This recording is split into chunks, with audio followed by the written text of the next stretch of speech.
Gamers Alone, welcome to my friendly neighborhood, the fourth best Resident Evil game.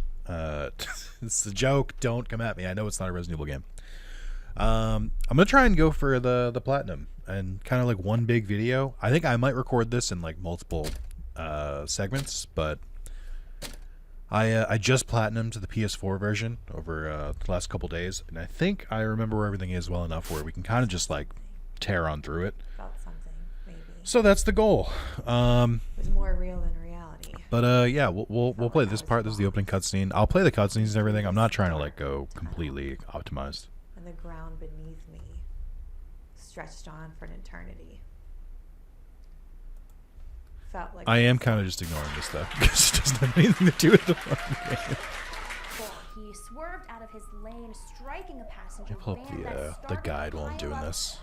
Ooh, this is 60. That's nice. I just played the PS4 version. It is not 60. It is definitely 30. Heading toward the city tomorrow night.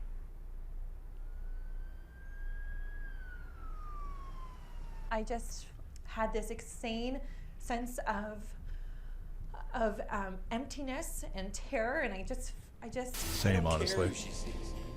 We're not even married anymore. She can see whoever she wants.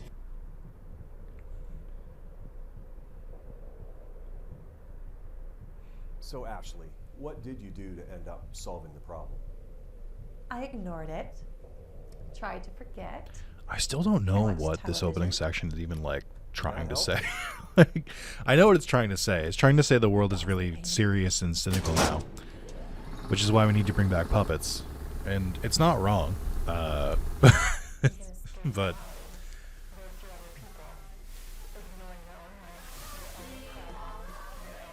oh.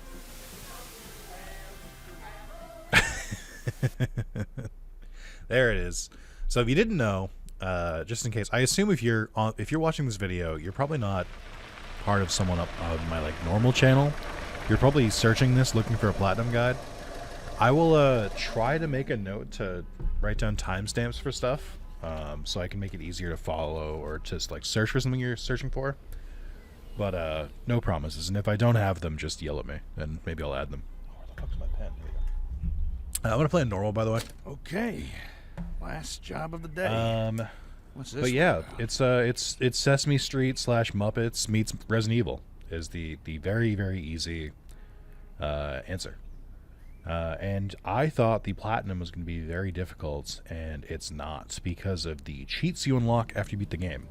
So the first playthrough is going to be largely casual. I'm going to try to collect all the collectibles and like miscellaneous trophies I can do while I'm here, but it's not required, and it's pretty easy to basically free roam in the game once you beat it once. Oh, this is so much better on PS5. Oh my god. Jesus. I'm like in shock. The PS4 version is fine, but it did run a little bit like shit. Oh, it's so buttery smooth too. Oh god. I'm gonna have much more fun now. The last job of the day is always the worst. So I'm going to try and read off some of the trophies we're going to go for in the first playthrough. We're going to get basic training, which is beat the game on normal. Probably passing grade. I'll probably get a B. We're going to go for Sugar Rush, which is just eat 5 candy bars at once. It doesn't work, which is to shoot someone 20 times. Get a Hospitality, Treasure Hunt. I'm going to go for Resurrection. Breath of Fresh Air, Trusty Wrench, Learn Your ABCs, Loquacious, Powerful Points, Pure Rhetorical Power. Looking in the Mirror, Purging Tide, Star of Light, Dog's Best Friend, Music for 4 Hands, Scratched, Worn Out. That's it. So basically, here's, I guess, an easier way to summarize this is I'm going to try to... Oh, right, I forgot. I got to turn that off. Sorry. Here's something I recommend first. The very first thing you should do is turn on Reticle Assist, and it'll make sense after. I'm going to turn View Bob and Weapon Bob off. I think I'll turn Hands Cam off, too. I don't really need to see my hands, and I don't need the bobbing makes sense, and it never used to bother me, but now in my old age of 33, I can't do view bob anymore. Okay, this seems fine. Yeah. I do like that they added a separate volume toggle for the puppets, and you'll see why pretty quickly once we get going. Yeah, this is much better for me. Okay. yeah, I mean, I love this game. Is the way I want to preface this. But the first playthrough is gonna be pretty casual, like in the sense of like I'm not going for any of the difficulty ones, like beat the game without doing X kind of stuff. But I will be trying to get everything possible, and that includes I think the 9 cheat tapes. Maybe it's 9 or 10. I forget. Is this glue? No, it's jam. Get it? It's jammed. Do you get it, Norman? Norman, that's a different guy. Do you get it, Gordon? Okay. Ring me. Okay.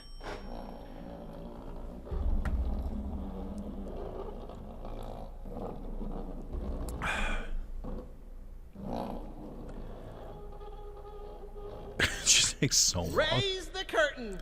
Bring up the lights. The neighborhood is coming to town. I believe this is voiced by Arlo. Hello. Who I'm not familiar with, here but I to understand is disconnect a the antenna. puppet. Television's heartbeat has returned. A spirit of cheer brightens every child's eye. The Arlo. cry goes round the kindergarten class. The neighborhood. The neighborhood. Okay. Oh, no, I guess they're a YouTuber, not a streamer. I'm here Or to are they a streamer? disconnect the antenna. I am Ricky the Sock. Your television will never be the same. Hold on. Did you say disconnect the antenna? Yes. Oh my, no. You mustn't do that. That would be a catastrophe. It's broadcasting over the news. The God, I didn't news? know Arlo Ah, passed trust away. me, the Rest in antenna peace, is dude. I just just fine learned as this as it I'm is. Googling him Doesn't during this need any cutscene. Oh, disconnecting. dude, that sucks. Tell you what, you wait here, and I'll get you some. Oh, that wasn't pleasant. I'm gonna take a sec. Okay, then. Okay then. Oh, Gordon. What have you gotten yourself into? Okay, so you can see I have the reticle in the middle of my screen. That is very much, I mentioned this, I'm kind of going all over the place, but just stick with me. The reticle is pretty important. Also make note of this. We'll come back for it later. Actually, I think I might be able to grab it now. But once you get a weapon, the reticle becomes like almost mandatory because it's very, very difficult to aim the weapons without the reticle. Oh, Hey, what's going on over there? So you can drop this medallion off here, I believe. And if you can't, I'll just put it in my storage after. Yeah, there we go. So we'll come back to the other half isn't available for a couple hours, but you can do that now. But yeah, let's get rock and rolling. I do recommend if you're going to platinum both versions of the game, the PS4 and the PS5, play the PS4 one first because this looks incredible right now. And it's because the PS5 the PS4 version looks like shit. One token in there, nothing in there. So I mean, at this point, it is pretty much a Resident Evil game. What you should do, and you can pause and read that if you want. I've read them already. It just goes over the history of the show, but it's not like anything like it's all background about the show. Oh, what was that? It's all background about the show, but it doesn't like lead into like anything critically you need to know. is anyone there? Super cool, not at all freaking me out or anything like that. This is real neat. So there is a trophy to beat the game without with only using the stenographer, which is basically the pistol. Normally the way the game wants you to do is clearly you don't want to go mess with that. So you're supposed to go through this door, you go through a couple different rooms, and you end up getting the wrench, and then the wrench is your melee weapon. And then you beat this Norman with the wrench. Oh god, I hate when he looks like that. You beat him with the wrench, and then you go in that room and you get the gun for the first time. So the question becomes, well then how do I get the trophy for only using the stenographer? Oh, it's super easy. Just let him attack you. And then while he's dancing, just go in the room behind him. That's just that easy. You can skip a couple different things if you do that. I don't super recommend it because the wrench is pretty nice. We're also not going for just the pistol right now, but I just figured I'd show it off while I was here.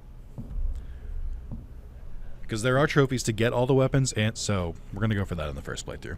It is alarmingly easy to do a pistol-only run with all the cheats enabled. So Now don't toddle off again. I've got some snackaroos waiting back in the lobby. I should mention there is a trophy for picking up aforementioned snackaroos. Oh, are they? How If embarrassing. you By skip the this way, cutscene, what's there's a in chance that the your stuff. I think the items won't spawn. So Your name, even if you're on a moniker, second your playthrough, handle, your if you're missing that name. trophy, or even if you just want the free items, Gordon. it is What imperative a that you don't skip this beautiful cutscene. name. I could say it all day. Gordon. Gordon. Gordon. Is this a gun? Does it work? Oh my, that's where I left Someone that. start going singing my name, and you just hear, "Is this a gun?" Fine. If you're gonna go gallivanting all over the place, then at least watch out for Pearl. Pearl? You know, the enormous bird. Yeah, that it's Big Bird mixed crushes with Miss people. Piggy. Yeah, Don't I'm get on her familiar. bad side is all I. What was that? So Ricky's very interesting because he Okay, both does not want let's you do to this. succeed, but he also very much does not want you to like die. Learn your ABCs. Hold on, I think is it gonna show my gun? Oh God. Okay, wait, hold on. I've done something terrible here. Was it hand scam? I think okay, yeah. Never mind. I do need to see my hand, it turns out. Alright, so this is the stenographer.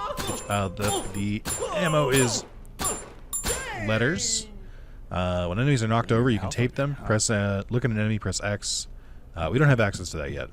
But the reason the game is telling you this is that much like earlier Resident Evils, even if you kill, I don't know how it works in the PS1 Resident Evils, but if you knock them out, when you come back into the same room later, they will have respawned, and you'll have to beat them all over again.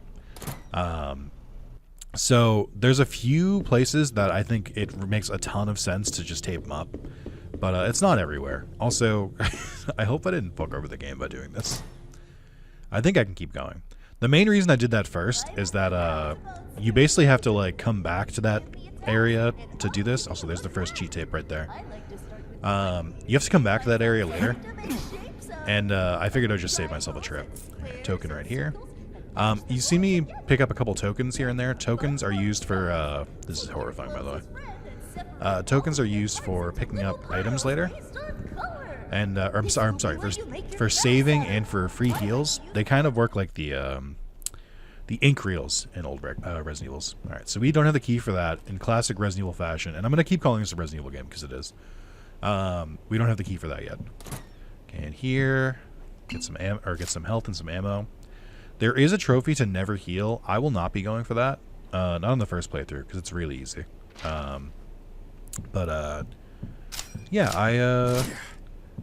we'll just kind of truck along as we go.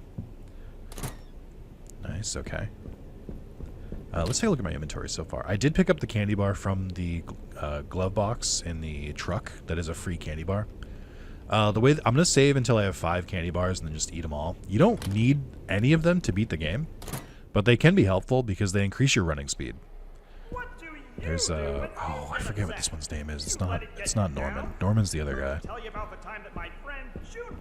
I can't remember them. As much as I love this game, I do wish that the puppets had more dialogue.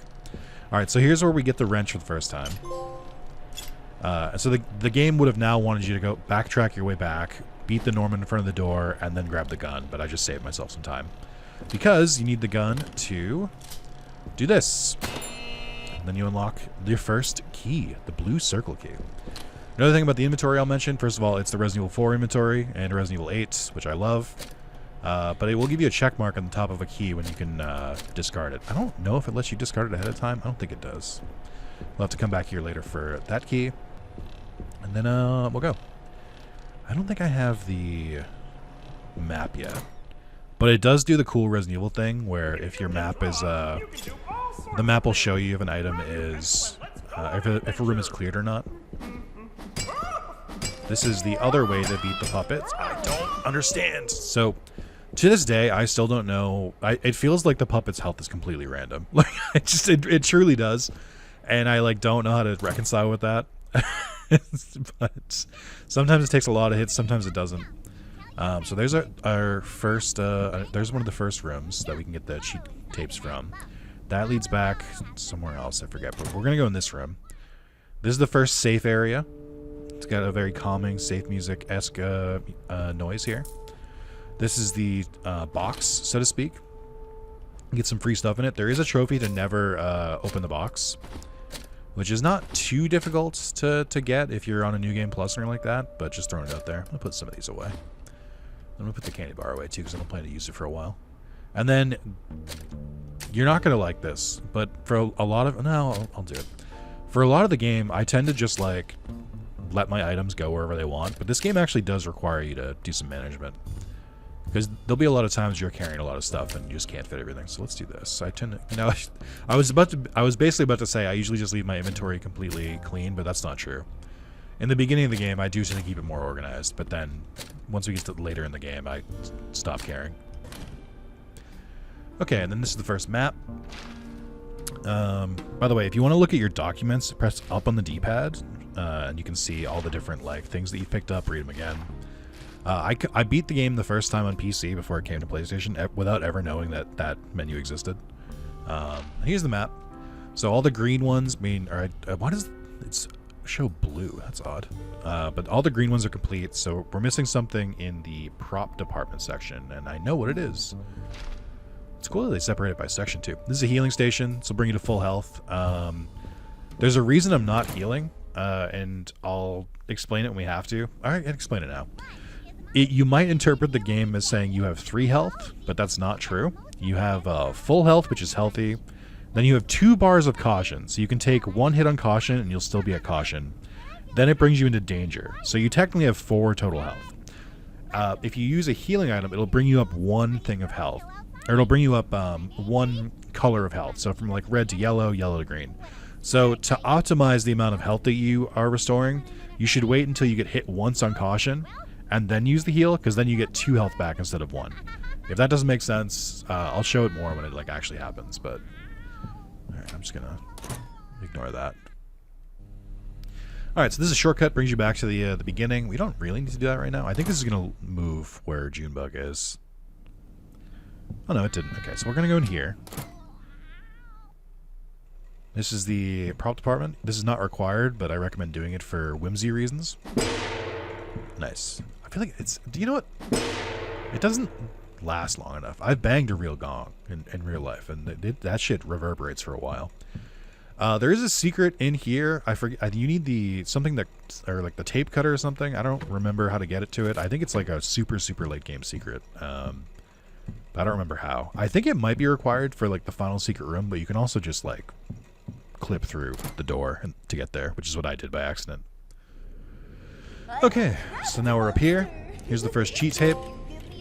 I don't know if the tape you find in each area is related to the cheat that it unlocks, if that makes sense, or if it's just like total number of tapes unlocks total number of cheats. I think it's related to where it is. Alright, so we gotta move her. So I don't think there's too much different with the puppets, except I do feel like Junebug tends to be a little bit faster. This is Junebug, by the way. But I think they usually require less hits. I think Norman is normal. I cannot remember what the purple puppet's name is. But then I think the taxi driver one tends to be a little more tanky, so I tend to tape those up when we come across them. And then I forget what this one is. But I feel like they're a little tougher too. Okay, so we're back here, so I have to... I don't think I need to do this right now, actually. I'm missing an item in here. I don't know what it is, though. And I really can't be focused to go look for it. So, let's leave. I don't think it's important. I think it's just I think it's just like ammo or something. So, all right. So here you can see Junebug is back. Can I just like ignore her? Yes. Okay. So we're looping back around. We're gonna come across the first like main puzzly area here. I don't know where that Norman went, by the way. So this is the first big area. How much ammo do I have? Good, okay. So there's Junebug. There's I cannot remember this dude's fucking name, but there he is. There's a Norman hiding back here, and then there's a taxi guy up there. So what we have to do here is, you see the behind Junebug, there's like 1 letter attached there. We have to find 7 letter blocks, sorry, in this area. There's a key there, as it says by the spray paint. We'll get to that. You will need that to unlock more doors. There is a cash register in that shop that is locked by that key, and it has one of the blocks in it. There's one that you need to set this clock to, I believe, mushroom, and then it's right up here. There's one behind here that the Norman is guarding. That's 3, right? There's Pearl, by the way. Miss Piggy mixed with Big Bird. She's currently blind though, so she can't see you. So she won't like get aggressive towards you. But if she does make contact with you, you'll take a lot of damage. I think you might even die instantly. I'm forgetting one though. There's another block. I think it's in this room right here. There's another block there. And then there's one inside here that you need the key for. There's one that you need a key for up there. And then there's one up at the top in that room right there. And that's all 7 that you need. I am going to wait for Pearl to move because I'm going to try and go in there to save real quick. If she could be so kind to let her textures pop in, I guess. Pearl, move to the fuck out of the way. Alright, fuck it. I'll just start without it. Whoa! I didn't know she would go that way. Alright, we're just gonna go right there. That genuinely scared me a little bit. I've never seen Pearl like dart that way. I think she has a set path, but I'm not sure. You can hear a Norman here, but I don't believe it's like anywhere. Maybe it is up here. Where does this lead? Oh no, okay, yeah, this is the safe room. This is actually where I was trying to go to. So there's a quick little save room here. If you're new to the game, I would recommend just like doing a safety save just in case. But I'm doing it for a very specific reason, which is we're going to go get the trophy. You got to shoot Pearl 20 times. Or is it 10, 15, 20? I forget how much it is. We'll know once it clicks. Why are the frames dropping in here? That's so odd. But yeah, so, well, let's get rid of Junebug first. I do think once you hit them away from their original spawn, they'll start spawning in different places, so you should leave them alone as long as you can. But, oh god, it's so slow. I do wish this game had, like, weapon upgrades of some kind.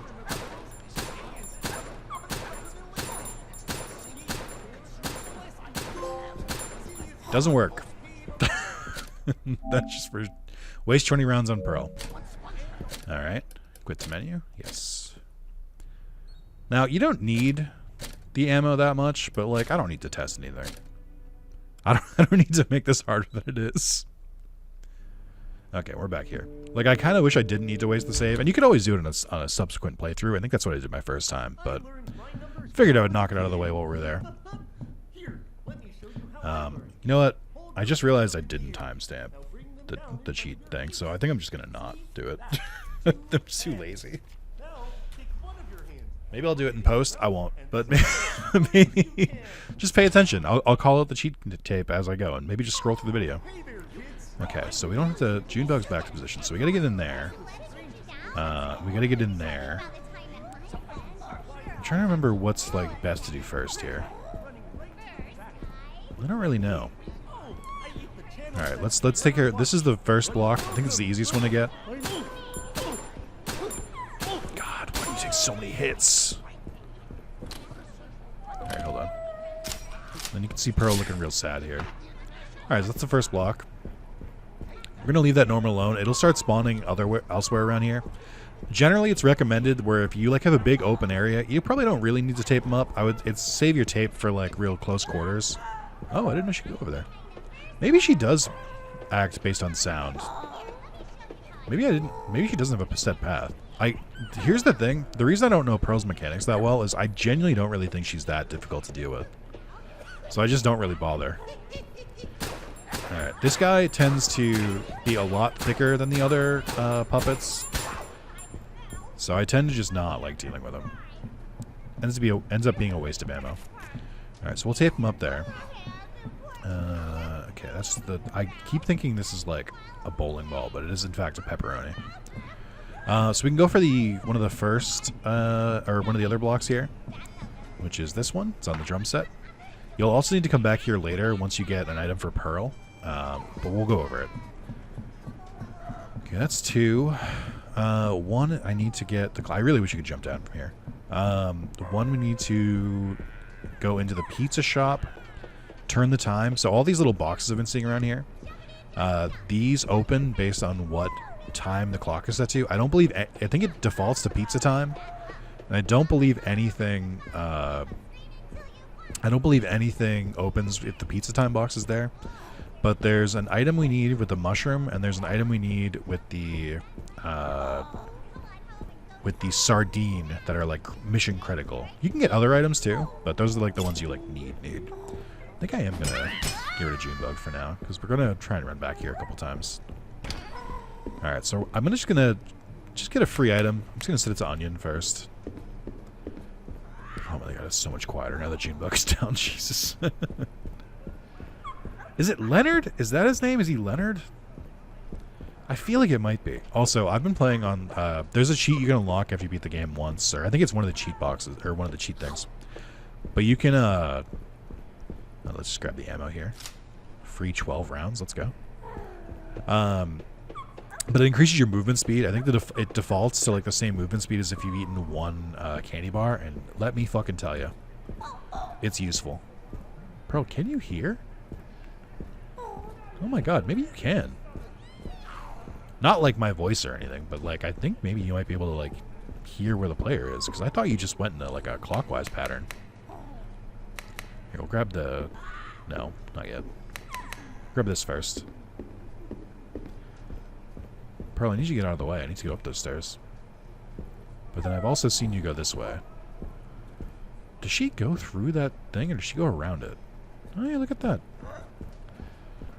Can you not stop right there, though? It's actually quite rude. Thank you. Okay. I remember the first time I played, I was like pretty scared of avoiding Pearl, but like I genuinely like it's really easy to avoid Pearl. Oh, I went too far. I'm gonna try and pick up the pepperoni one after this too. Let's be a little greedy. So this one is required because you get a block from it.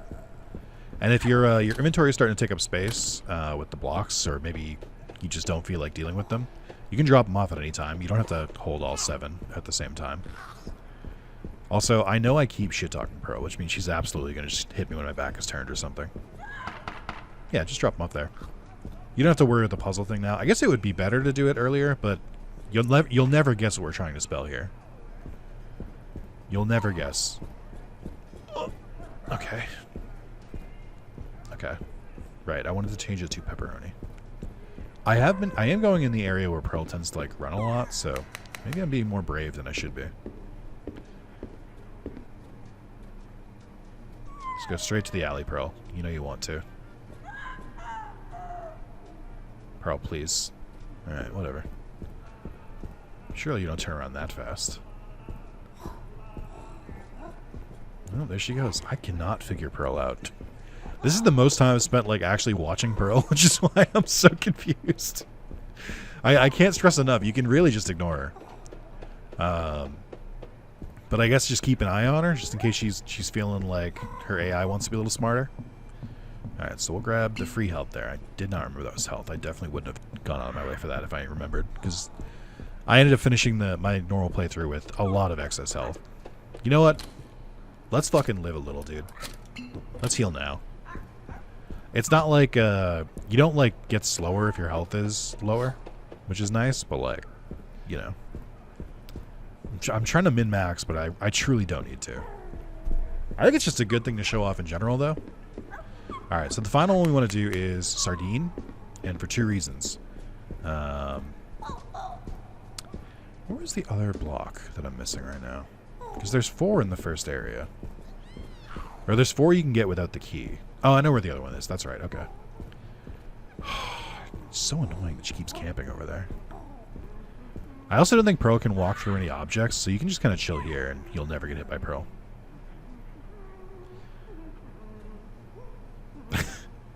I could unlock that area right now. It might actually not be a bad idea while I'm waiting for Pearl to move. But I'm trying to get Pearl out of commission. Okay, there we go. Yeah, so the main reason you want to change this to Sardine... Oh, there was an item over there, too. I just realized I missed.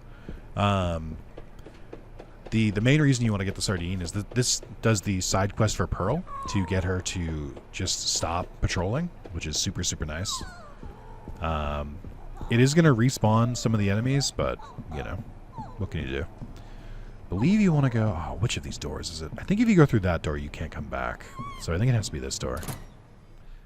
It's one way, but, like, it would mean I have to loop around. So this is where the box is, and this is glasses. And then you can go back out that door. But then there's also a block here. So grab that while we're here. And then I think you can... Yep, duct tape in there. There's a couple enemies down below here, but you really don't need to spend any time in this area. So, like, and I mean, there might be items or something, but there's no cheat tapes. Lunch is my favorite meal of the day. So loud, I thought she was inside me. Alright, he wakes up, but he's going to stay duct taped. You can't really see it because of the light, but this is basically how they work when they're duct taped. Alright, so we're going to go back down here. This is going to take a while, so I might just, like, stop talking and just speed the video up here. But basically, you want to sit right here. And then eventually Pearl will come along to this side. She'll stick her head towards here, and then we'll continue. So I'm just gonna wait until Pearl spawns here.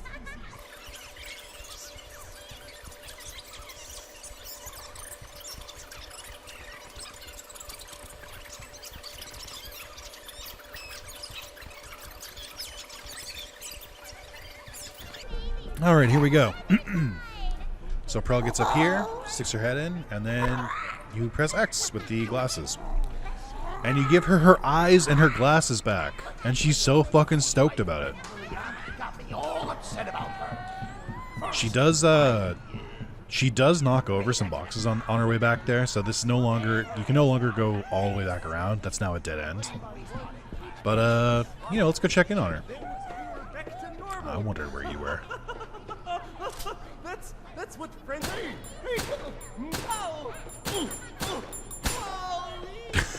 See ya. I love that you can see the bullet casing, or the bullets as like the letters, and I love that the clip is 26. It's so good. Okay. Alright, so we go back over here to check on Pearl, and we get a little cutscene. Where Gordon calls her old.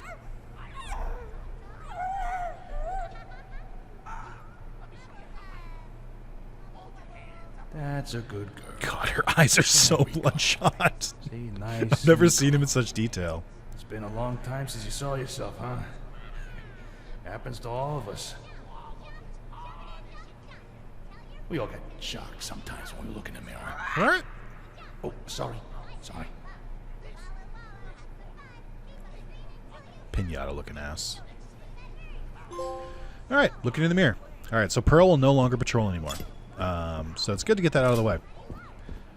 Alright, so now the next thing we have to do, so we have to get in the coin laundry because we still need that key. I'm going to run around Junebug, who is sitting in a very, very terrifying position. I think I can just walk past them. I believe if their back is turned to you, oh god, you can usually get around them and they won't like aggro to you. So this is the box that I was talking about. You need the key for it. Instead, we're going to go around. We're going to go through this little door here. Just realizing this is pretty dark in this area. I think in my other game I upped the brightness a little bit, and I recommend that as well. Let's do the exposure up by like 2. There's like 1 or 2 areas that get a little bit more blown out, but it makes all the dark areas pop a little more. So you want to go around this, not this way. You want to go this way once you're through here. God, I love the Resident Evil door opening. Lunchy is my favorite meal of the day. So you need to hit this lever, which will open that door. So it is possible to get in there without hitting the lever.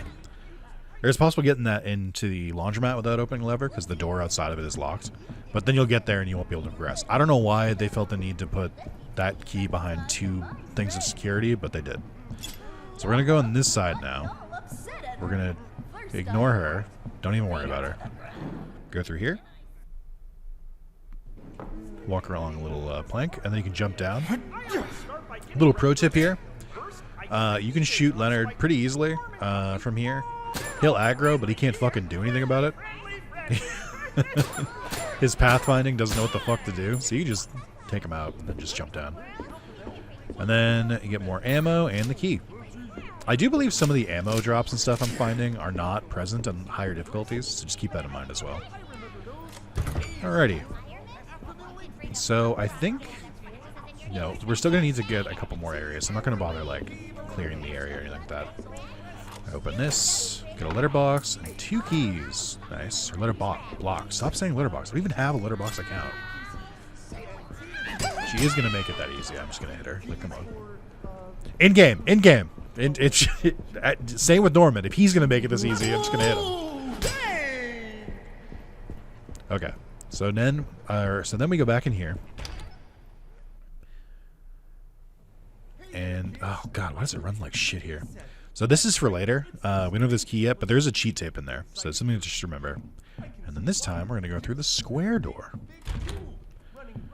And then we're going to grab this block. Why does it run like shit in here?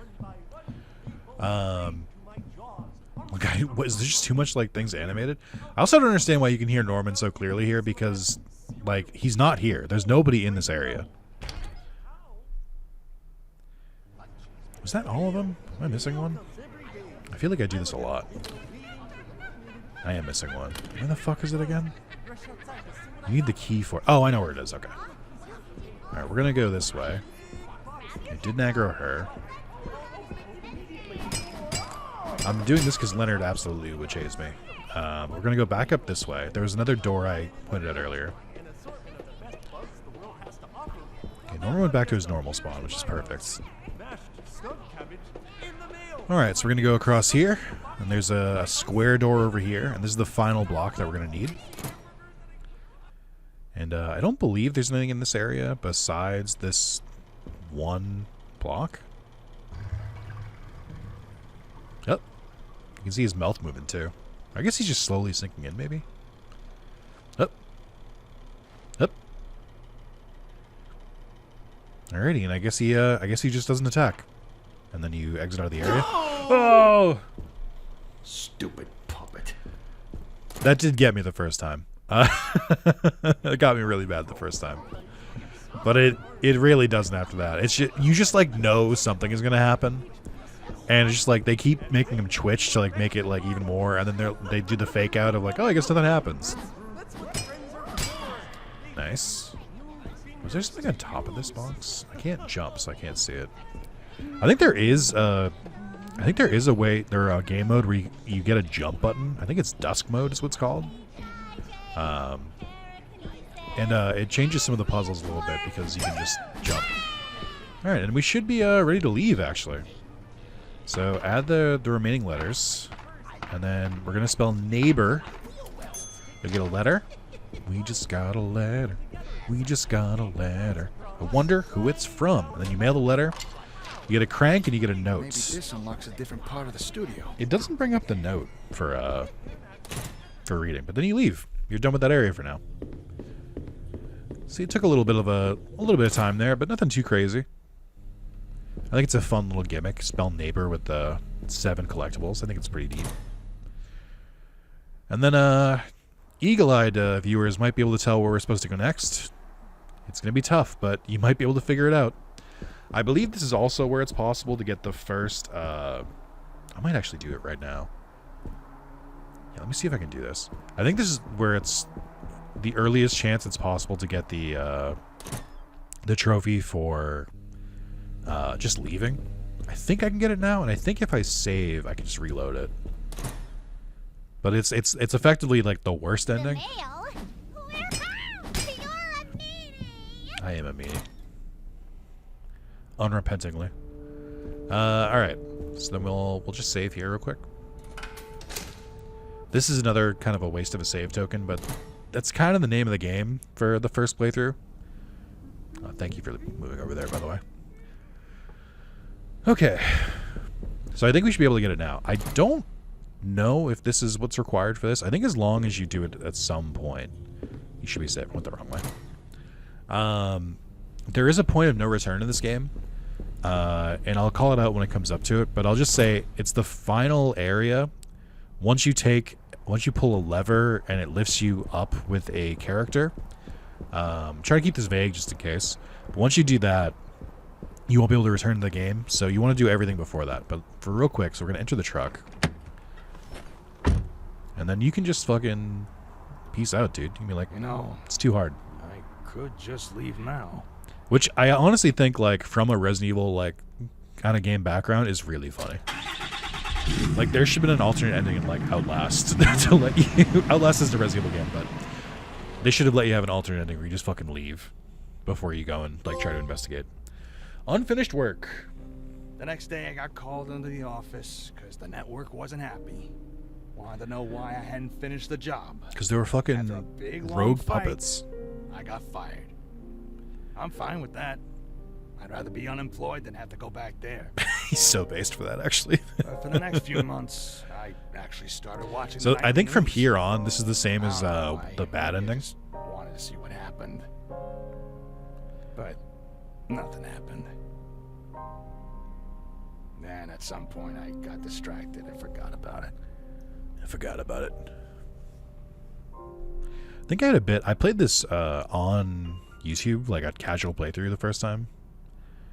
I'm gonna skip this because I think it does play the proper credits. Yeah, let's just skip it. S rank. It's so easy to get. Does it actually count as an S rank if you get it, the bad ending? Oh my god, I didn't know that. That's so funny. That's so stupid. It shouldn't be that easy. Do I unlock any cheats for that? Oh wow, and I got it on. It counts for the normal rank too. I guess in theory, wow. Okay, so I didn't get any unlockables, but yeah, I guess in theory, if you're struggling with the I think there's one for beating on the hardest difficulty. Let me see. It should be like right here. No, hold on. Finish the game on unfriendly with an S rank. I guess you could just do that. I hadn't even thought about that. Wait, that's gonna make one of my playthroughs so fucking easy. I didn't know that counted. That's funny. Wow, I love discovering that in real life. I don't think they mentioned that in the PSN Profiles guide. Alright, we're gonna load back from here, though. That's funny. That's comedy. Hopefully they don't patch that. It makes that really easy. Because I think it's based on deaths and playtime. I think saves affects it, but not like in a crazy way. I did that last time. Let's not do it again. But yeah, okay. So now we're continuing on in the game proper. That's so funny. It's like, it's one of those things where it's like you don't really need it to do that, if that makes sense, because like when you can basically unlock like invincibility and infinite ammo, so like it doesn't matter, but like that is way quicker, and I will be doing it in this video.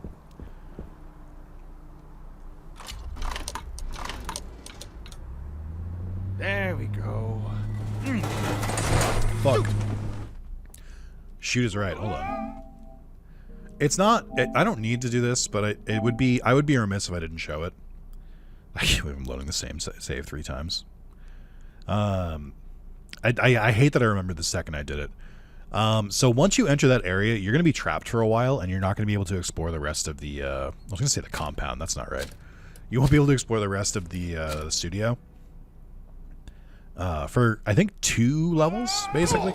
Oh, it auto saved. That's fine. Well, no kidding. It's not a big deal. I didn't miss anything. But Ricky tells you that he left you a snack in the hotel, and you can technically go back and get it right after you get the sonographer for the first time. But I think I recommend just grabbing it on the way. He gives you 2 candy bars, and I think he might give you like a token or like a health thing, but it doesn't matter because I'm not using the candy bars anyway. But it would have been nice to show it off real quick. That's fine. But this is another thing. If you're going for the trophy for no save and you're not doing like a busted playthrough for it, oh, that's right. That I think you have to do it anyway, because there's a bunch of I think there's a bunch of trophies for like beat the game without healing, without saving, without opening the box, stuff like that. And I don't believe doing the truck ending counts for those. So you do need to do a full like playthrough anyway. But you can just do it with cheats enabled still. Here we go. This is a shrine to everybody's favorite achievement hunter. Or everybody's favorite mammoth from Ice Age. Oh dear, oh my. You seem to be stranded in the basement. Ricky, I How swear do to I get out God. of here, Ricky? Oh, haven't a clue. Never come down here myself. You're in the basement What's got right your now, Ricky. overalls in a knot? I'm trying to get to the roof. The roof? What's so interesting about the roof? Down here's much more intriguingly musty. Unrelated, how do you feel about blunt force head trauma? What is it this time? Well, Ray, of course. He's the best sort of monster janitor thing. But he's a little obsessed with, organic maintenance. Tends to pop out of pipes and clobber people with his wrench. Great. Are all of you puppets crazy? Well, Ray has always been a little grouchy, even before the shutdown. That's why they moved him down here. That's Only rude. way out is by elevator, and he can't figure out how to use the buttons. Elevator. Got it. Oh, silly me. I forgot about the elevators. Really, Gordon, I wouldn't bother. The cables are probably rusted. I don't think they even run anymore. I'll take my chances. Wow, you're so courageous and stuff. Look, I gotta go wash my hair. So I don't understand Ricky here because I do genuinely believe he doesn't want any harm to come to Gordon. I think he was trying to scare him here, but he's very, very unhelpful. It kind of sounds like he wanted to trap me in the sewer. So we're gonna ignore that big door under Ray because for once again we're gonna try and do a different thing. War is over. I think I missed this one before. All right. And moving on. Get a nice cramped pipe-filled room. Nothing too crazy here.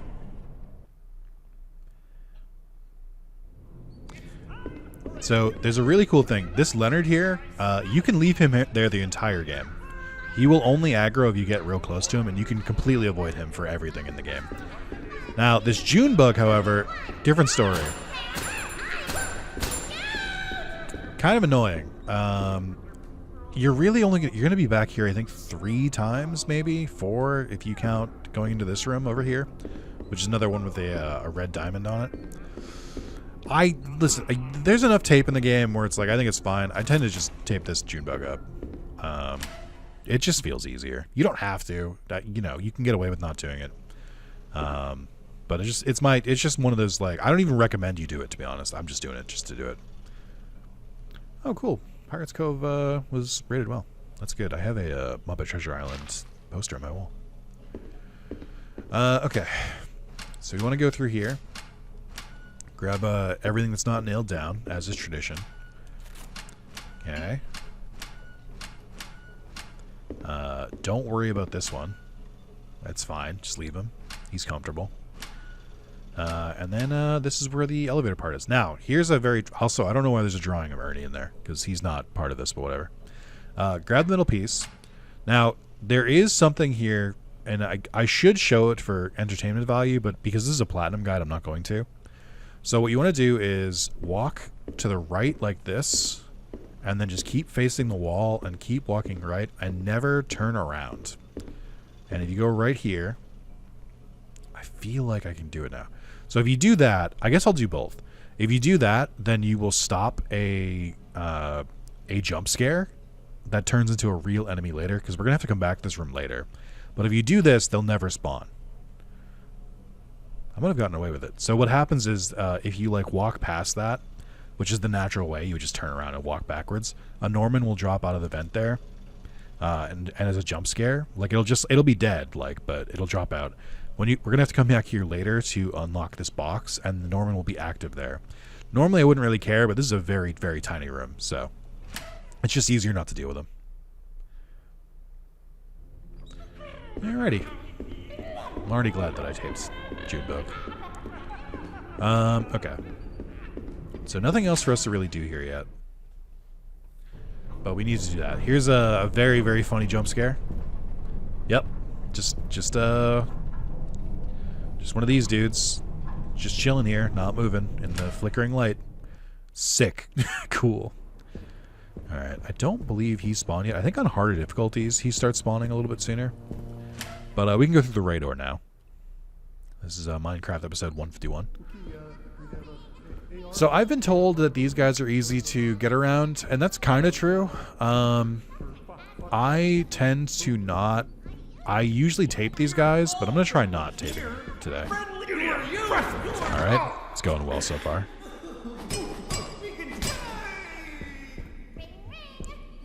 This is a super easy stealth attack here. There we go. Okay. We got some little rat friends. You can open the suitcase, and there's some ammo and a candy bar. I'm going to continue to save the candy bars until I get 5 of them, because that's what you need for the trophy. But if you feel like popping one to just move a little faster, fucking go for it, dude. Live your best life. You can technically get infinite candy bars. Oh, I can discard this. You can technically get infinite candy bars by... there's a vending machine in the hotel, but it would mean using up tokens. I think you get more than enough tokens in the main game to just save and heal as much as you want and not really have to worry about that. But you can kind of get as many candy bars as you want. I'm personally am not going to, just for safety's sake, because I'll look like a goddamn fool if I turn them in and then suddenly I need heals or something.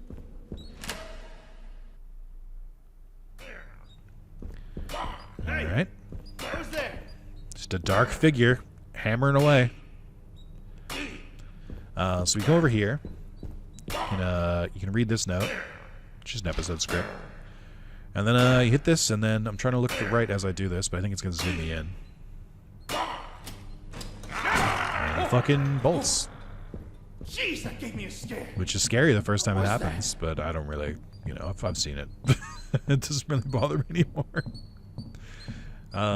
Okay, so this saved us the trip. So you need the part here. Boy, do I have just a thing for you. And then you can take it with you. Now, I believe what happens here is that a normal spawn, I believe it does aggro to you. I think this is in the guide it said this is a bug. I thought this was intended. But something very special happens with this Norman. But I think it changes depending on the difficulty you're on. Let's be excellent. I'm not as fast as him. Let's be excellent. But if you shoot him, he turns into many Gordons. All right. First time that happened, I almost shit my pants. It was so fucking scary. But that's just a one-time spawn. So if you come back in this room, he's gone. So you don't have to shoot him. You can just you can walk around him kind of like I just did, or like kite him through one door and then go through the other door. I do something that's very funny. If you're playing on the hardest difficulty, then he'll automatically explode as soon as you like get closer. Like he won't like wait for you to get or hit him first. I think that's funny. But yeah, allegedly that started off as a bug, and they left it in because it was scary and funny, which I think is genuinely good game dev. If you have a bug that's just like rad, you should just leave it in. All right, we're gonna go to the left here, and we have our first or another save room here. I gotta put some of this health away. It's taking up too much of my inventory. You know what? Live a little. Why not, dude? I'm about to put like 4 of them away. Stash, stash, stash. Okay.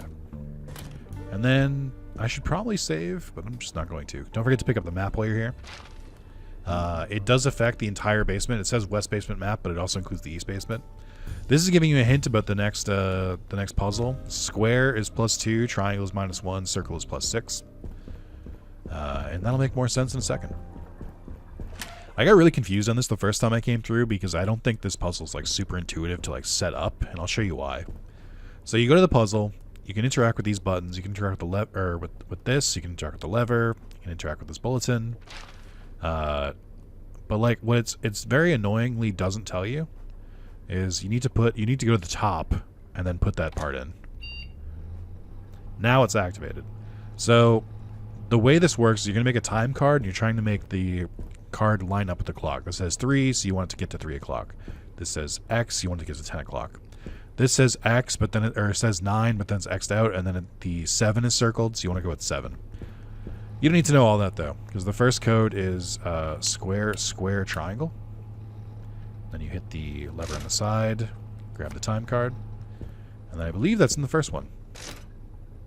Put it in, do it.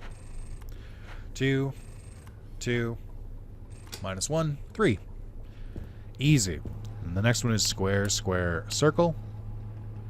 Hit the lever. Grab that. And then you put that one in there. And that'll be 10, because it's 2, 2, and then 6. Okay. And if you get it wrong, it'll reset back to 12. So once it gets locked in, you got the right one. And then the last code, you're never going to believe this. Square, triangle, circle. It's just that easy. Yeah, you could do a whole math puzzle, or maybe you could just memorize the fucking code. Maybe you could just be built different.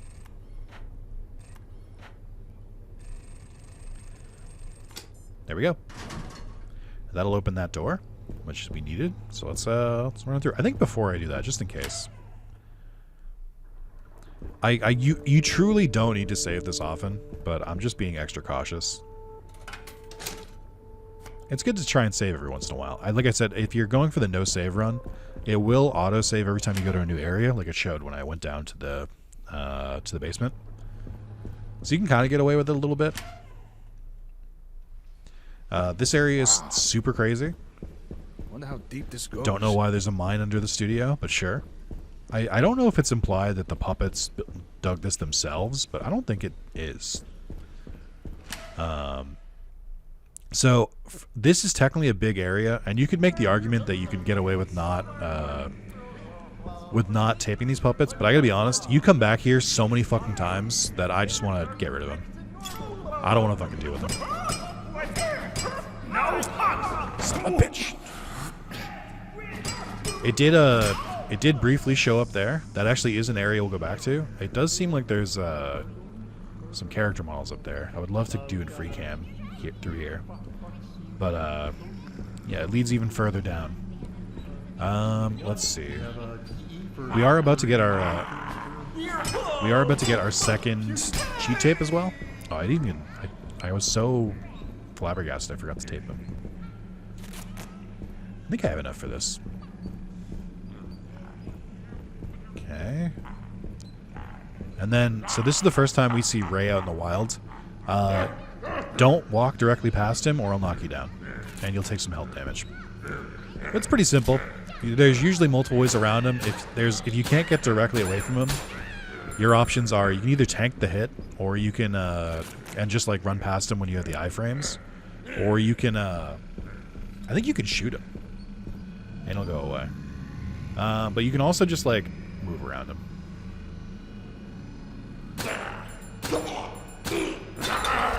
Yeah, he'll stay gone for a while. But you can usually just run past him. Okay, so this is where the secret cheat tape. I'm gonna kind of go back here. So when you first enter through this door, you see these stairs right here. There's a little loose brick right here, and it'll let you inspect it. You gotta hit that, and then go up the stairs. Go to the other stairs, and would you look at that? There's another loose brick right there, and then you can hear something open. So we're gonna go back this way, which is good because this is where we have to go anyway. And there's this little chasm open over here. And you can see when it's closed, you can definitely see that it's like blocking something. So you go through here. And I think the area speaks for itself. There is this note here. I believe at the time of recording, I believe this is still unsolved. And I hope in like, I forget which law it is, but is it Cunningham's law? I forget what it is. But I hope by me saying this is unsolved, someone goes, actually, the solution is, and because I genuinely would like to know.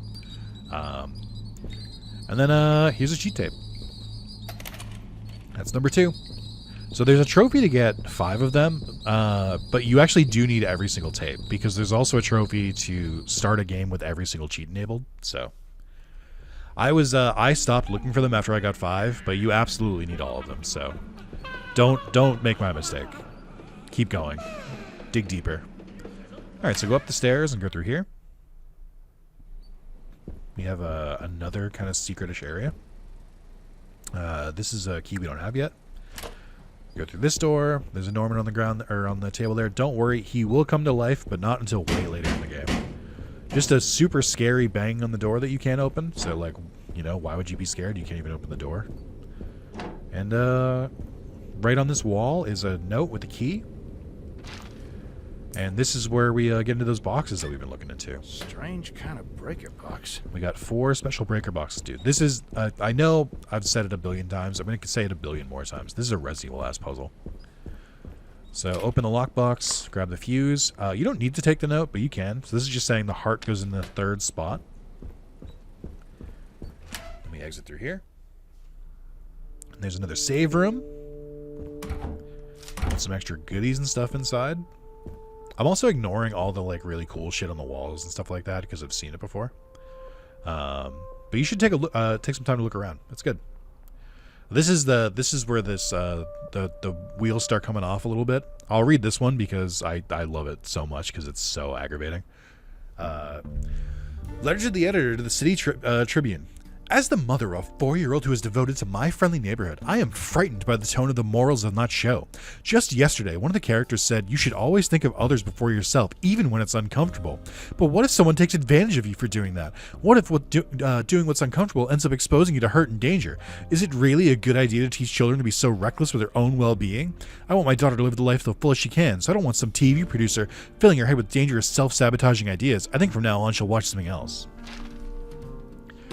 It's important that you know that people who think like that are now in positions of power. It's very upsetting. I work in customer service or in customer support, and there's a lot of people who just talk like that, and it's infuriating, to be completely honest. But okay, go through there. Ooh, did I need to come through here yet? I don't know if I did. I think I did because I think there's a shortcut. But so I'll go through this area real quick. Leonard, why do you sometimes take 3 hits and sometimes take 1,000,000 hits?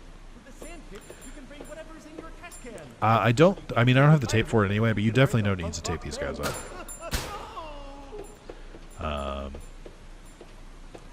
Alright, so there's a green door there. That scared the shit out of me. I didn't remember that. There's a green door there. You can also, if you're coming from one of the other doors, it's pretty easy to move around those guys because there's like a whole big square you can like run around here. We're going this way though. The green door will become important for the finale of Ray's story. We go through here. We get a super terrifying. I can never remember. Oh, there's another lockbox here. Grab this one for the spade, or for the club. And then look this way. Oh, maybe they're not up yet. Or maybe it's only on later difficulties. I think there's supposed to be a guy here. I guess not. Alright. I don't know why he's not here, but there's usually someone creepily standing in this hallway. So we go through here. Oh, I went through this way. Ah, oh, fuck. I hope he doesn't spawn now. I'd be so fucking mad. I got turned around.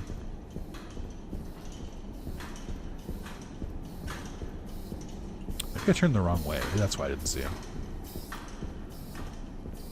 I am lost. I think I came from that way. Didn't I? No, wait. Let's try it. Did I come from this way? Am I running in a circle again? Why don't I just look on the map? Okay, yes, I am. Classic. Okay, so we want to go this way. Oh, it actually tells you where you're supposed to go. That's fun. Or no, it doesn't. It told me where the lockbox was.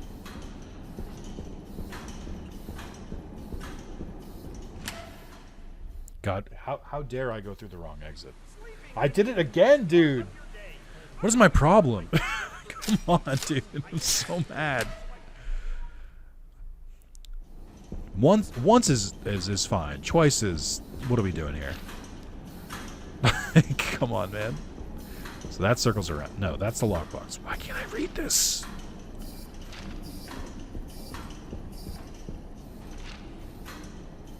Okay, yes. Jeez, I had to check it so many times.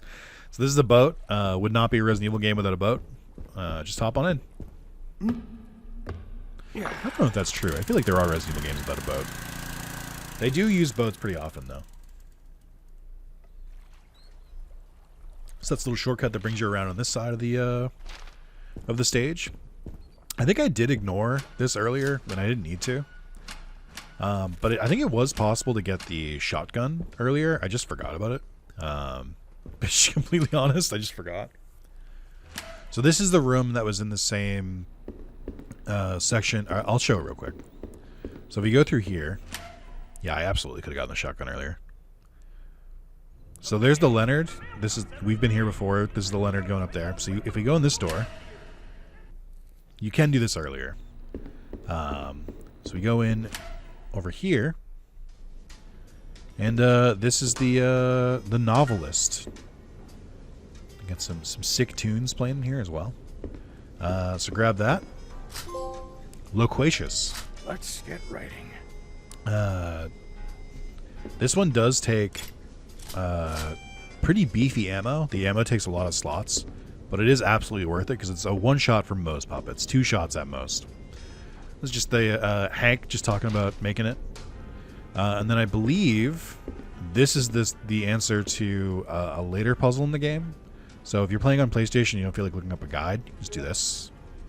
Just take a screenshot for yourself and then reference it later. You don't have to, but it does just lay it out right there. More duct tape, let's go. Is there more ammo for this thing here? I thought they usually give you ammo at the start. Am I crazy? There it is. Okay, so that's the ammo. They look like receipt paper. So you don't get that many shots, and the max stack that you can have for the pistol is 26. Max stack that you can have for the shotgun is 3, so it tends to start taking up a lot of space if you don't use it very often. And the clip size is 1, so try to only use it when you really need to. I have a ton of pistol ammo I need to burn through first before I get to the point where I feel like I need to use that, so we'll do that later. Alright, so we're going to walk back through here. Once again, glad that I taped up the June bug. Would have been very annoying if I didn't. And this is where the Norman will normally spawn. I think I can trigger the jump scare still, maybe. I've never actually seen Ray here, for what it's worth. And then that's the diamond fuse. So what happens if you walk through here and he'll like fall from there? But I guess it only triggers the first time. It is one of the better jump scares of the game. I think it got me really bad the first time I played. That's the door. We'll need to come back later to solve 2 different characters' stories. Go back through here. Still hanging out. I wonder if I broke something. It's weird that he isn't awake yet. So this is one of the more annoying ones. It's easy to get around him if you're coming from this direction, but if you're coming from like that door or that door, and you're trying to get over there, it can be really fucking annoying. But you basically just have to walk back and forth in the door until he despawns. We're going back through here again. Oh boy. Okay. We got a key for. Thank you, Junebug, for letting that happen. God damn it. I should have known. So as you can see, I was already on caution health, and it didn't take me any lower. But if you heal now, you get a full health. So that's where I recommend healing the most. Yeah, you really don't need to tape these guys. I don't know why I always do. You only come through here, I think, like 3 times total. You go through here once, then you come back through here, and then you come through again once more, I think. Alright, so we're back here, and this is where the final lockbox is. Grab that. There's the spade. Okay. And you can reference these notes in your binder, I believe. So if we go to sewers, yeah, they're all right here. So super easy. I did not know that you could just like look at your documents. I knew there had to be a way to open the documents folder. I should clarify. I wasn't like, wow, I'm picking up all these documents. They're just going into the ether. Like I knew it was somewhere. I just didn't know what the button was. It's just weird. Like up on the D-pad. Like what are we doing? Not like the other side of the touchpad or not through the same menu as the map. It just feels strange. The UI in this game is a little odd. Because, like, I get that we have, like, a normal pause menu with this, but then it's weird that, like, this is not the same menu as this. Oh, they're so annoying. A little more exploration here. That elevator will come back to you later. I don't remember where this one leads. It's been a while. Oh, does this... Okay, this is a third entrance to the... okay, no, now I understand why I got confused before. So this leads to that. Okay. When I came here before, I was like, oh, I don't want to go there. That's where the area was. Now I understand why I got confused earlier. I honestly just don't really use that door, so that's why I was confused, because it's just like you can play through the entire game and never go through that door. And that's what I've done. 2 playthroughs in a row. God, there's... You can really start to tell why there's a separate volume slider for the puppets. Norman will remain asleep, don't worry. For good measure. Alright, grab this. Heart goes there. Club goes there. Diamond goes there. Spade goes there. You may notice that there's a different light there, and there's another door that we can't open yet. We'll come back for those later. It will be important. And then you come through here. You got a bunch of statues of Norman just doing shit. I got some ammo and some health right there. The Norman figure. This dude fucking loves Norman. So you grab this. Fun fact, if you're playing on a harder difficulty, this motherfucker will come to life. Which is terrifying.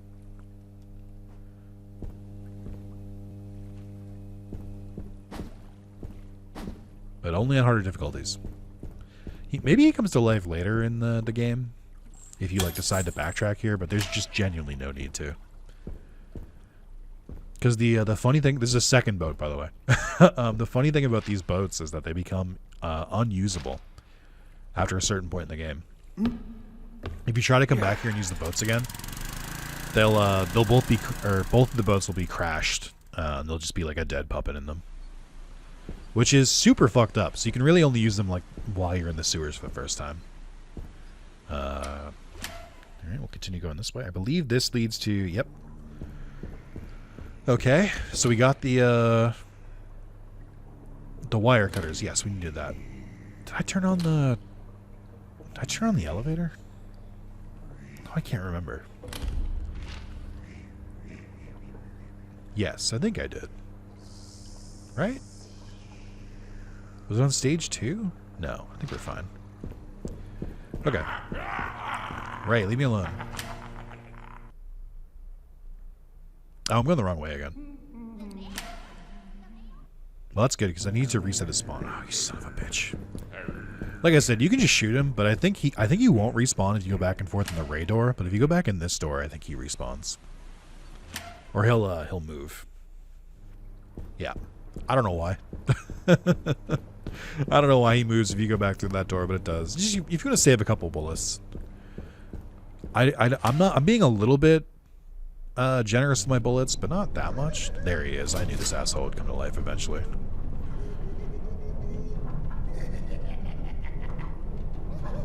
Nothing creepy here. One shot. You can make the argument that I should tape him now, but you don't really come through here that often, so. And it's pretty easy to just shotgun blast him, so I don't mind.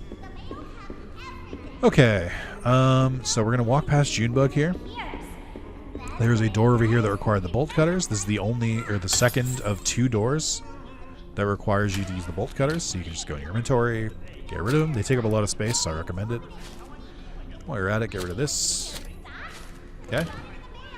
And then here's our next cheat tape. It's below the stairs in this area. I think this is the first cheat tape I found on my own when I was playing my first playthrough. So that's number 3. I do wish there was a way to check in-game how many you had, but there isn't. This must be the elevator Ricky was talking about. Alright, and you hit the elevator button, and that's the sewers done. I don't know if you can aggro that Leonard by going closer to the right, so I just don't. I just hang to the left there, but you can play the entire game in it, and he'll stay in that same spot.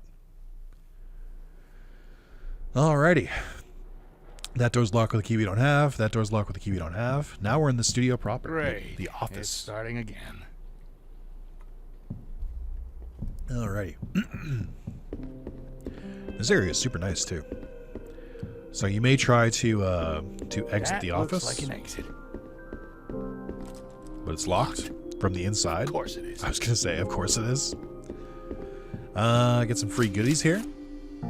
Now this area tends to be a little long, so just kind of strap in. I think this is the longest area of the game. First thing we're going to want to do... Oh, which inventory slot do I have? Okay. I think you can technically do this first. This is a crazy painting. I've never really looked at it that closely until now. There's a lot of like modern artwork of the puppets replacing like stuff. I did miss that one. Oh, this one's cute too. I like that. So you can get some free shotgun shells here. I think if you play on a harder difficulty, those shells aren't there. Because I think I came here on my unfriendly playthrough. Another news thing, more about the war. So our main goal here is to get through this elevator, but you're not going to believe this, but it's not working. Isn't that crazy? So this is where our target goal is to get the elevator back up and running. And yeah, so the first thing we're going to want to do, we're going to go through the other door here. Now, ideally, if you do this right, this should be the only time you come here. So these guys are not too bad because they all only take 1 health. I will say, there's some collision stuff with them sometimes where you can just shoot through their character model. So I would say aim at the base, or try to. They do only take 1 hit, but you do have to hit them. There's always, and they always spawn in 3s. I don't know why they have the Elmo voice. Get out of here. Fun thing with this. This is like something from a horror movie. The sort of thing that moves as soon as you turn your back. Yeah, nice fucking bait, Norman. Or Gordon. So if you come here on unfriendly, that guy, I think, or he might still be here, but you'll have this thing running around instead. I don't know if that's also there in survival. Like, I don't know what difficulty it starts at, but that did surprise me a little bit when I came here the first time. Alright, so this is another save room. You can access this if you need to. I would try not to need it, if that makes sense. Because it tends to, it's kind of a long trek out here. But you will need to come here at least once because you need this mask. I'm going to put the mask away for now. And then I'm going to do some organizing while I'm here. There is a lot of items in this area. So I would say, try to keep your inventory as light as possible. I'm actually going to get rid of some of the ammo for now, too. Because it will become very annoying later. I'm even going to stash this. I believe in myself. I don't need health. Okay. It's bothering me that there's slots down there. Here, let's do that. I think when you add things to your inventory, it will just like default to just pulling from the higher slots first, or it'll default to putting things in the higher slots first.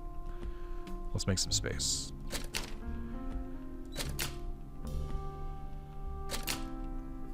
Okay. You're gonna need 3 more masks, which is why I recommend putting that away. There is a safe room somewhat close to where you need to put the masks in, so don't worry about storing that one. It'll be pretty easy to pull it back out later. Okay. That's all we need for this area. Keep going. And they respawned.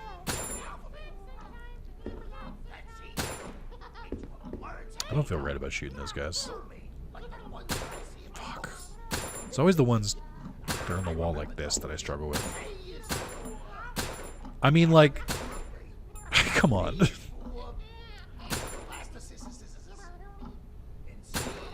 I hate this. There we go. Fucking whack-ass hitbox. I'm gonna take my aggression out on you. Okay.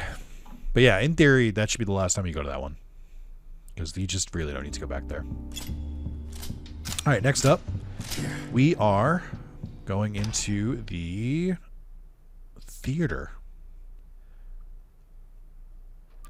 Very scary. One of each brand of puppet is here. But we also get our first grenade, the punctuation. A powerful point.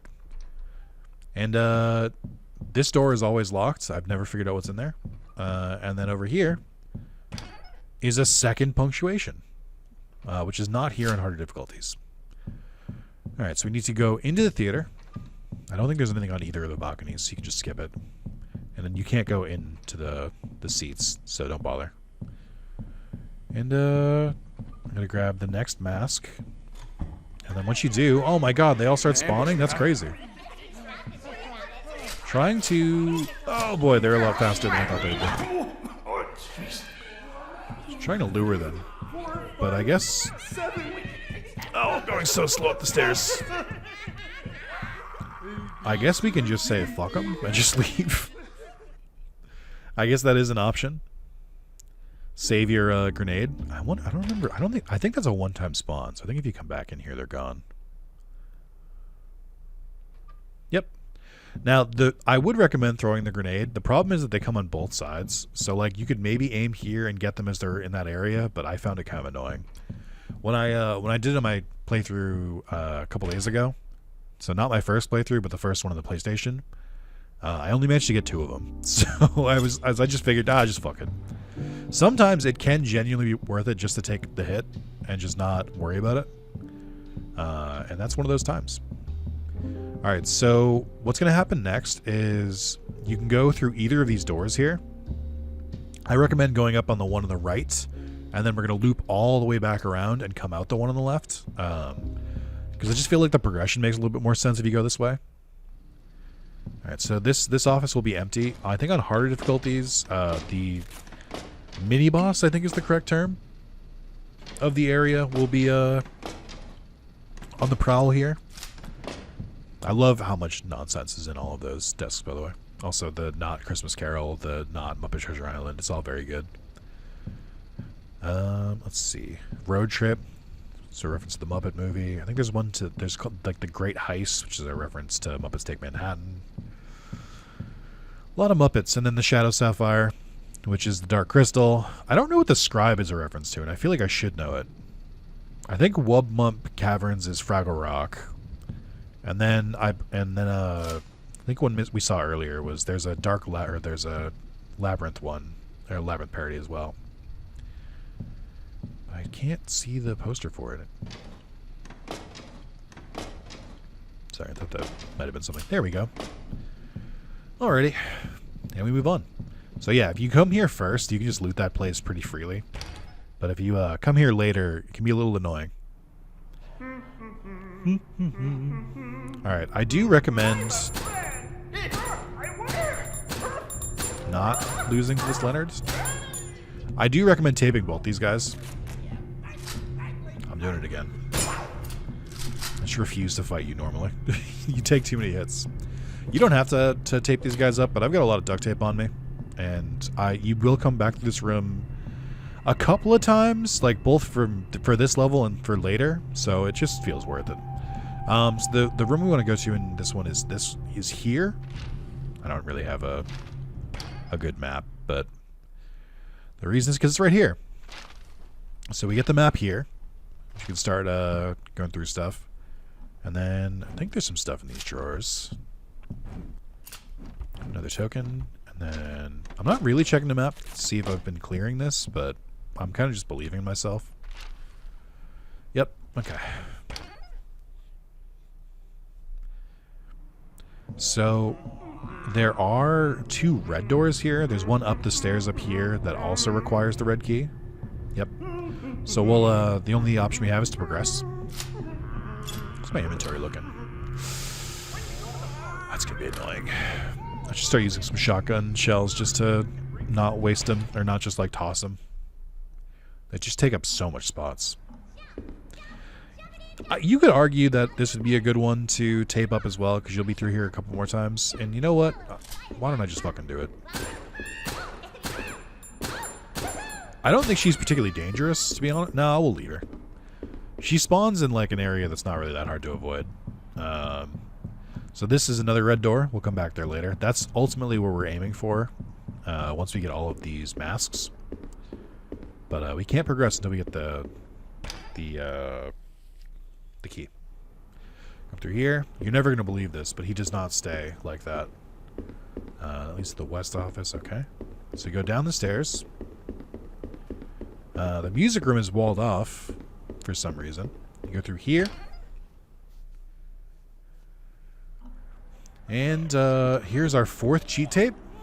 It's laying on the side of this, facing like the street entrance. Let's grab that one. I think that was the second one I found on my first playthrough. God, there's so many shotgun shells here. I'm just gonna start fucking blasting. Let me go through here. This leads to the TV studio. I actually don't think you ever need to interact with anything in here, in this part of the studio. Except for, at one point, you need to go from that door to that door. Inspect this. Script. Nice. There is no trophy for collecting all of the notes, by the way, so it's just for fun. So this is where the mask is. We need the key for it. It is possible. Yep, you can see it real quick. It is possible to just grab it through the wall. Which I think I'm going to try for. Oh, brother. There's so many of you. Go ahead. You have no idea. They're just fucking yapping. I think if I do this... But yeah, just grab it through the wall. Easy. They've never fixed that, so I just think that's funny. You will need this to progress. This little game piece on the chessboard. I actually think this is super easy to miss. I think there's supposed to be maybe a cheat. I think the cheat tape is outside of this room. I don't think there's one right here. Do I have a health thing? No? Oh, I do have one. Let's just pop it. Let's grab the extra health. And then we need to grab the game piece. Now my inventory is genuinely full, which is very annoying. But now that we have the game piece, we can go unlock that red key that seems to be blocking everything. Hopefully in the meantime I can waste some shotgun shells to free my inventory up, because there is one more mask out there still. What? Learn the alphabet? What's the alphabet? Shut up. No. But this should save us a trip back there, just by, you know, cheating. So, don't worry about it. Shoot, bug, you never take more than 3 hits. What the fuck? I'm gonna feel that in the morning. Maybe I should have taped you. Get down there. Spawn down there next time. Okay. Oh, you know what? Oh, I think I went the wrong way.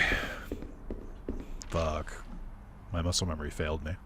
Is there really an item in here somewhere? Where? Oh, maybe it's up top there. There's another level we haven't been able to get to yet. Or I might just be like chilling here. Oh, that's what it is. Alright, well. Why not, dude? There we go. Yeah, okay. Why does it say I'm missing an item in the staircase, too?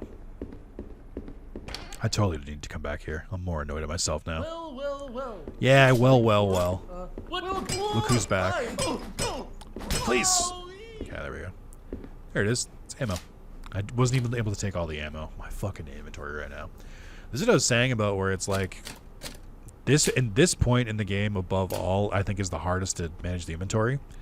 Because you have so many resources and so much ammo. But you also have to carry these big fuck-ass masks. So it can be a little bit daunting.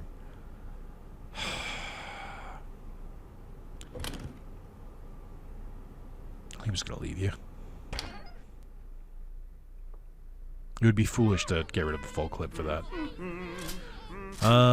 Speaking of a full clip. There we go. I did not realize this dude had a mustache. And then you can... I don't know how that one hit that one, but that's okay. Get rid of them. There is more health in the fridge on lower difficulties. I'm going to leave it. I don't give a fuck. None of these open, so don't worry about it. And then ooh. Oh my god, there's more shotgun shells. Jesus, dude. Alright. I gotta start blowing people away. So anyway, I started blasting. So go through here. This is the rec room. There's a fun little thing you can do real quick. I'm gonna do it to waste some ammo. Hit inspect, ring the bell, it'll bring up some targets, and then you can have yourself a little shooting gallery. Oh my god. I'm telling myself it's because this gun isn't that accurate, but I know the real reason is that I'm just not that good of a shot. And then that'll light up that, which will go over here. And you're not going to believe it, it's even more fucking health. It's just 2 more things of health. I couldn't give a fuck. I do not care. I'll help to see the flip side of things. Oh yeah, I know what this is. So that's just the hint for this safe, which we will need to solve. So this is where the key is. He's holding it. You have to play this fuck-ass board game, which I find very annoying. Maybe I'll give it Mostly a because shot. it's just pure RNG.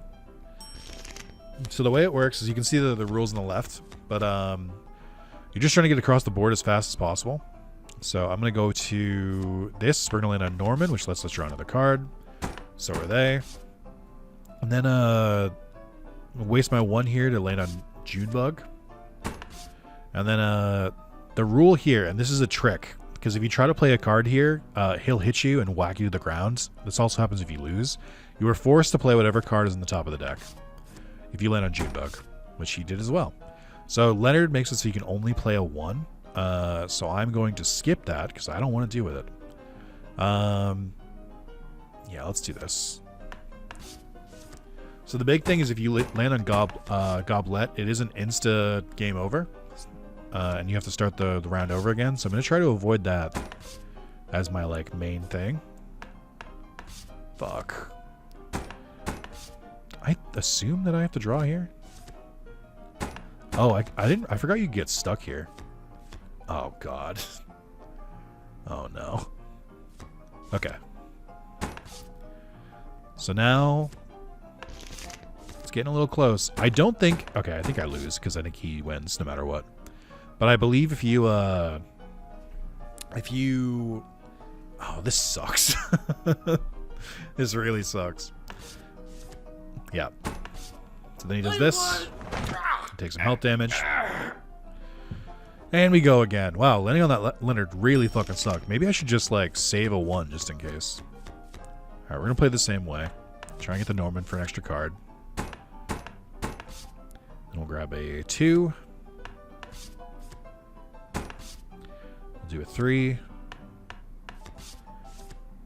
We'll do my other 3. I'm getting a little worried about my cards here. Oh, fuck. I mean, this is fine, I guess. The main thing is you want to avoid Chompette. Or, I'm sorry, Goblet. Because that's an insta lose. And then I'm forced to use a 1. That's fine. Son of a bitch. Forced to use another 1. He's catching up. This rubber banding is out of control. I'm going to be out of cards. So I have to. This sucks. God damn it. It's so RNG based. Alright, so I have to play whatever's in the top card of the deck, and this is where I play a 1 and lose instantly. Okay, thank God. Then we get the key. There's no room in the toolbox. Eat my entire ass, dude. Alright, there we go. Grab that. Cool. We can open so many fucking doors now. He will come alive later. But it won't be for a while. Okay. Where am I going now? I need that last mask. Where is that last mask again? It's not in the kitchen. Well, I struggled with this in my last playthrough too. I don't remember where the fuck this is.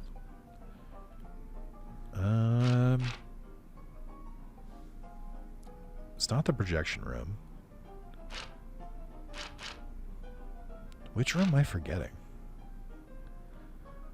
Street entrance to stage live audience. It's not there. I skipped that one. Oh, is it?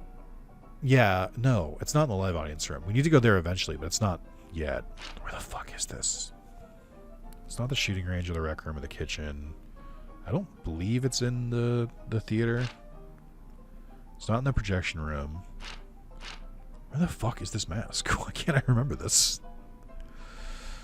I think I might have a lead on where it is, though. Maybe.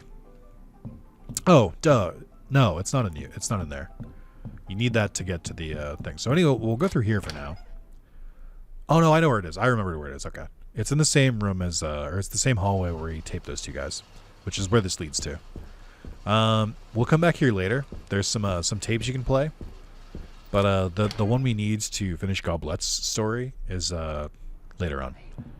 Sleeping can be the best part of your day. This is a very funny one. The Saturn painting where he's eating a hot dog. That's very inspired. I also like the pearl with a pearl earring. That's another really good one. If I find it, I've seen it everywhere. This one's pretty whatever because I think it's overdone. This is really good. I like this one. But this is the room we're looking for. I can't believe I forgot the same room twice. That's crazy. Oh my god, there is no room in the toolbox. No. What am I giving up for this? I think we definitely give up you. I need the key. Oh my god, I run into this problem every fucking time. I should have put the wrench away while I was gone. Or while I was in the safe room. That's my recommendation, is put the wrench away. I could get rid of these tokens because we have enough in storage. It's a little annoying, but I think I can do it. And I think it's obvious, and I don't want to admit it. I'm going to have to get rid of some shotgun shells. We'll get rid of these ones. It feels illegal to throw out shotgun shells, but just have too much ammo. What we got in here? More shit? Yeah, another punctuation. I can't pick it up. And then magazine we could take. Alright, let's go. The problem with being really good at conserving your ammo is that you just have a fuck ton of it. Then we want to go this way.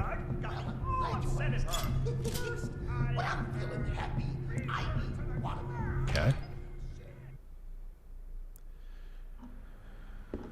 Alrighty, we can ignore Junebug. Her back is to us. We're going to go up these stairs. Go through this door. And this is the mask puzzle. So, it says it right here. Junebug had a good day. Norman had a bad day. Liliana, that's what the other one's name is, found a big mouse. And George got cut off in traffic. George is the other name I forgot. Alright, so Norman is sad. Junebug is happy, which is the mask we put away. Liliana is shocked. And George is mad. There is another door we're going to have to come back here later for, because I believe there's another cheat tape through that door. But for now, we go into this door, a little crawl space, and wouldn't you know it, it's a fucking save room. I guess instead of throwing that stuff out, I could have just come back here, but what if I told you I didn't give a shit? What if I told you I don't give a fuck? Who cares? Life's short, man.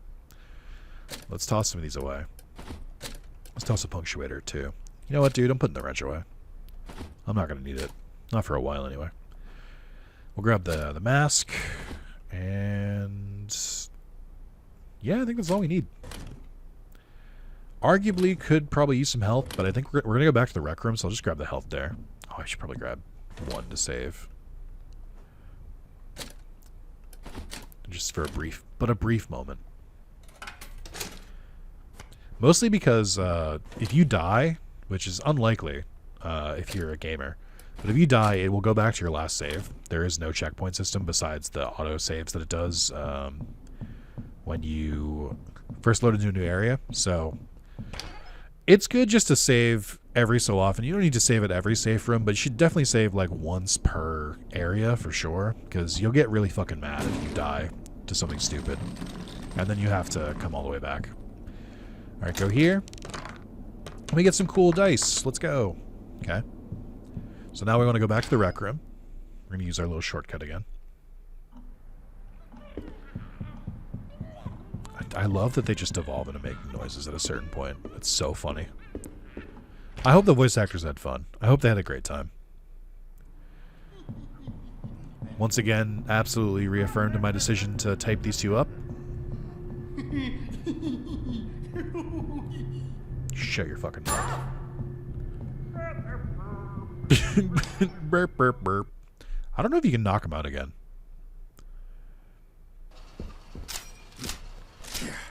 Okay. Bam, bam, bam, ba-dum, ba-dum, bam, bam, bam. I'm gonna grab these while I'm here. Alright, and now we do the safe. So the secret to this puzzle is you open it and it shows dice. So you may think like, oh, the top row would just be 3, 6, and 1. No. They're mirrored. So if you didn't know this, every die, both sides of the dice will add up to 7. So for an example here, it's showing 3. So the opposite side of 3 would be 4. And then it's showing, I already forgot, 6 and 1. So then it would be 1 and then 6. And then if we open it, you'll see that now they match what they're supposed to be.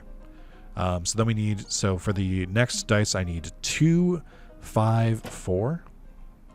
2, 5, 4. And then we need 3, 1, 2. And then you can hear something clicked. Open that. You get this big fuck-ass thing, because they love taking up your inventory space in this goddamn level. And this takes up 8 spaces, so make sure you have you make sure when you are messing with the masks that you take the time to put this stuff away, because it is annoying. Okay, so now we're going back towards the TV studio, but we're going to go back through this door, which I think we have thus far avoided.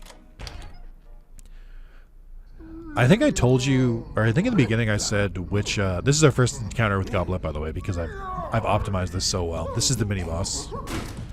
So you can explore here. Just don't worry about it. But I think if you go that way, that's a dead end anyway, because I think the rec room is locked. So I think you're forced to go this way first. Now that we need to go down in that hallway, there's going to be a Junebug and a Liliana down there. You can hear them just fucking screaming. I don't recommend taping these, but they do only spawn in this section. So after you complete the offices, they won't be here anymore. They can be annoying because this is a kind of tight corridor, but just deal with them. I haven't really had to use too much ammo so far, so just don't worry about it. And then we go in the red door. And this leads to the other side of the movie, or the TV studio. I was telling you before, you really don't need to interact with them over there at all. I think there is a candy bar in the fridge, but... Actually, there is a candy bar in the fridge. What if I went for it?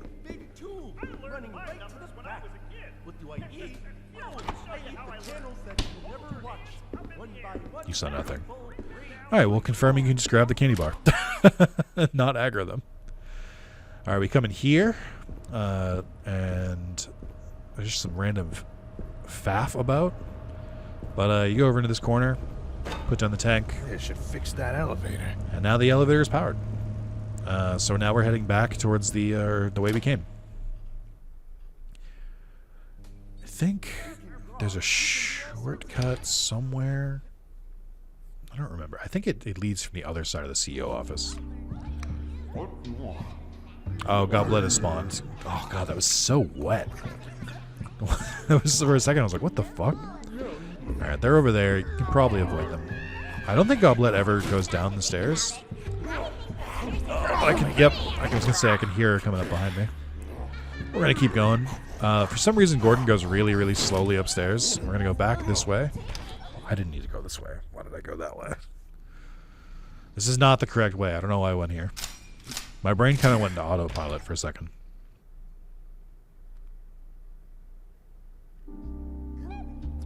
Well, a Goblet despawned, so that's good. I was mainly just trying to avoid shooting these, and I really didn't need to. Alright, so go through over here. It was so long ago I forgot this is where the level is actually supposed to go. And we can finally use the elevator.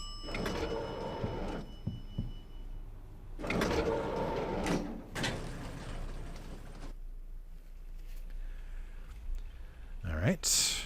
And we are in the secretary's office first. I'll grab the health. And the tokens. Ooh, shotgun shells, don't mind if I do. And then, oh, the Mystic Maze. That's what the pun is for this one. If you unlock this door, this is the other way back to the crawl space. So you can go back to deal with this. This time, this is where I would strongly recommend saving, because we're going to have our first boss fight coming up soon. I don't know why I put the token away. Hey, Z, it's my favorite letter. Let's go. As you can see, the key is still not... it's not discardable yet. We've got to do some more stuff with it still. I can put you away. Actually, hold on. Do I have... No, I have 3. 5 if I had taken the ones from the the lobby. That's fine. Okay. Seems good. I'm happy with my inventory. You know what I'm gonna do? I'm gonna do a crazy move here. I'm gonna actually heal just to show it off. Just brings you to full health. It's 1 token, nothing too crazy. Arguably you should use that because I feel like tokens are more plentiful, and if you're not like saving every single, like constantly, like I think even if you saved every time you came to a save room, you'd still be fine. Because they usually like have a couple tokens in the save room, but maybe don't spam it because it's limited. I probably could have done that after I looted this place, but sorry, what the hell is this? Another punctuator. Good. Alright. You go in this door. Gordon goes, man, I wish I had a view like this. For A. Gerswald. Wow. Would love to have a view like this. Fucking Goblet just eating her hand over there. To be fair, her hand is a salt shaker, so if you had salt, why wouldn't you just fucking chug it, right? Alright. Grab the front door key. Maybe this will unlock the front door. Except there's another hidden thing here. So what we need to do here is on the right of the desk here is a little button. You press that, it unlocks the portrait. Crawl through the hole, because this hole was made for me. And then on the floor is a tape. This is tape number 5, worn out. Yippee! Nothing in any of the lockers. There's nothing else in here besides the tape, which is crazy. And then you go through. I like that one. That's a really well hidden one. And we got the key, so we're just leaving now. This is where I probably should have saved, by the way, but you know, whatever. What am I missing? Oh, I see. Just noticed that it was greened out. I'm not like 100%ing this, but I am curious if I see that I'm missing something in a room I've already been to.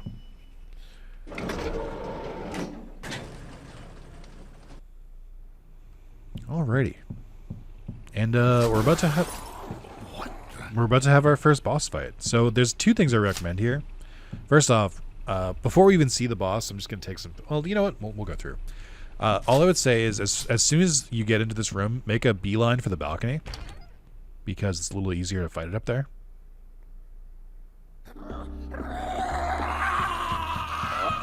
Don't even worry about it.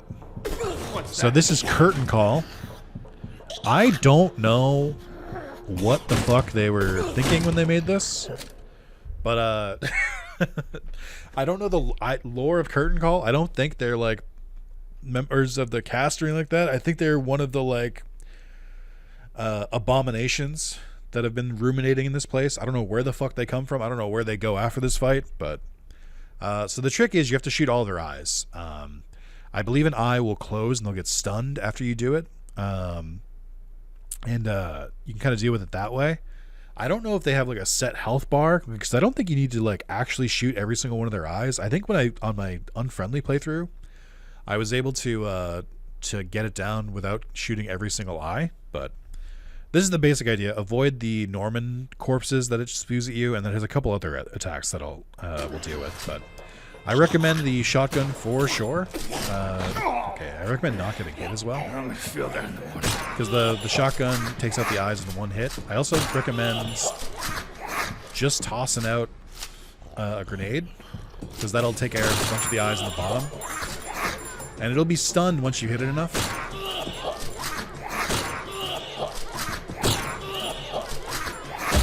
There we go. Pretty easy. And then it leaves because its people need it. Yeah, that's right. Get out of here. And then if you can hear, they also start shooting out hand puppets. Which still only take 1 hit, but they, unlike normal, they do spawn aggroed, which is a little bit annoying. But yeah, that's the boss fight. Just kind of, I mean, you could just toss a couple grenades and probably kill it, if I'm being completely real with you. But yeah, not too bad. I definitely was over prepared for it. I can tell you that. But yeah. probably didn't need to toss 2 grenades at it, but it's fun. I think that's a good place to use a grenade.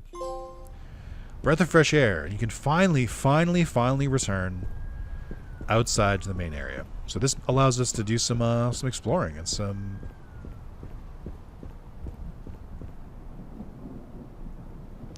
Allows us to do some exploring and unlock some more stuff.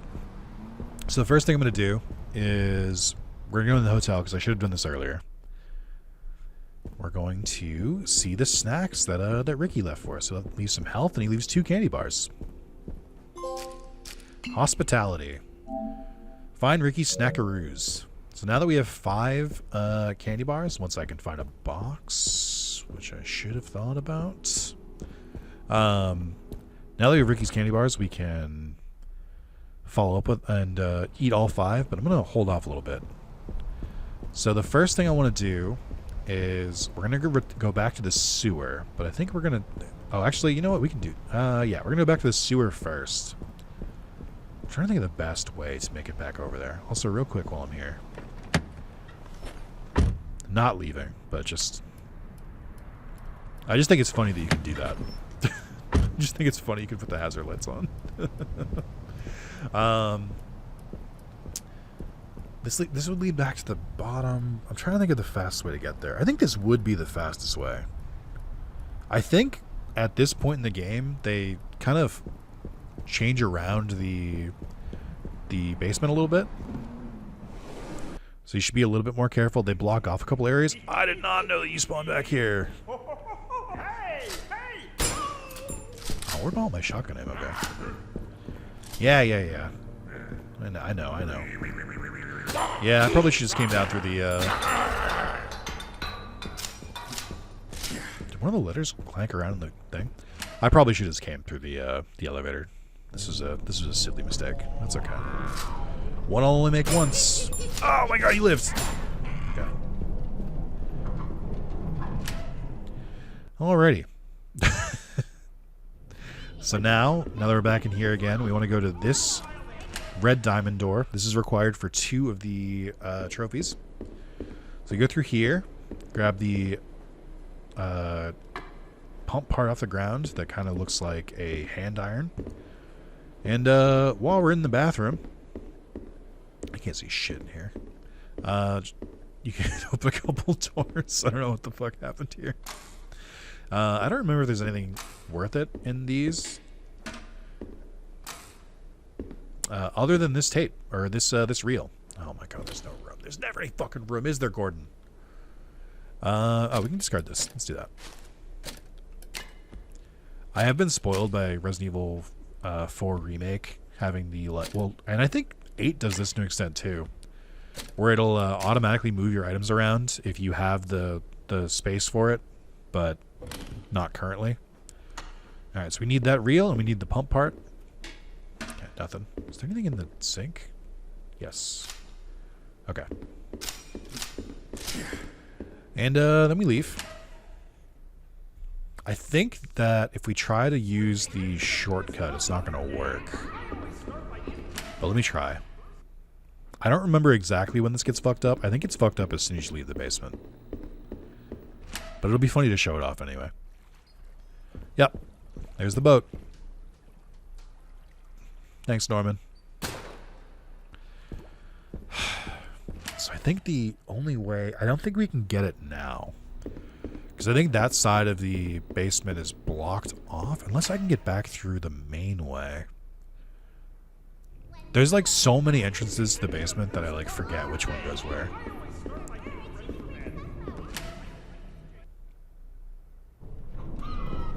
Oh my god, I keep fucking... I should have taped you. I should have just done it, dude. Look at how much goddamn ammo they take. It's so annoying. That should be my last time in that hallway. Okay, you can spawn over there. That's fine. I think this is another shortcut, but I think this boat is also fucked. God damn it. It's so fucking annoying. Alright, I think this one's not fucked. I think it's on the other side where it is fucked. Yeah, so we gotta We gotta take the elevator out, which means I do have to go back through that hallway that I said I don't have to go back to. Alright, this was such a fucking waste of time. Don't do what I did. I know you're watching this video as a platinum guy, but don't follow my example. In this one particular instance. So glad I don't have my wrench either. I've made this as annoying as possible for myself. Tempted just to take the hit here and run past him. You need a breath.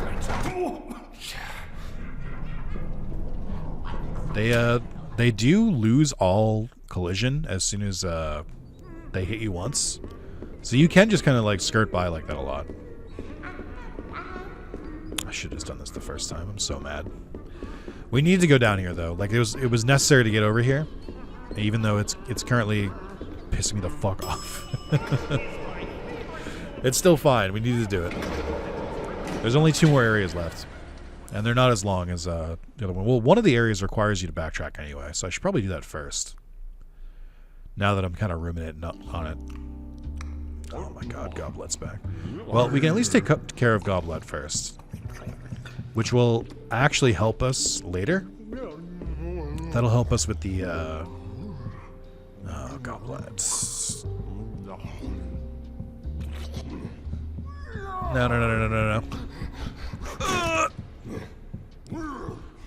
Gordon, I swear to God, you gotta pick up the pace. I don't think Goblet can spawn in the same area, like adjacent to each other. Like if you're in one room, I don't think she can spawn again for a while. But on Unfriendly, that does not count anymore. Goblet will just spawn whenever the fuck she feels like in it, as will all mini bosses. But we want to come through here. And then we're finally going to interact with this. There's already one here, and you can pop this in to play some My Friendly Neighborhood stuff, but this is the only one that's required. So that's in slot 2. So we come here, and we hit slot 2. And it just plays a bunch of, like, sad shit. Basically, we have to give Goblet depression to save her, or to make her stop being aggressive. And it plays Ave Maria.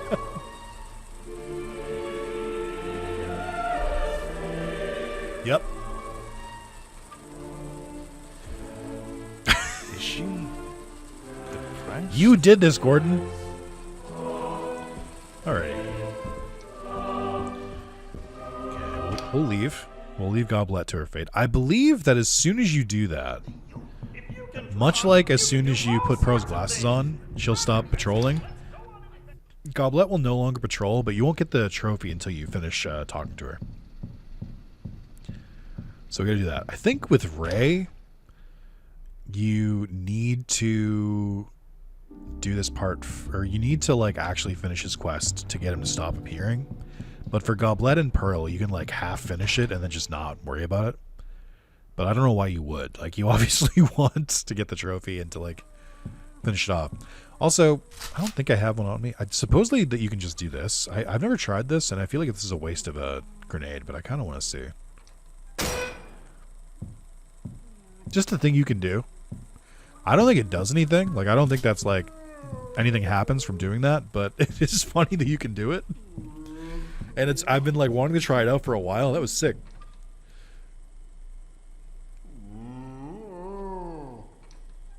The good news is I won't need all the grenades, because there's one more boss fight and we're gonna get a different weapon that's gonna one-shot it.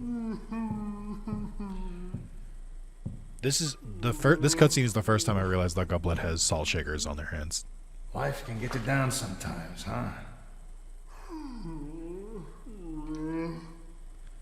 First time I ever saw a movie as a kid, there was this scene of a man riding into this big blazing sunset. He's talking about Shane. When it came up, it just caught me.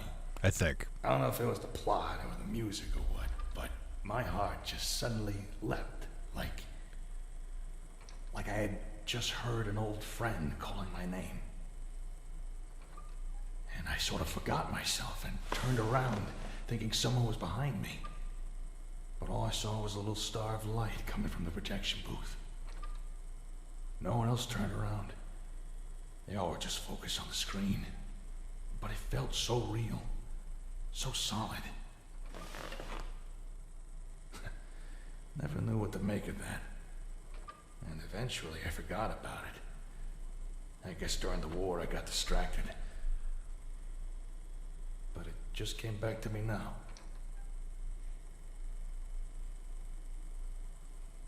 That's so crazy. When you looked back, were you able to find who asked?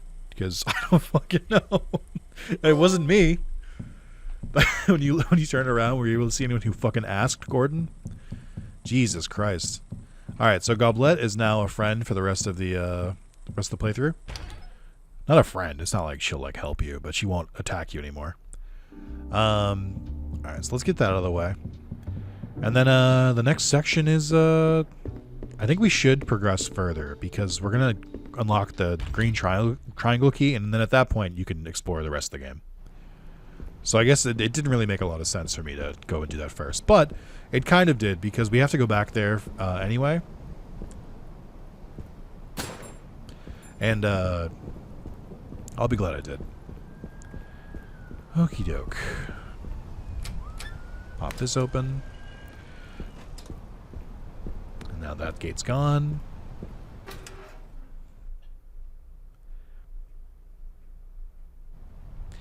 And on we go. I don't think anything spawns in here yet. You actually don't need to go through this hedge maze like at all, because you can basically go from that gate to the entrance, but then the one time you don't do that, just hug the right wall, and then you'll find a little shack.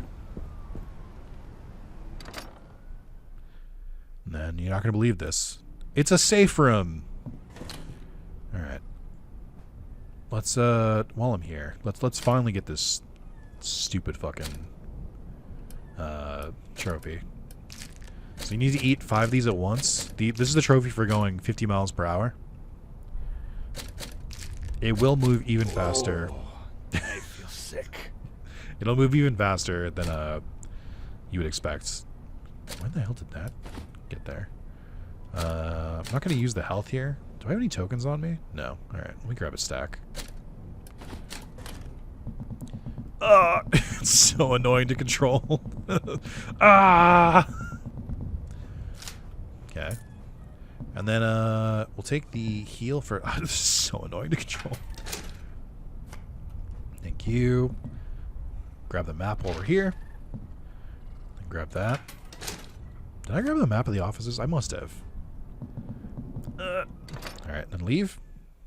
We get another scene with Ricky where he hits a nerve. By the way, you can fuck up the scene if you... I did this before where I looked at this and looked backwards, and then open door was just like on the screen when I did this. So just walk straight forward until you get the scene.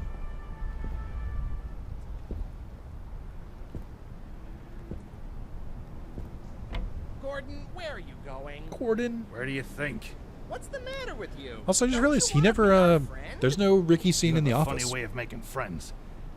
I'm lucky I haven't been hugged to death or eaten. Okay, I admit we're not at the top of our game, but you can't throw us out just because we've made a few mistakes. I'm just doing my job. Uh-huh, sure. I take it blasting your way through hordes of allegedly psychopathic puppets is a normal day at work for you, Seriously, Gordon, who hurt you? I don't know what you're talking about. No? So you were just born a bully? I'm not a bully. Surprise, His voice cracks there. They're always bashing down doors and brandishing guns. Or maybe a GI give you a chance to rampage through some This is where he hits. defenseless- Don't say that, Ricky. Say what? Don't talk about the war. Why not? Just saying. Seems like exactly the sort of place you... If you didn't get it from that very subtle scene, Gordon was in the war. I think I actually forgot. If you go into his truck, it's so funny to be moving this fast after that scene. If you go into his truck after or in the beginning and hover over the little metal hanging from the thing, he'll say he got it for taking like a bullet for someone or something like that. So we're going to go straight across the playground, ignore it for now, and we're going to go to these doors. We're going to introduce the final mini-boss. What was that? We're actually fast enough to follow them, and you can see that they just despawn. Go through here. This is the same scary hole that we could see from that we saw from down below. And I'm gonna go through here first. Nothing in this fridge. And then I think there's some ammo here. Yeah, there's some more shotgun shells. And I'm moving slow again, and now I feel like I'm moving really, really slow. Another thing about the war. And then another TV. I don't think there's anything else in here. Alright, down the stairs. We're going to the greenhouse. So this basically just tells you Maybe I can sometimes use this jam to clogs up dissolve the what was hotel blocking elevator. The elevator in the hotel. So you have to deal with all of this. It would not be a Resident Evil game if you didn't have to mix some sort of fucking concoction. So we need, film developing stuff. We need trombone polish, which is a really, really funny fucking euphemism. And you need, I forgot what the last one is. I already forgot. I think it's wheat or fertilizer or weed killer. So now we have the triangle key. First things first, we gotta go in here, grab a battery, and then, lifestyle opinion column. Sure. And then there's only a couple of these that we can open. I don't think any of them have anything in them. Nope, I lied. There's health. It is fucked up to put this many, and there's ammo. It's fucked up to put this many lockers in here and then block off a bunch of them. I'll say it. That's mean. And we're just kind of rounding 2 hours, so I'm gonna quickly cut my recording just to make sure that I don't lose it, because it would be really fucking annoying to lose it that. But I'll be right back. Alrighty, let's get back to it. So first thing we gotta do is fix this elevator. And I think the dog can start spawning here. Not yet, thank God. Okay. So the dog will start spawning in a couple different places, or I should say dogs, plural, which might be a spoiler. I'm not sure, because it's the first enemy to appear in like multiple spots at the same time. But I think I didn't realize it was more than one dog. But if you walk to the greenhouse, if you look on the right, there's multiple dog houses. So that's your hint. All right, so we are back in the basement once again because I just love it so much. We are gonna need to. I'm gonna try and get rid of Ray first because we have his plumber part. Oh, now he spawned.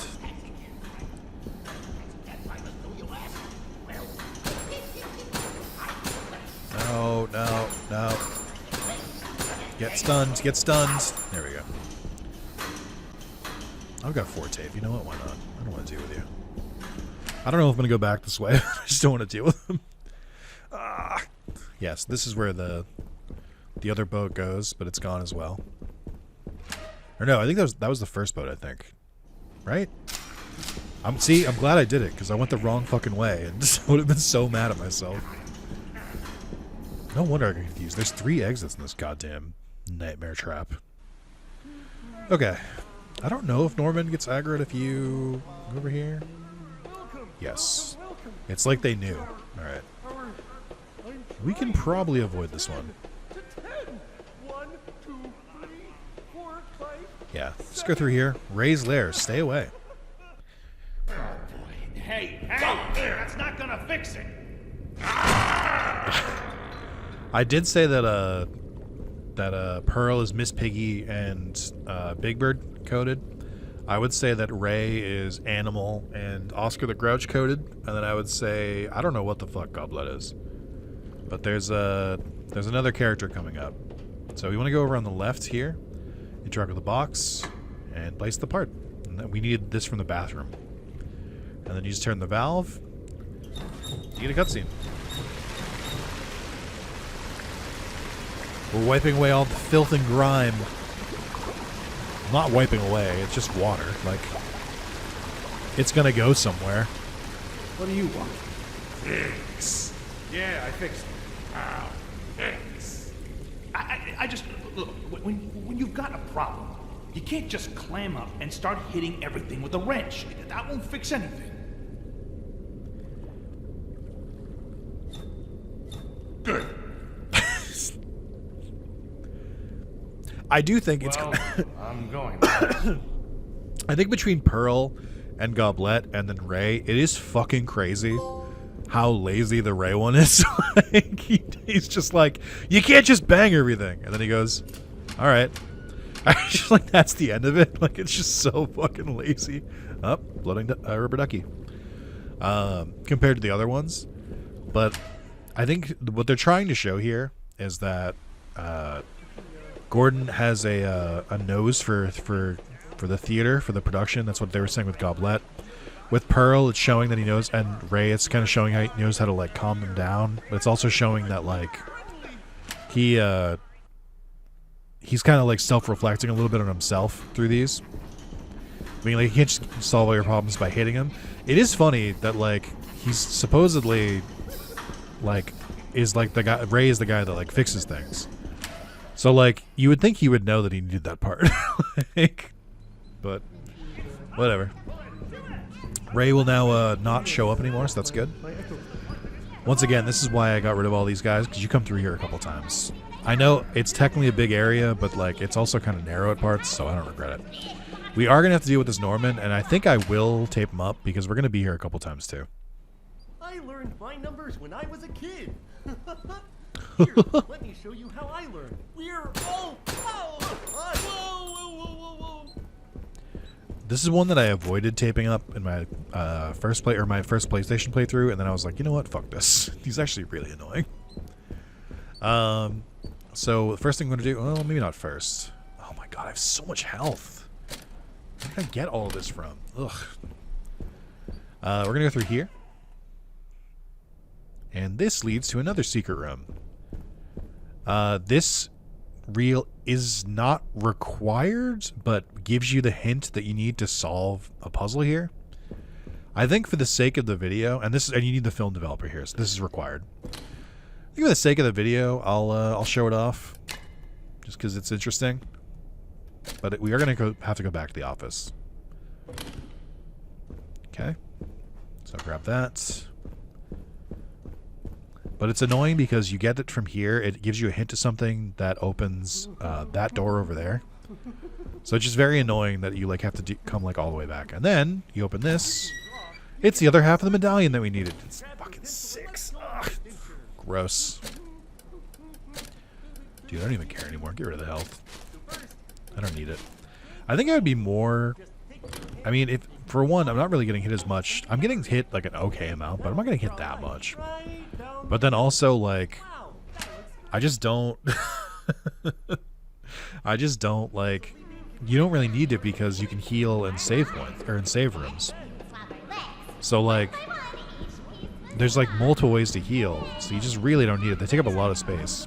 Now, granted, the big thing with the portable heals is that you can bring them anywhere. Also, if you did try to come back this way, mineshaft collapse. I don't know why.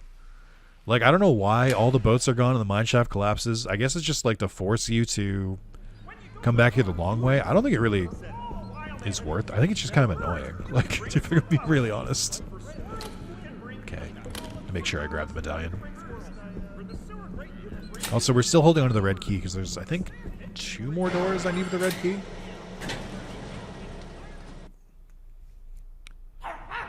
Ah, and the dogs have finally started spawning. Okay. Alright. So they can be a little annoying to deal with, so I think I'm going to try and deal with these guys sooner or later. So you can hit them, but they're kind of like this game's version of regenerators, where they'll just get back up. So do it just enough to get by them. You can also do the tried and true trick of just let yourself get hit and then deal with it after. Okay, and there's another one spawning right there. I'm going to try and avoid it. Just open the door. Open the door! And then hug the right wall. And once again, we're back out here. And you're not going to believe this. There's another fucking dog here. This dog will now spawn out in the open. So that's where the 3 dogs spawned. 3 dogs. Ow.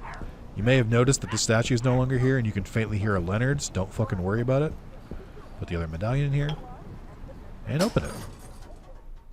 So this is for a couple different puzzles. It is really, really worth it. Like, this is a super, super good thing to do. But it's not required. Alright, let's stash you for now. I'm going to stash you as well, just for the moment. This is Pearl's Aviary. So this is a... these are puppets, by the way. This is a puzzle about power and stuff. So crack this open. Turn the power on. I believe power should be going up there now. So this also opens this one. So you can take that out. I think you want to hit the other way. So what it does is instead of the normal like on off, this directs which direction the power is going onto the wires. So now it's going up there. And the hint is that the lights will turn on if you're in the right spot. So we open this. Need a battery. That's what we grabbed that one for. I think if you turn it this way, that unlocks the big door. But then you don't have to keep it turned that way, so you can just turn it back. It doesn't like close the door for you. And then we're gonna keep going up. We're going up, up, up. It's our moment. Gold. And then you open this one and flip that. I think. I'm trying to figure out if I can see it from here. Yes. So that opens up this big case here, which has a fuck ton of goodies in it. Like probably the biggest hoard in this entire game. But I'm trying to remember what the point of putting it this way is. Where does this one lead? I think it just doesn't lead anywhere. It just leads to a light. So I think we're good. I think that counts as solving that puzzle. I'm trying to remember. I gotta look at the trophies now. I feel like I missed something with this earlier, and I can't remember it now. Beat all this with things. Finish the game without duct tapes, with only the stenographer, no healing, no saving. Conclusion, our new day dawns, rejected offers, yep. Later is now. Alright, look away if you don't already spoiled for like a hot second. I'm just gonna check these, okay. Knew that one. Knew that one. Okay, so I don't think I'm missing anything else here. I think that's just for this, like, goodie box. They do give you a second storage container here. Like, that's what the blue storage is, tools 2. I believe this only appears right before the final boss. So only put things in there if you don't care about them, I guess. But look at this shit. There's so much. Multiple punctuators, multiple ammo. I might even hold all this. No, we got it. Okay. And then I'm going to dump off a bunch of it. I don't need this many shells right now. I don't need the health. I don't need this many punctuators. Honestly, I probably don't need that many at all. And then we'll probably... So I'm going to not put away the handgun ammo, because the other thing that this area unlocks, at least once it's powered, is you get the index. So if you put a full clip of stenographer ammo into it, it gives you a grenade. That's a fun little neat unlockable. I don't think it's like... Oh, I don't even think it has to be a full clip now that I realize it. I think they took like the half clip there. Oh, wow. That's busted. You should be able to do that. Do I still have that 1Z one? Okay, that's fine. I'm going to hold on to the ammo for now, because I think that is still useful. But there you go. That's it's a fun little trick you can do. I'm going to take this film reel back. Let's hold on to it for now. I'm going to try and get rid of the dogs first. So you can, so you have to go through this door. So it's required to open this door to get to the next section. And there's some dog food right on the bench. I think it takes up a lot of spots. Yeah, it takes up 6 spots. That's why I didn't grab the film reel. It is kind of dark here, but you can see more dog houses. You can unlock this one. And then we're going to come back here, because that's how you get to stage 5. And some other cool hidden shit. But for now, let's just take care of the dogs. And I'll go show the movie, because I actually forget the code. So it would help me to remember it. I don't feel like looking at the guide.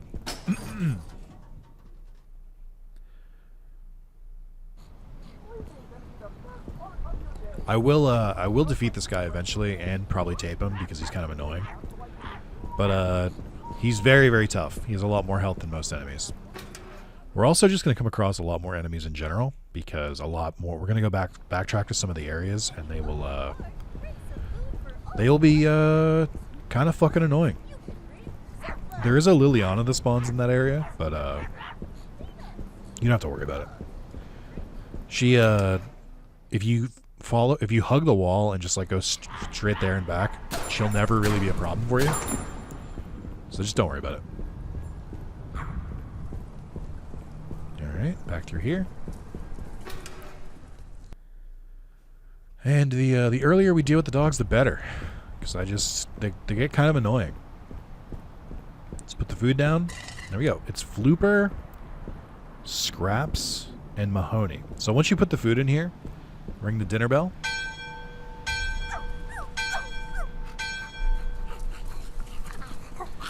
Look at the little guys. They're so cute.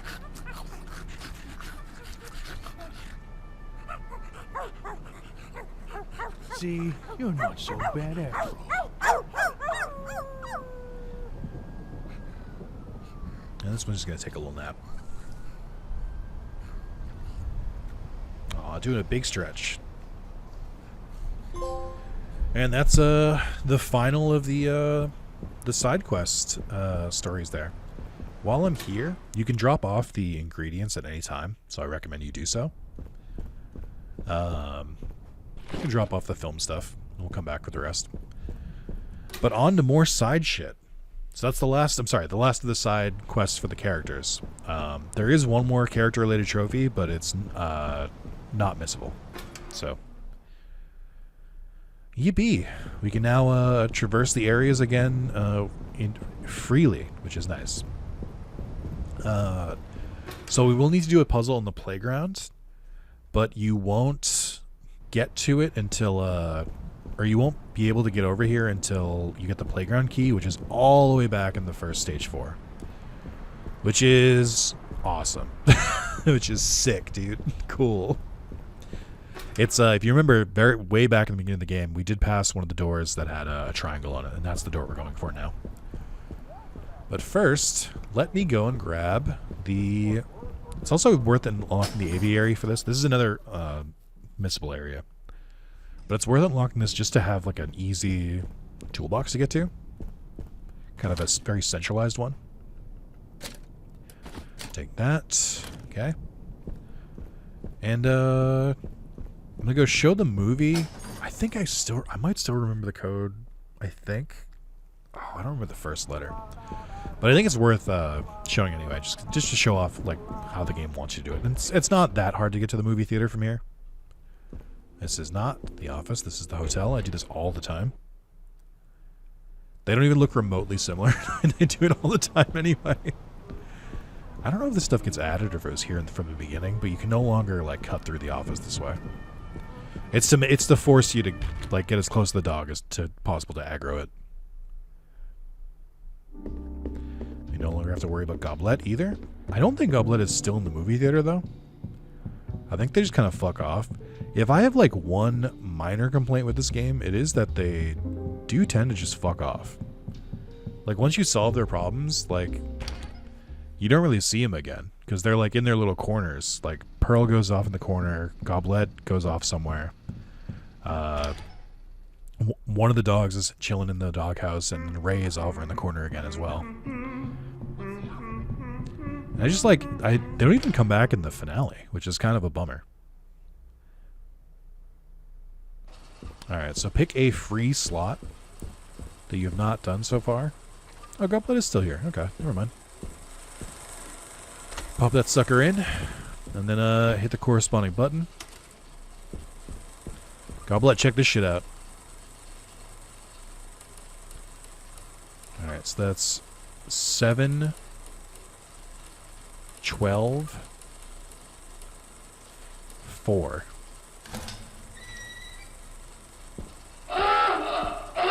So loud.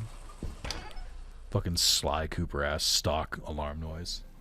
Yeah, sure is it's quiet around here these days. I went the wrong way. I like that. Okay. Yeah, sure is quiet around here these days. Isn't it, Bert? Norman is very Ernie coded, both in appearance and in voice. It's funny that Norman is like the face of like the cover art in the game and stuff, but he's not really a main character in this at all. I think he even like self-describes himself as a background character. If anything, Ricky is the main character. And he's like the only one that like stays sane.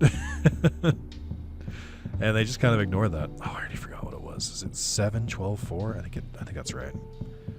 7, 12, 4. 7, 12, 4. Wait, I have a pen. Hold on. Oh, but it's on the right side. I'm left-handed. 7, 12, 4. It does kind of suck that my writing is not better with my other hands. It's alarming. I should work on my penmanship. Okie doke. Alright, we're finally dealing with this guy. I like how he's like a little bit muffled. Alright. To his credit, he does usually take 2 shots, so that's funny. I must have just like perfectly hit him. Alright, so we're gonna go back this way.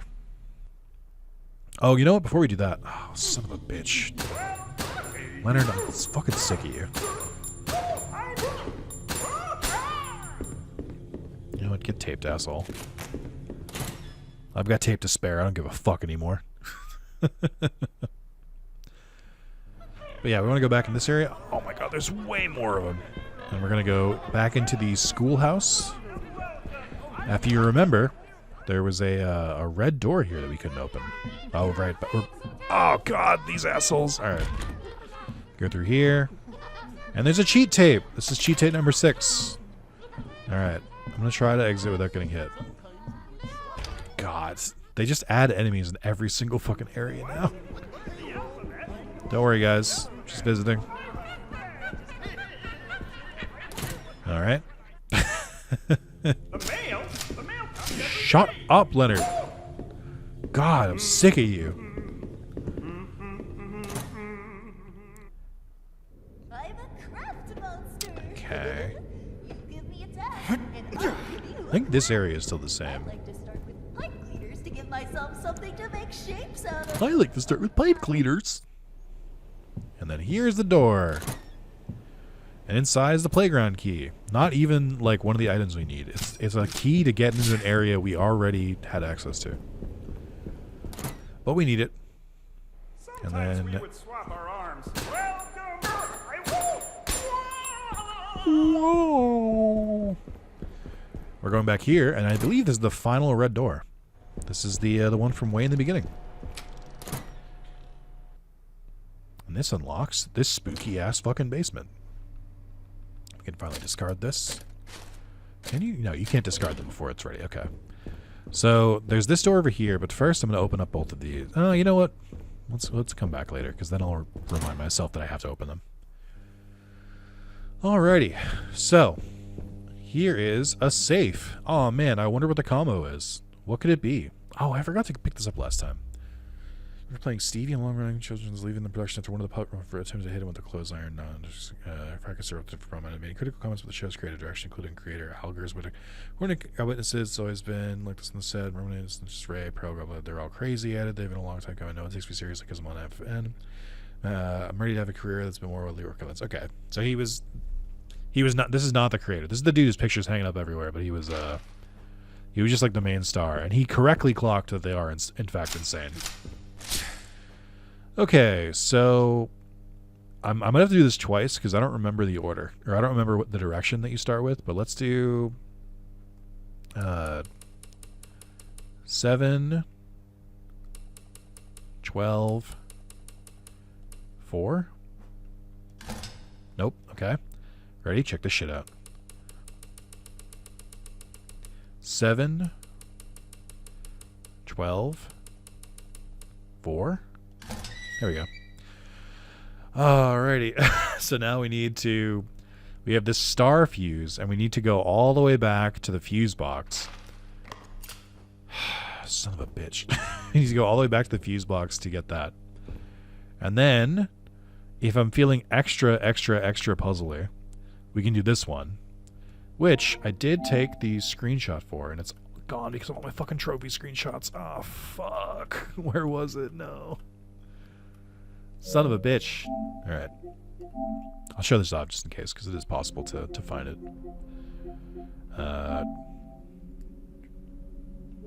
Ready? Just take another one. And now, it's back up and as the most recent one. Okay. So we need a dot in the cup, then the key, then 3. So this one doesn't matter what order you do it in, as long as you get to the symbol. So that, key, 3, nope, and then left, and then the 2 J's.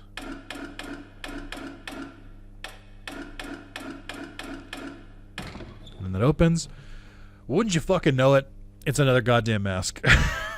I'm not gonna pick it up because I don't need it. But the puzzle for this is you take the 5 masks. So you go back to the studio. You take the 4 off the statues. You take the 5th one, and then there's 4 or 5 more statues in the hotel, and you put them on that, and that unlocks, I think, the final room. I don't know if that's required for the trophy, but I don't think you really need it. I don't think you need that for any trophies, which is really nice. So it's just if you feel like doing it, because I think if it unlocks the room I think it does, you can just clip through that room. All right, so we're gonna go through this one first. There's a Leonard up there with a oh yeah, that's funny. So he's got the shotgun. I believe if you didn't find the shotgun earlier in the game, that you can find it here. It is terrifying, these in a goddamn crow's nest. But on the floor near here is tape number 7. And then this also opens a little shortcut right through here, which takes us out into the main area. Cool. We have another door to explore. We have a couple more things to explore. So we go through back through here. I don't think that Leonard ever activates. I think it just like stays there. I think if you manage to come in here early, he'll be chilling on this stack of crates instead, which I'll show off later when we do the free cam playthrough. I guess I don't really need to do the free cam too much because free cam mode is really good for mopping up collectibles, which I had to do because I foolishly didn't go for every cheat tape my first playthrough. But you probably don't need to do that. Oh yeah, and this just unlocks a shortcut over here, which I do not need. Okay. Alrighty. So I think now we're going to go through the aviary to the other section of, I think that's for stage 4. Right? I think it's another side of stage 4.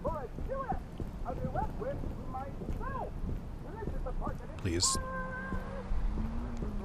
The immovable orange cone. I think I kind of don't like that. I think Leonard and Norman have a lot of similar lines, and I think George does as well. Where I think they it's recorded by different voice actors, but I think they have the same lines, which is a little bit lazy.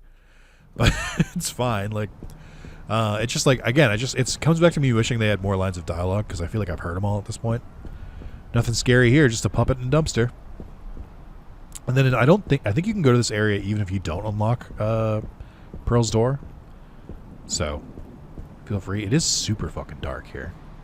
I'm trying to remember where the tape is here. I might have to look at a guide because I think I might be missing a tape. There's more duct tape, which is not what I was talking about, but thank you. Because I know there's one in here.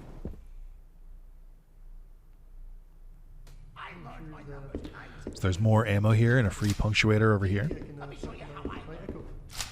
But there is a George and a Norman in here as well. And if you go on if you from where you enter here, if you hang a right on this one over here, we have tape number 8, I think we're on. No, yeah, I think I know where the other tapes are. I think we're good. And then these two are just chilling here. I don't remember where that door goes. Oh, yes, I do. It leads back to, I'll show it off. Why not?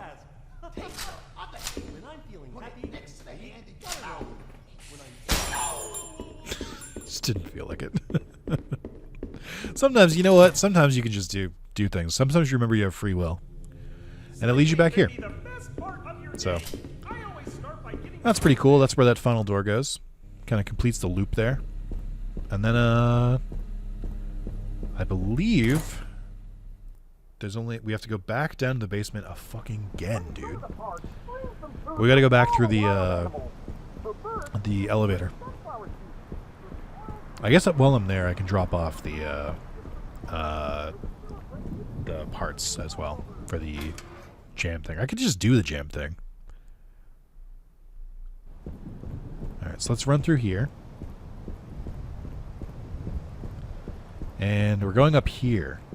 So we need the playground key for this. We got it. Open it. There's George. And then there's Liliana. And then we come up here. And there is a puzzle, but a very, very creative one. So you take all these pegs, and you have to match them up to where they are on the playground, which is genuinely very inspired. I just have it memorized because I'm a psychopath. There's George. We just passed him.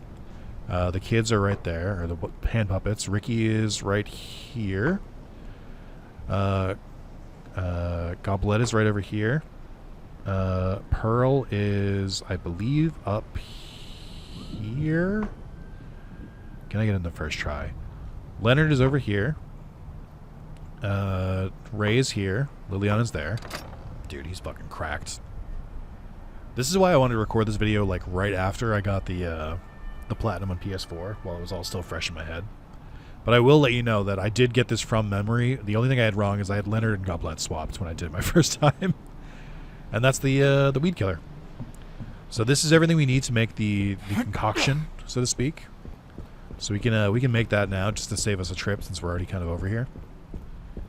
But yeah, I feel like once you unlock the green key, it just kind of feels like you're darting around all over the place. Like the garden or park or whatever you want to call this is like, this section's pretty short itself because it requires you to do a lot of backtracking, but I think the backtracking feels worth it because there's just so much shit you can find. So I don't really have a problem with it. I think it's fine. I am going to have to look at the notes again because I forget the timing. No, I might have it still. Hold on. So then let's add the final things here. Looks like it takes liquid. Oh, I forgot the trombone polish. Fuck. Never mind. We have to go back anyway. I lied to you. I'm sorry. I completely forgot. All right. I probably should have done that earlier too. Let's, so here's what we're going to do. We're going to discard the pegs. We don't need these anymore. We don't need the basement key anymore. Okay. I'm so embarrassed. Just taking detours I didn't need. Here, you know what? It was to drop off the film star, the weed killer. Just figured I'd get out of the way. Alright, so now we're going to go back to the little secret hunt we're on with the fuse box.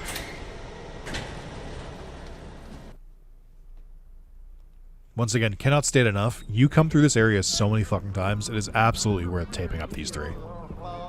I've saved so much time compared to like when I ran here the first time and didn't tape them up. Because in my head, I'm like, oh, it's a big open area. I don't need to tape them up.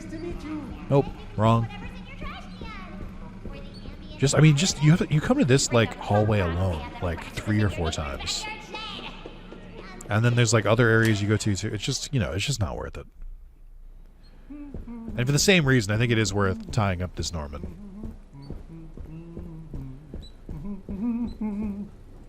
Hey there, kids. How are you doing that I live in without your moving your TV mouth? set. That's right. It's the strange. Okay.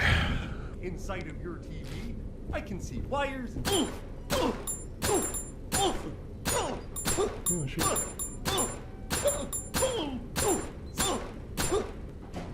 Okay, we have a AR for Argon. Oh God. Okay, I thought I could shut him up. So we want to remove all of these because we got to reset them in a different spot. I got to look at the notes though. Sewers. Where is the other hint? Okay, never mind. Is it in the stage? Norman, shut the fuck off. There it is. Spade, star, diamond, heart. So, spade, star. Hold your hands up in the air. Now bring them down Diamond. in front of your face. Oh my God. See? That's 2 hands. Now take one of your Diamond, hands, heart, put it in your spade. mouth, and swallow as hard as you can. He's telling you to swallow Now your you have hands one right now? inside of your Jesus Christ. I shouldn't have knocked him out so close. Alright, we come through here. And, a little secret area. And another punctuator. Just for free. And this is how you access stage 5. Which we need to do a couple things for. Treasure hunt. Look at this. Oh, yeah. This is more like it. I think it's crazy that they I could didn't. use a vacation. I think it's absolutely insane that they didn't use this in the main game. Like, this is not part of the story. This is a deeply hidden side quest. I had to jump through so many fucking hoops to get here. And it's this cool ass fucking Muppet Treasure Island set. And I'm like, I can't believe they didn't like showcase. Look at this. I can't believe they didn't showcase this during the main story. We're gonna follow this this door for now. We're gonna find cheat tape number 9. Little across here. I think I counted wrong. This might be number 8. So we're actually back all the way over in the original set. It's dark as hell up here too. You want to walk across this catwalk? I do remember another tape, I think. It might be a tape that spawns in a separate... I'm not sure. But we gotta go back to, the offices again. Oh, is this it? No, wait. Shouldn't the tape be here? The tape is definitely supposed to be here. Or one of them is. I think maybe... I want to say that this area... I think the tape can spawn there. I think if you miss one of the other ones, I think it can spawn there. I truly, to be completely honest with you, I don't know what caused it to spawn there. But I can confirm that was my second to last tape when I did this, when I did my cleanup playthrough. I don't know which one I missed to trigger that one or why, but it did happen. Making sure it's not here. It's so dark here. I can't confirm. No, there was definitely a tape there last time, and it would have glowed with the interact thing if it was there. Well, I guess just throw that out there. If you're missing a tape, it might be that one. Maybe it's not. Couldn't tell you. I do know where the other one is, though. There's another door in the office that I think we haven't access to. I just don't remember how to get there.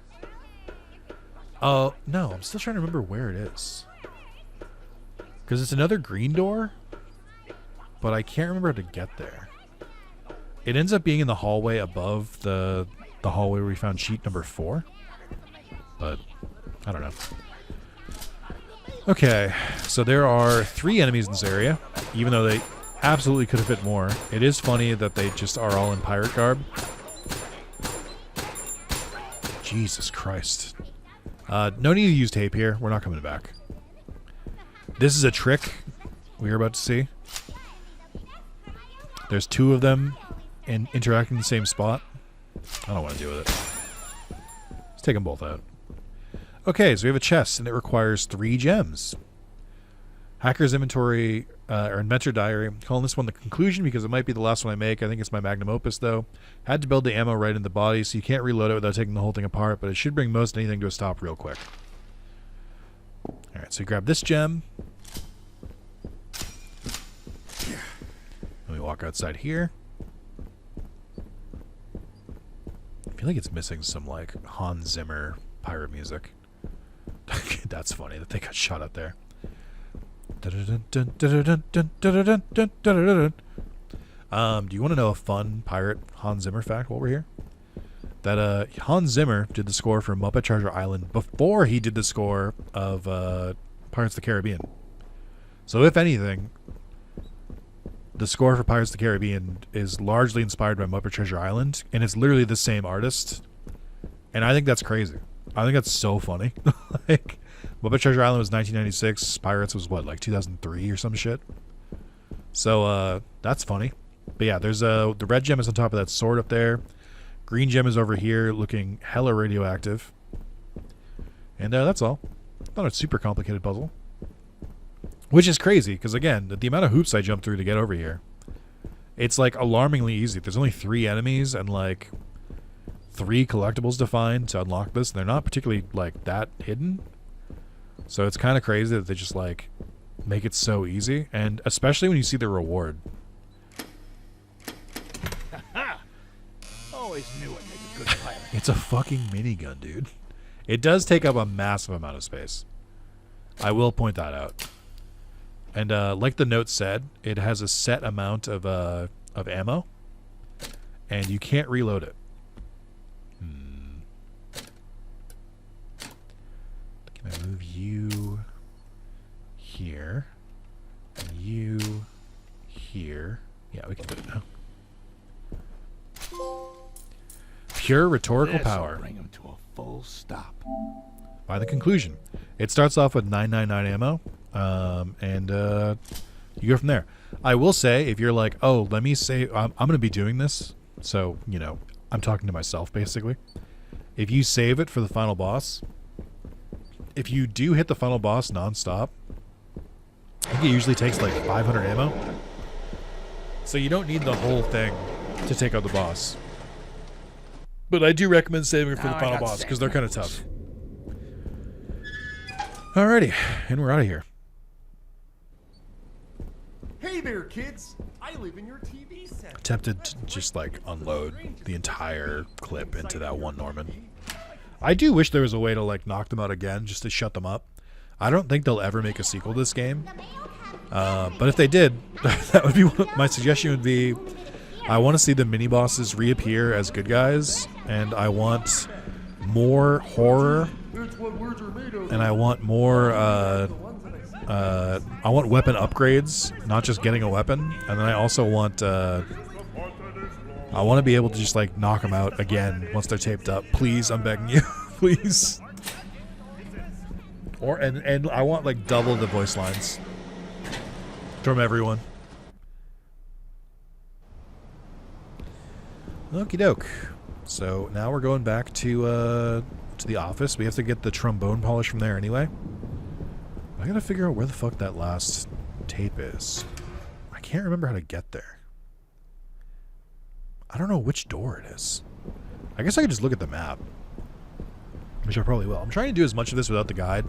Mostly just to show how possible it is to do this without a guide. Like, if you just, like, clear every area and, like, you know where things are. I guess I am the guide, but, like, you can pretty much find everything else, like, in-game. Like, it makes itself pretty obvious.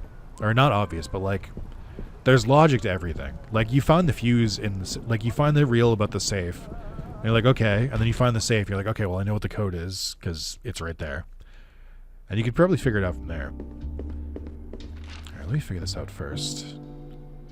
Machine room, it's not in. Live stage. I'm looking for another green door. There it is. Oh, it's in the statue room. That's why. That makes sense. Oh, that's so far away. That's so far away. It's annoying. We're kind of going to go that way anyway, though. So that's not too bad. I think that's pretty close to the to the music room. No, it's not. The music room's down here. What am I doing? But Gordon, I swear, I need you to go faster upstairs. It's really bad when you have speed up on for like the powerful playthrough where you're just like stomping everything. It's super bad because Norman moves even slower. I need to get to a box. I should have stopped off. Here, I'll show it off. We have plenty of extra ammo. It's crazy. Hey! I could probably just use this for the rest of the game. There's trombone polish, or trumpet polish, sorry. I keep calling it the trombone polish. And then there's some goodies in here too. I think it's just like the standard stuff we've seen before.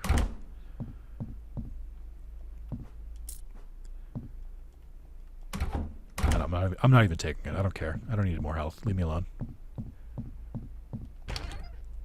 We have to go all the way up to the statue room. Ugh.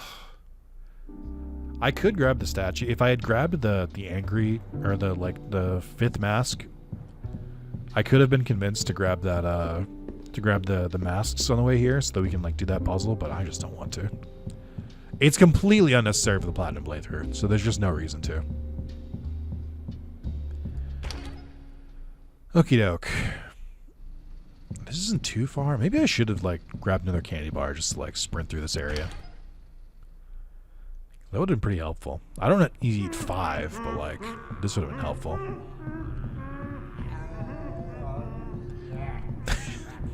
It's when they just start going...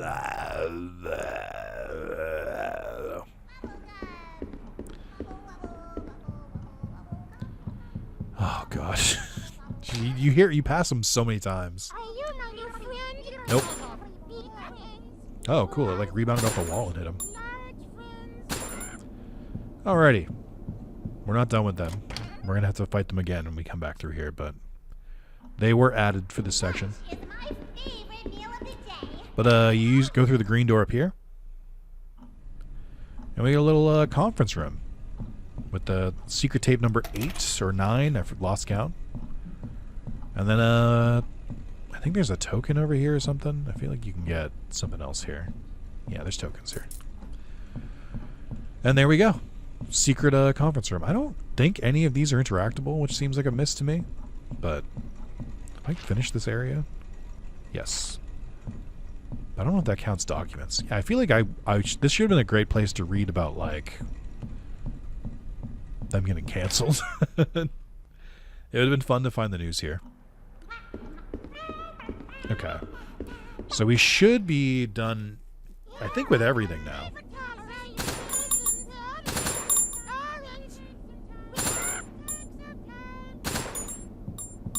Alrighty. You know what? I'm so confident that I can finish the run with this minigun. I'm just gonna only use it for the rest of the run. Sorry, my voice gave out. I've been talking for like 3 hours straight. Ugh. I had to drink more water. I can finish this game. I think I can finish it out with just the minigun. There's not that many enemy encounters left. There's one area where you should arguably use a grenade. But I think that's it. Like, everything else, there's like a bunch of like single enemies, or like maybe 1 or 2. Or I guess 2. But there's really not too much else you have to do. Other than the final boss. Like, the final area is like a pretty good puzzle room, but it's not... There aren't that many enemies. I think there's like 8? I want to say. Let me do my last stop off with the box real quick.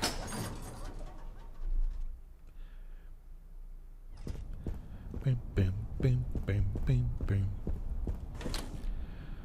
Oh boy. Okay. Let's I could turn these into punctuators, which would be funny. And finally discard this.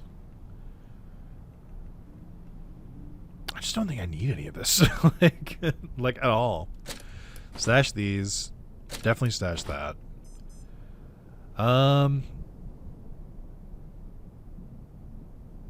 Fuck it, dude. I'm gonna stash the pistol.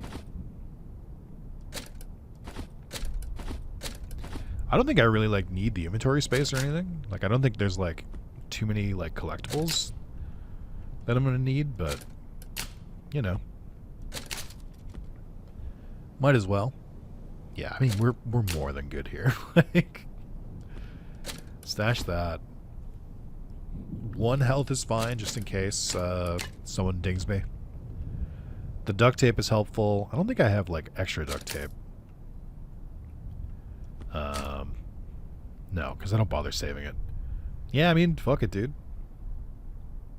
I think we're good. I've saved so many items. I really do want to make an effort to use this minigun, because I think I've done it twice now, where I've just like saved it and then not needed it. Or then saved it, used it for the final boss, but then just like had half my fucking ammo left and been like, what the fuck, man? Okie doke. Oh, you know what I could do and probably should? I'll buy some candy bars. It is taking slightly longer here, but I'll buy some more. Just to feel something. Just to move a little bit quicker. I really just needed to get back to this area, but it can be helpful for the final boss too, because extra movement speed is kind of OP. But yeah, this is the infinite candy machine. Just takes tokens, and if you're saving up your tokens, you don't really need it.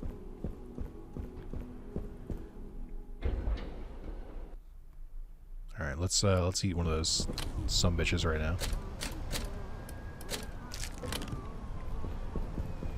I mean, my movement speed is faster, but after eating 5 of them, it's crazy. I think it's very funny that the movement speed stacks. Like, it's so silly that the more you eat, the faster you get. But I think this is basically the speed that Gordon runs at if you have the fast Gordon cheat unlocked. I think. And through here. I'm trying to remember if I think I got the last cheat tape. Again, I wish I could check in-game, but if I don't, it's okay, because you can unlock free cam mode, or you will unlock it if you beat the game, and it is like really easy to maneuver around and like find stuff you're missing, because you can like completely sequence break the game. All right, let's hit the spigot here. Turn that on, and then all right, I'm gonna look at the stuff here. Let's see.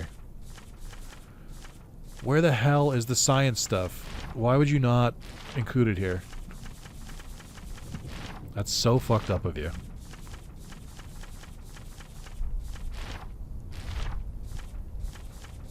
Why? No. Is it really not in the garden stuff? Oh no, it's right here. Okay. Red 1 to 2, green 1 to 2, blue 3 to 4, green 2 to 3. Okay. Kind of easy. So you just go here and go. I basically wait for 2 drops. And then for this one, it's 3. 2, 3. A little bit of extra there. And then 2 here. 2. A little bit longer. And then it works. Jam solvent. Yippee.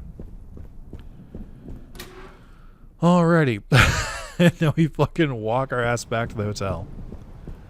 I think my movement speed reset too. Come on, Gordon. Pick up the fucking pace. I wonder if you eat one like right as when it's expiring, if you can like keep chaining them until your speed goes all the way up. I think they do give you one more in the next area too. I think they give you 2, because I think you can have a soda as well. Alrighty. Oh, it is a good game. I love that I can beat this game in one sitting.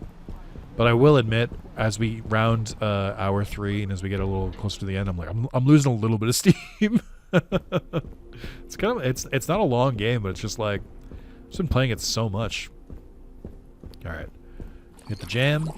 Finally, let's get this done. Yippee.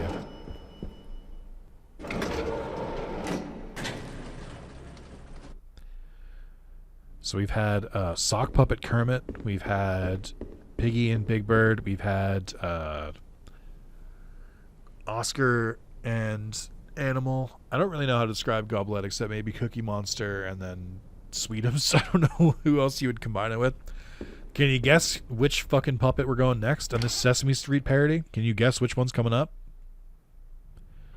It's Elmo. This is a very cool section. This shit is awesome. I don't really love these two on like a crayon cross, but they're not. It is a cross, but not the way you're thinking. Well, if you turn your head. Anyway, this section rocks. I love the aesthetic of this section so much. That music's gonna drive me crazy. Yep. All right, so we got 3 doors here. We're gonna go into the. Actually, before I do that, so he's this dude is unique in that I don't think it's his name is Arnold. Arnold is unique in that, unlike the other notable characters, if you leave Arnold alone, he's not going to ever interact with you. He doesn't care. Okay, we can grab the blue soda, which I think does count. Some pop with a cardboard can. But I think that's like a free thing to make you like faster. Free token, let's go. And yeah, you're just going to lightly hear someone banging on a fucking piano for this section. Hope you enjoy. Oh god, it's so much worse in this room. Alright, so there's a couple different puzzle rooms here. So we're gonna start with this one. So you need to put these 3 items into the fridge for 5 seconds to get the cardboard key. So it shows you how to make all the items. The first one we're gonna do is, we're just gonna grab all 3. But there's this little cheat you can do here. This shows that you can, if you microwave or if you cut the tomato, it makes ketchup, and the ketchup turns in the microwave turns into hot sauce, which is true, by the way. But you can skip that. Just toss it in here. Wait a couple seconds. While we're doing that, we're going to go to here. We're going to put the cans on there, and you have to not look at the cans for 20 seconds. So that's hot sauce. Then you put the milk in there, which, of course, as we all know, makes cheese. And then put the cheese over here. Activate the knife. Makes a banana, which, as we all know, is biologically how this happens. And then I'm going to toss this in here and this in here. And then by the time I turn around, we got a stew going. And you take the stew, put it in here as well. Up. And then you wait. I think there's a candy bar in this one. And then you open it up again. There's a cardboard key. So all of that was just to get the cardboard key. I do think this is a very clever puzzle, and I think I struggled with it the first time a little bit, but once you memorize what to do, it's really easy. That's a lot of this game. It's like, it's hard the first time, but once you know where you're going, it's not as hard. Alright, next we're going to go into the red door, the one all the way on the right. We do have a Liliana in here. Don't bother taping her. We're making one stop in here. You might have to come back here if you don't know the puzzle, but... So it is. Also, so this is the real purple key. But we're going to put the cardboard one in there. Much like the broken shotgun in Resident Evil, it will lock if you don't have something there. That's what we need that for. There's this little book here. This is My Art by Arnold. This will show you all the paintings in order. This will be important. I got to try and remember this real quick. Smiley face, dog, squares, circles, fruit. Okay. Alright, so we're done with that door. And then we're going to go in the teal door. And this one has a race car bed, which is fucking sick. And then we're going to go in the... we can open these. I didn't need that. Okay. Not much there. And then we're going to go in the computer. So you want to go to the lock, and then log in, and you just hit A. Or you log in, then you hit the cameras. So if you hit the square in the middle, it'll open it. Sounded like that came from the other room. Yep. So there were 2 walls that you can open in the first door we came in. I don't really know what the rest of this is. There are documents. Where are my socks? So true. Fish, fish, fish, fish, fish, fish, fish, fish. To do, find my cat. Okay. Hi, how are you? I'm doing well, Arnold. Thank you. And then some pics. This is so funny, by the way. This is very inspired. Also, rare Ricky not plugged into a wall photo. It's actually, this is pretty good artistry, to be honest. Like, he's doing... I don't think I could draw this well, like, today. Okay, we did docs. What was the last one? Games, right. Switch game. You can turn a light bulb on and off. That'll be $5 in the Switch Marketplace. Okay. And then we go into this store. There's Arnold. Real looker here. Mommy must be proud. Completely fucking uncalled for from Gordon. This is the map for the area. Much like, I think Silent Hill 3 does this.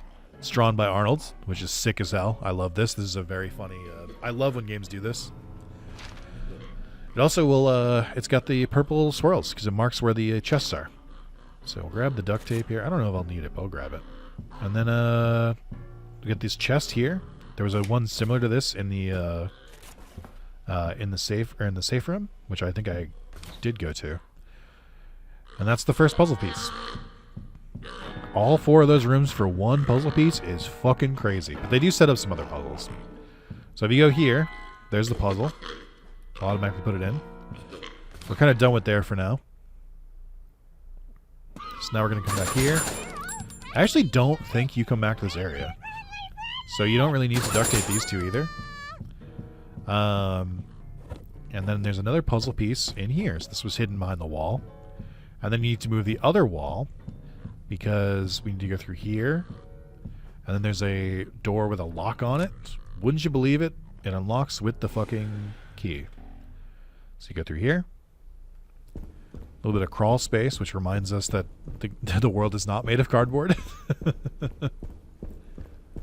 We go all the way through here.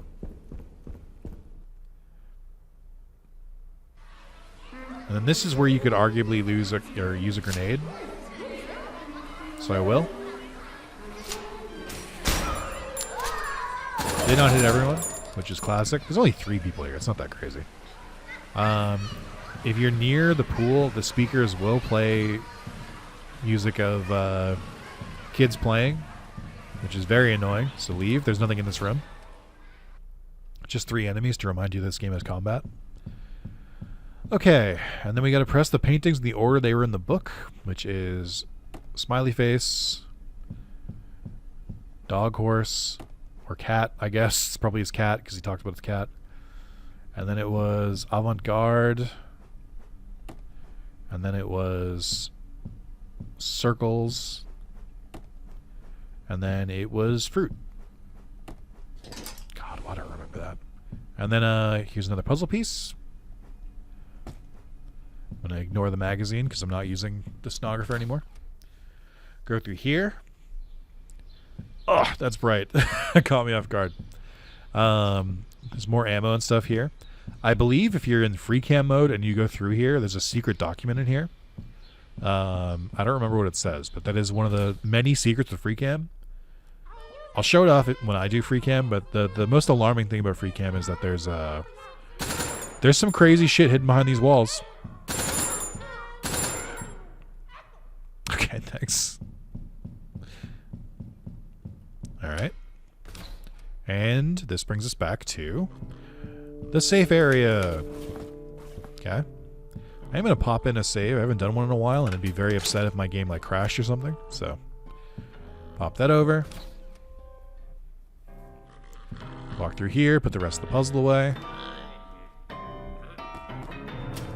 And we get to Spotlight. Definitely not Elmo. Certainly not Elmo. Not the closest they've come to directly parodying a major puppet. Certainly not. If you didn't stop banging on the piano like that, my ears were gonna start bleeding. I fucking hate his teeth. No. I can't read music. Get off me, you... Okay. Yamahi is very, very inspired.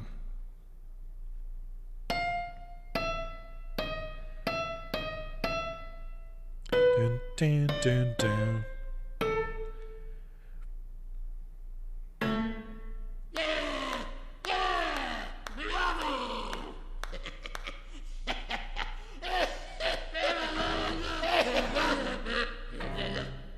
Great.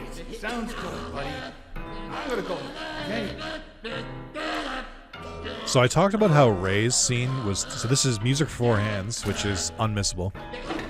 I talked before about how Ray's scene was way too quick. But then Arnold's is also weird because there's not even a lesson attached to it. Also, that is the point of no return. I purposely took it because I've done everything, but if you have any collectibles, or if you're waiting until the last possible second, do not go up on Arnold's stage. That is the last point in the game that you can still free roam and you can still go backwards. Once you're here, there is no going back. That is not possible anymore. So we want to go here, inspect here. I think this is bugs because this is supposed to showing. Fine. I guess I'll go out and I think it's supposed to be showing the broadcast here. Actually, that's weird, and the console's bugging out. They don't like me doing something. And this tells you that this is from the broadcast group saying that they're canceled. Gonna hit the roof access. Here we go. Now, here is where the last tape is. This is the most missable tape because you can only get here right before the very end of the game.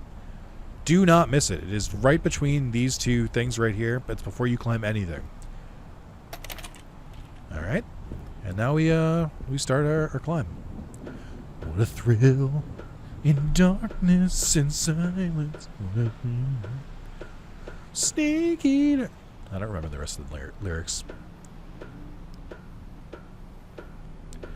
You may notice that the city does not have a single fucking light on. Which makes sense because I think canonically it's 3 or 4 a.m. right now. But not even a single one. It's so dark.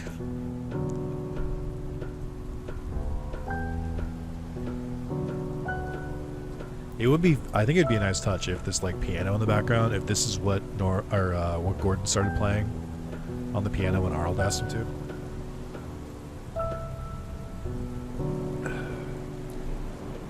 All right. There's another wrench in case you missed one. I guess I don't think it's possible to pick that one up.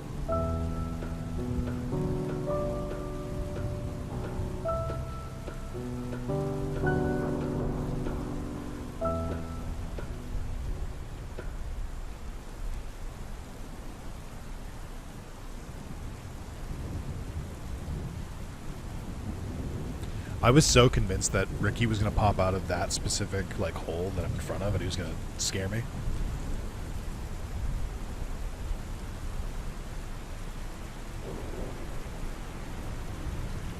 Yeah, dude, take your time. It's not raining and you're not like 1,000 feet in the air or anything. Gordon, you don't have There to he do is. this. I don't want you broadcasting, Ricky. You're gonna hurt kids. Hurt them? Gordon, we want to help them. They need us. You need us. He's so evil coded right For now. what? Gordon, look at this city. The buildings are dark and the streets are empty. No one knows how to be a friendly neighbor. It's a city of shuttered up hearts, and they need someone to let in the light. I don't think that's you, Ricky. He's not disagreeing. He's just saying it's not you. You know why I think we got canceled? Why? Because people like darkness more than light. Why would they do that? Maybe it makes them uncomfy because it shows how messed up they are. What are you talking about, Ricky? I'm talking about our show, Gordon. We show them how to be friendly, and they hate that because they're not friendly. This is alluding to that note I read out loud in the Really? sewer. Are you sure about that, Gordon? Do you really think the city network suits care about anything except their bank account? Do you really think people won't take any excuse to ignore their own issues? Come on, Gordon. We both know. Deep down, you want to be friendly. I do like that this is the first time Ricky like actually just has like a true like he just levels with Gordon and just like tells like the actual truth. And he immediately gets me struck by lightning and we fall through the very scary hole that I pointed out earlier. I mean, no shot. He's like uber dead. Like it doesn't matter what the fuck he landed on. He's definitely dead. Okay. Where are we? Where are we?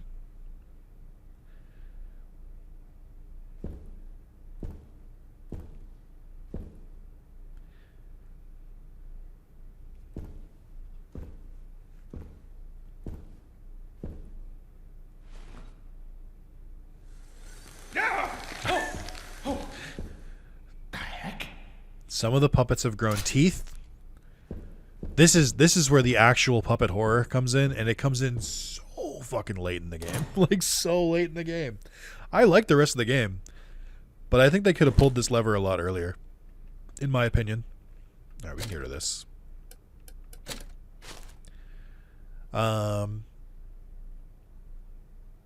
Cool. I don't need these anymore. I've just realized. There's no more chances to use them. Let's see. I'll grab some extra health just in case. And then I'll grab more view. I could grab more shotgun ammo. But I'm not going to need it. Truth be told. I'm just not going to need it. Cool. And then we'll do our last save here. And then we're going to go fight the final boss.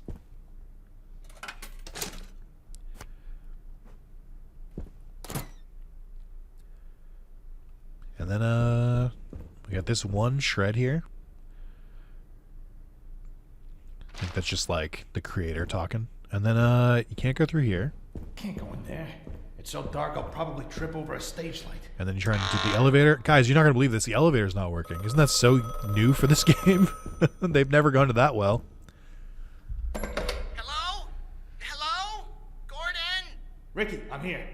Oh, Gordon, thank So what? This is where I'm talking about, where I think Ricky doesn't actually want harm to come to you. He just didn't want you to shut the broadcast off. So embarrassing, but we were all curious. What do you mean? We wanted to know what other shows had that we didn't. We'd never been allowed to watch television before, but after we got canceled, no one was around to stop us. Okay. So we turned on one of the old sets, expecting to see something amazing. But it wasn't amazing. It was mean. They watched the local news. It felt like we were dying, Gordon. We all got a little twisted then, but some of us. Great. Then how do I get out of here? Gordon's like, I don't give a Well, fuck. there's an elevator somewhere. Should be at the end of that hall? It said it's locked down. Oh, that means you'll have to pull the security release. That's on the other side of their stage. No, of course it is. If I ever get out of here, I'm gonna make you into a hat, Ricky. Oh, I believe in you, Gordon. Just do your wham blam fight the puppets thing. Give them the old ABC 1, 2, 3. Thanks for the encouragement. So they do casually drop that the reason all the puppets got kind of fucked up is that they watch TV. Some got more fucked up than others. Arguably, the only one to like actually tank it was Ricky. And then everyone else, I think it's implied that Arnold, Ray, Pearl, and Goblet were kind of just fucked up already. But then all the like normal puppets like Liliana, Norman, Leonard, Junebug, and George, it's kind of implied that it made them go a little fucking wacky. But then these are the ones that are like, they did not come back normal. They were very, very upset actually. So I will say there's 2 trophies for 2 different endings, and there's 2 trophies tied to the final boss. One of them is for not fighting the final boss, and one of them is for killing it. And then there's a choice at the ending for the end. The choice at the end doesn't really matter because you can freely pick that no matter what. But I will say it is way easier to kill the boss in your first run because you're going to have way more resources. And you'll probably it's just way easier to do it this way. But you will have another chance when you're doing your like... neighborhood. Yeah, the unfriendly neighborhood. You'll have another chance when you're doing your like invincibility and infinite ammo run where it's like guaranteed to beat it. But it's pretty easy to get it here. And I think it's worth it. It's like a good way to cap off the playthrough. Before we do too much here, I am going to just eat this and eat this, and you'll see why. Just wanted a little speed boost because this horde of invincible, crazy zombie puppets comes out. And there's the amalgam.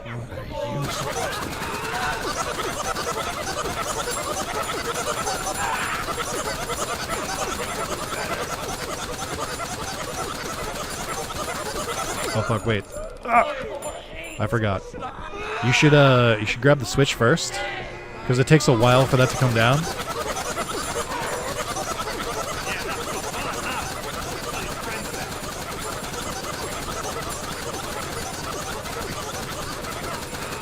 Luckily they're like a huge target. Oh, I got trapped. Uh-oh.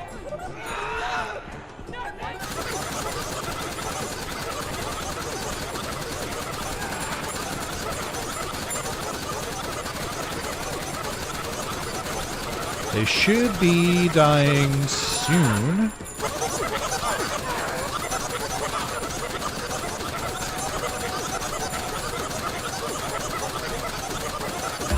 Yep, there it is.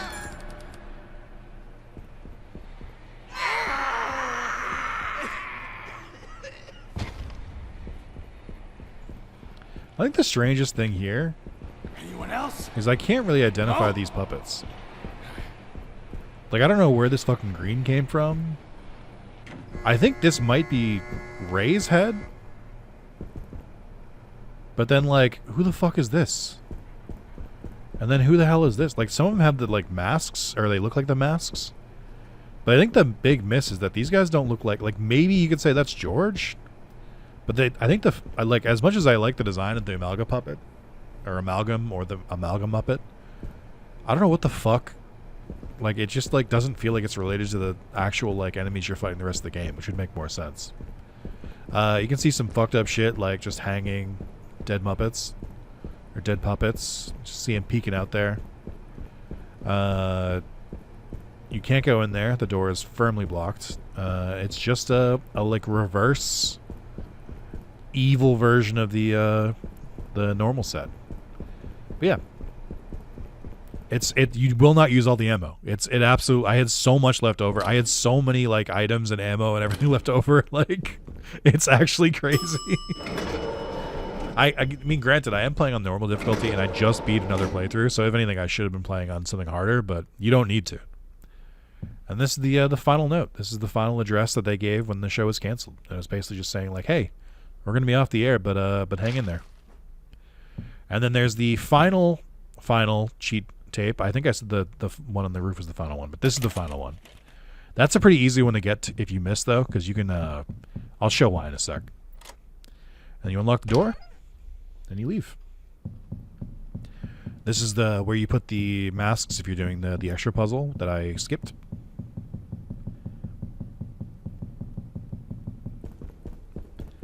And then you just exit. And you get a bunch of trophies. Resurrection. Defeat the boss and escape the unfriendly neighborhood. It's daytime. The puppet birds are flying. I think those are puppets. He just kind of goes, ugh. He does the Thanos sit. He's like, he rests on a weary world. Gordon, you're alive! I'm so proud!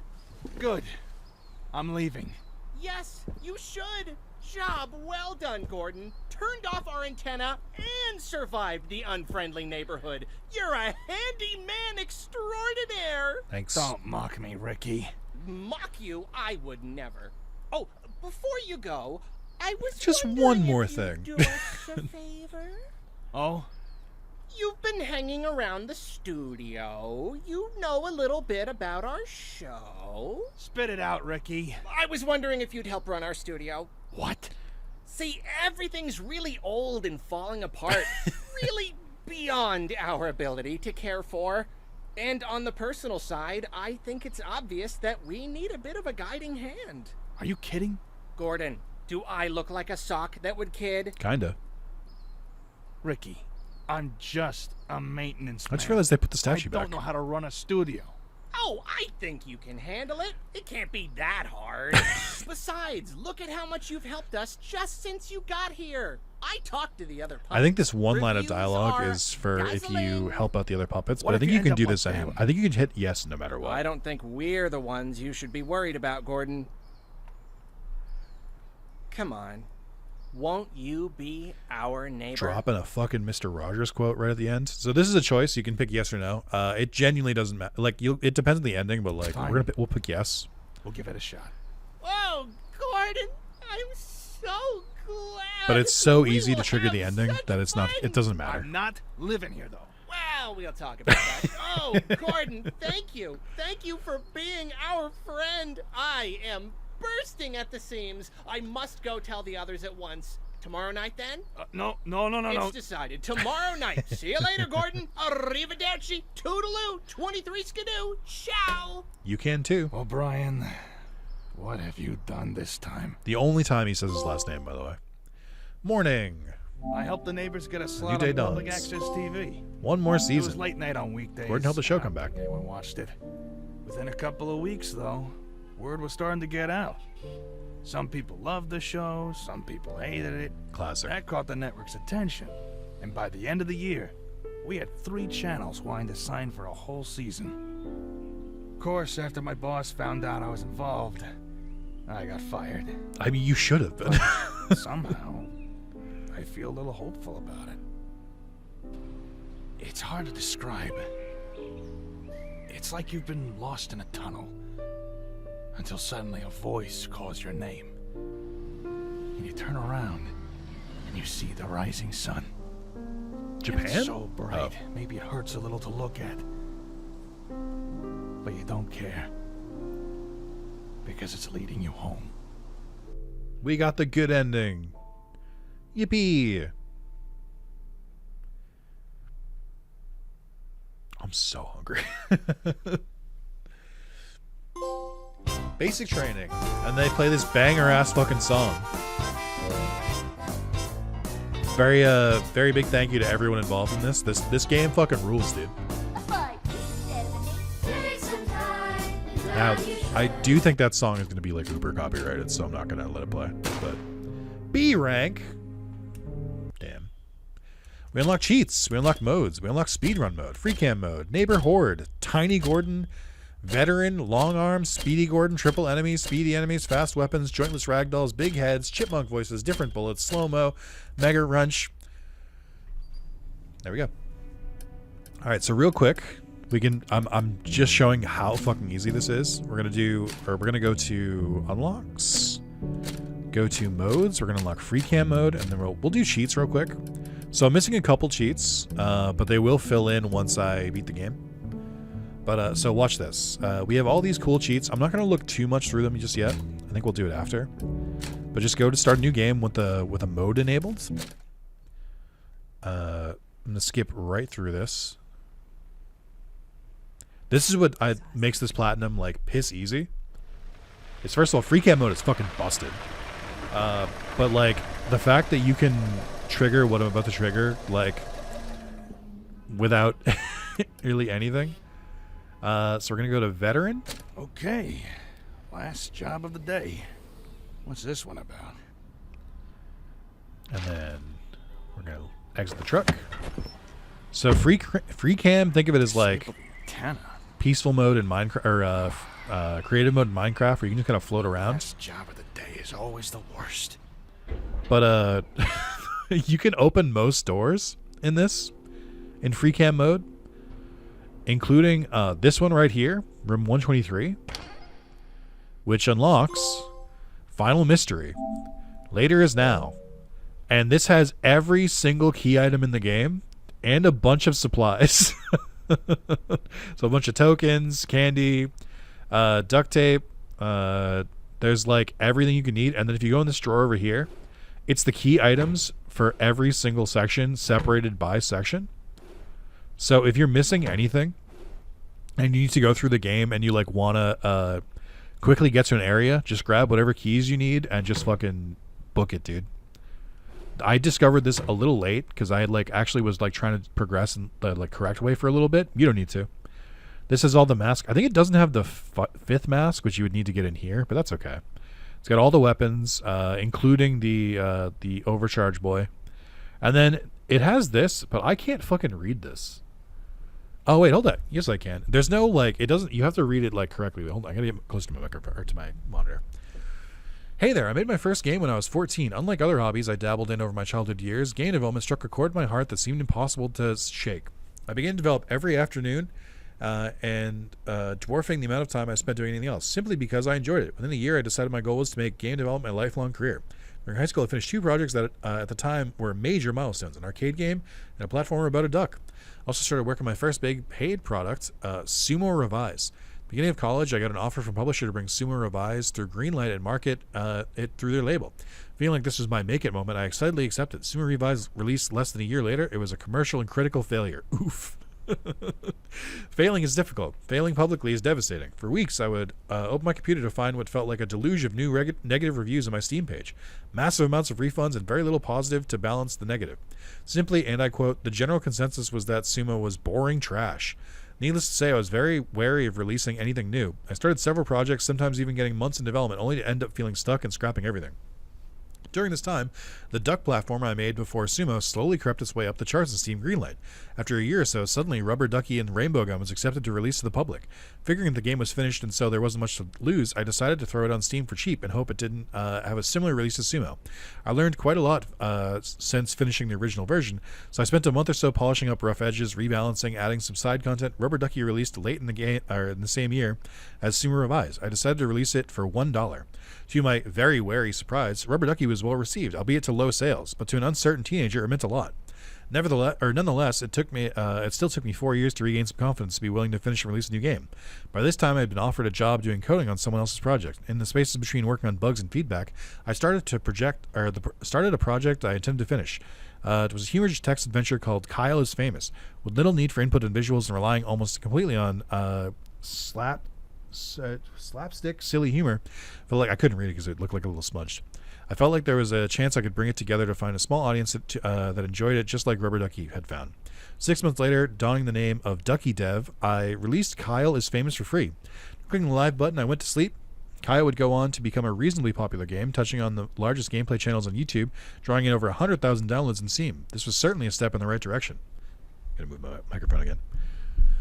Coming into Friendly Neighborhood, the text is so small.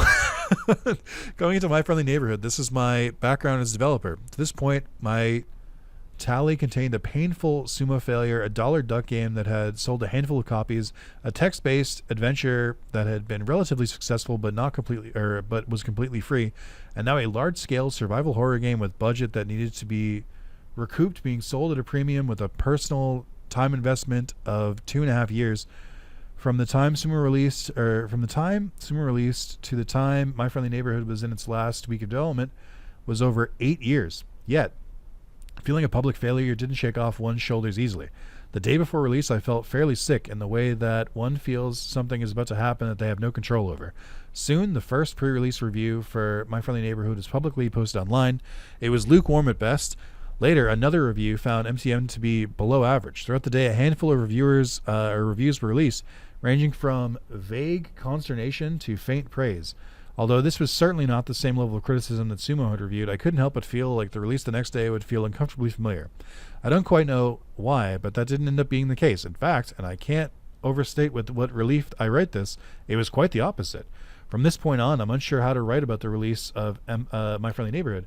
It has been a wild mix of release, stress, disappointment, and excitement. However, I can say that we all overwhelmingly thank you for the enthusiasm with all of you have engaged the game with.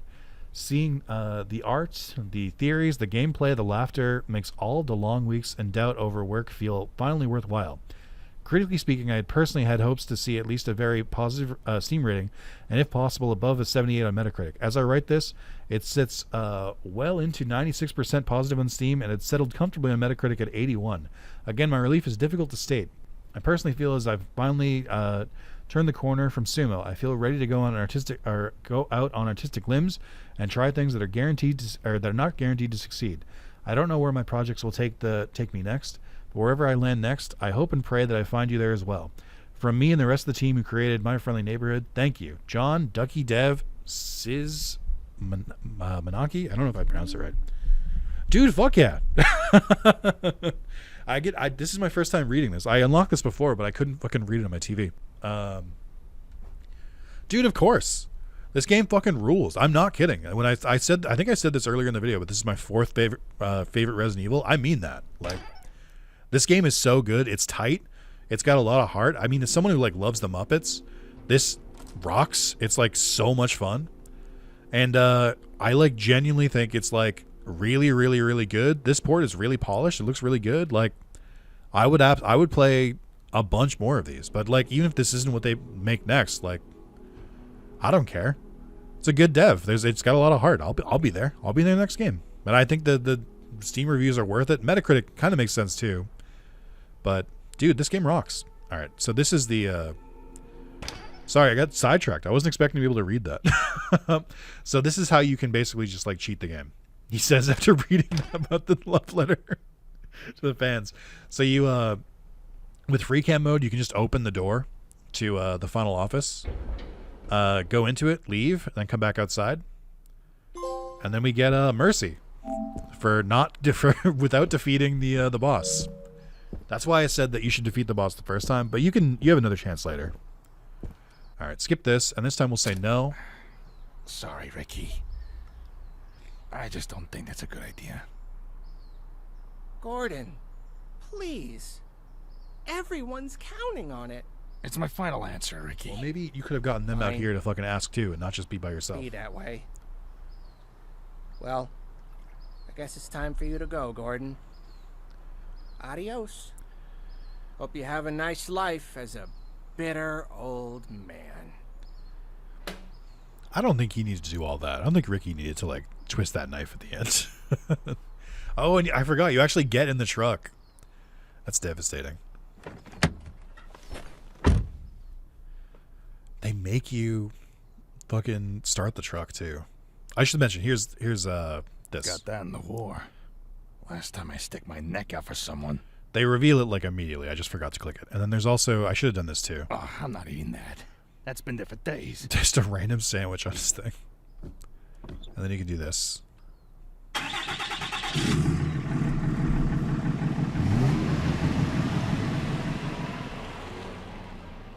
And we got the bad ending. Not like the worst ending, but the bad ending. Canceled yet again. After I got back to the office, my boss told me that everyone was really happy with what I did, even though the puppets messed up another night's snooze. I got promoted to manager. Got an office with a window. But for some reason, I can't stop thinking about the neighborhood. For the next few months, I actually started watching the nightly news. Don't know why. Maybe I just wanted to see if something happened. But nothing happened. Damn. And at some point, I got distracted and forgot about it. Sick, dude.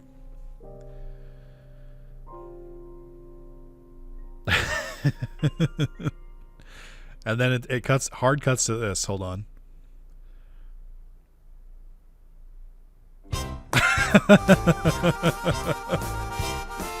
Hell yeah, John. Hell yeah, Evan. And just for doing that, that counts as an S+ rank. So you get the S rank trophies. Slightly staggering. And you get the ones for doing the difficulty one. I think I have to do it one more time real quick because I think we need to do it on unfriendly. Actually, there's no reason to. We got infinite ammo unlocked, unfriendly, invincible enemies. I think there's one more cheat left. So let me do it one more time. I'll do it over save slot too. I'm just going to skip through this one. We need to do it on unfriendly, which is the final difficulty. To unlock invincibility, I think.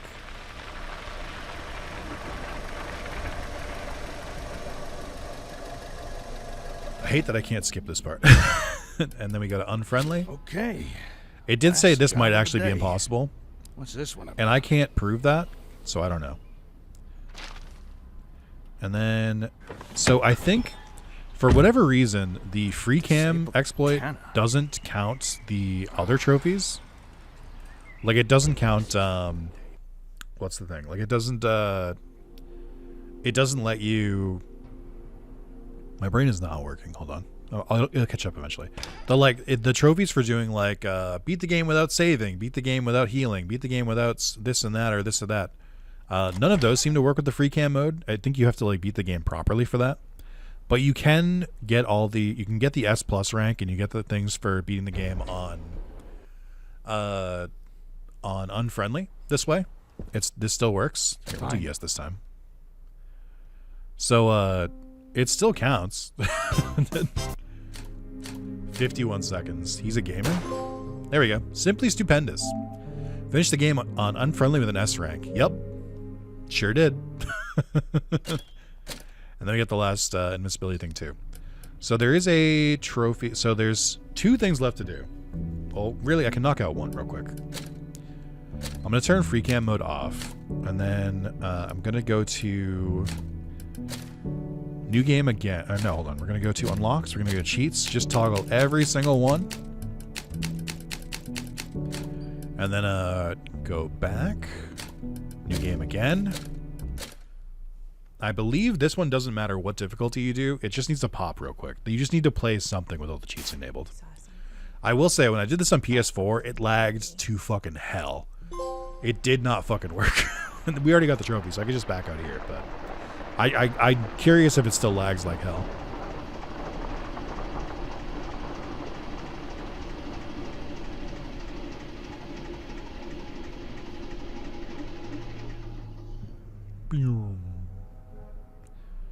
We'll do unfriendly, why not? Okay. Last job of the day. Last job of the What's day. this one about? I can't select the note? Oh, there we go. Oh, I think it's lagging. Or maybe not. I think it lagged when I moved. Disabling. Oh, right. It's Tiny Gordon. Okay, it doesn't lag on this. It did lag very badly on PS4. Alright, back to menu. So, now we have 2 things left to do. First off, let's go through the cheats. Infinite ammo, on. Mega Wrench, it's not going to matter, so I'll turn it off.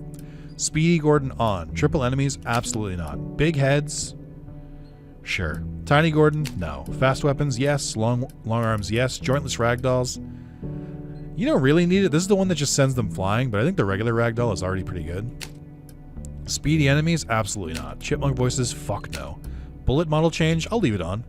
Slow-mo, no. Invincible enemies, no. And invincibility, leave on. So now we have a couple things left to do.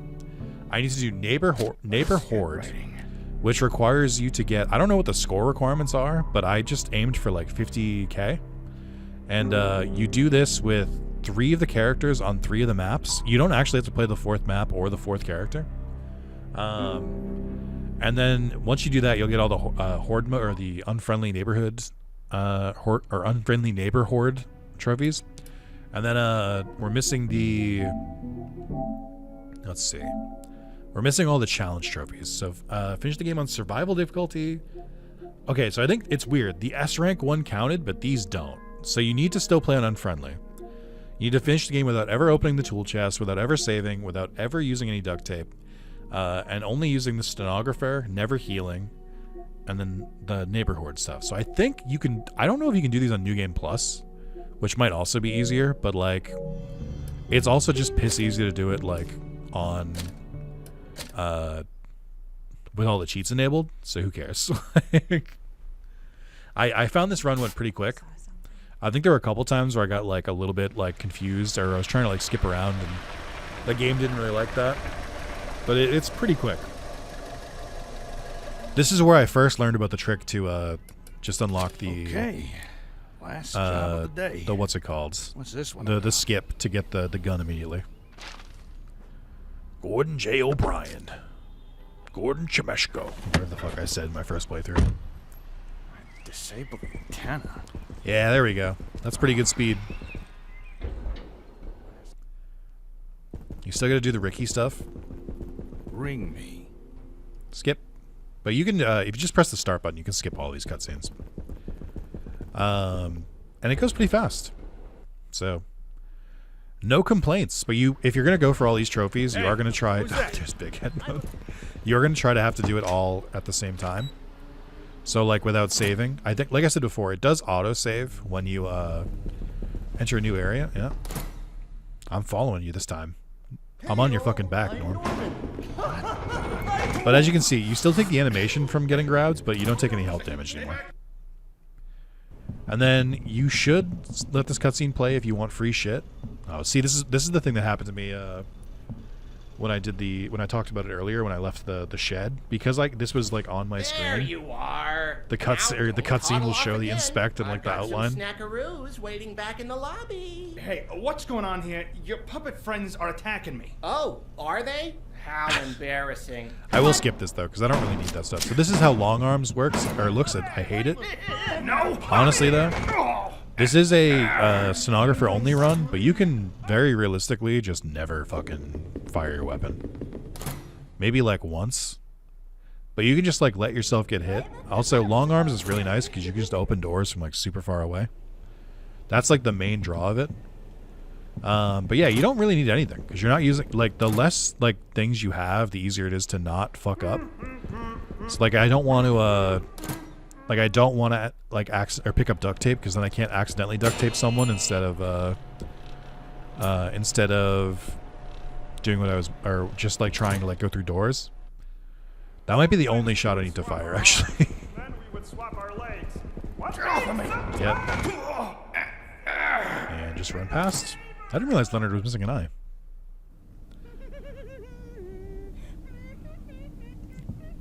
That's the save room. We don't need that. We actually don't need the other door either. And you can run past a lot of them. Was this the right door? No. Okay. I do get confused sometimes. It's been so long. should probably go in here just to get the map. Now that I think about it. But yeah, just to be clear, I didn't do this myself, so I can't confirm. But you should not pick up the wrench if you're going for this trophy. I believe it voids it. And through here. And then, you know. You kind of know where it goes from here. I am going to still record all of this, but I think I'm going to cut the recording again because we're getting close to 2 hours. And I got to be so real. It's been like 4 hours. I should come back, or I should like take a break, maybe eat dinner, and then like I'll finish it up. But I do intend for this to be like one big video with like showing to get every single trophy. It's super doable. All I'm missing left is just speed through the game on invincibility and infinite ammo with just the stenographer. And then do the horde mode, play like 3 matches of horde mode, and then it's over. Like the platinum is there. It's a super quick platinum. I think it was like 8 hours total.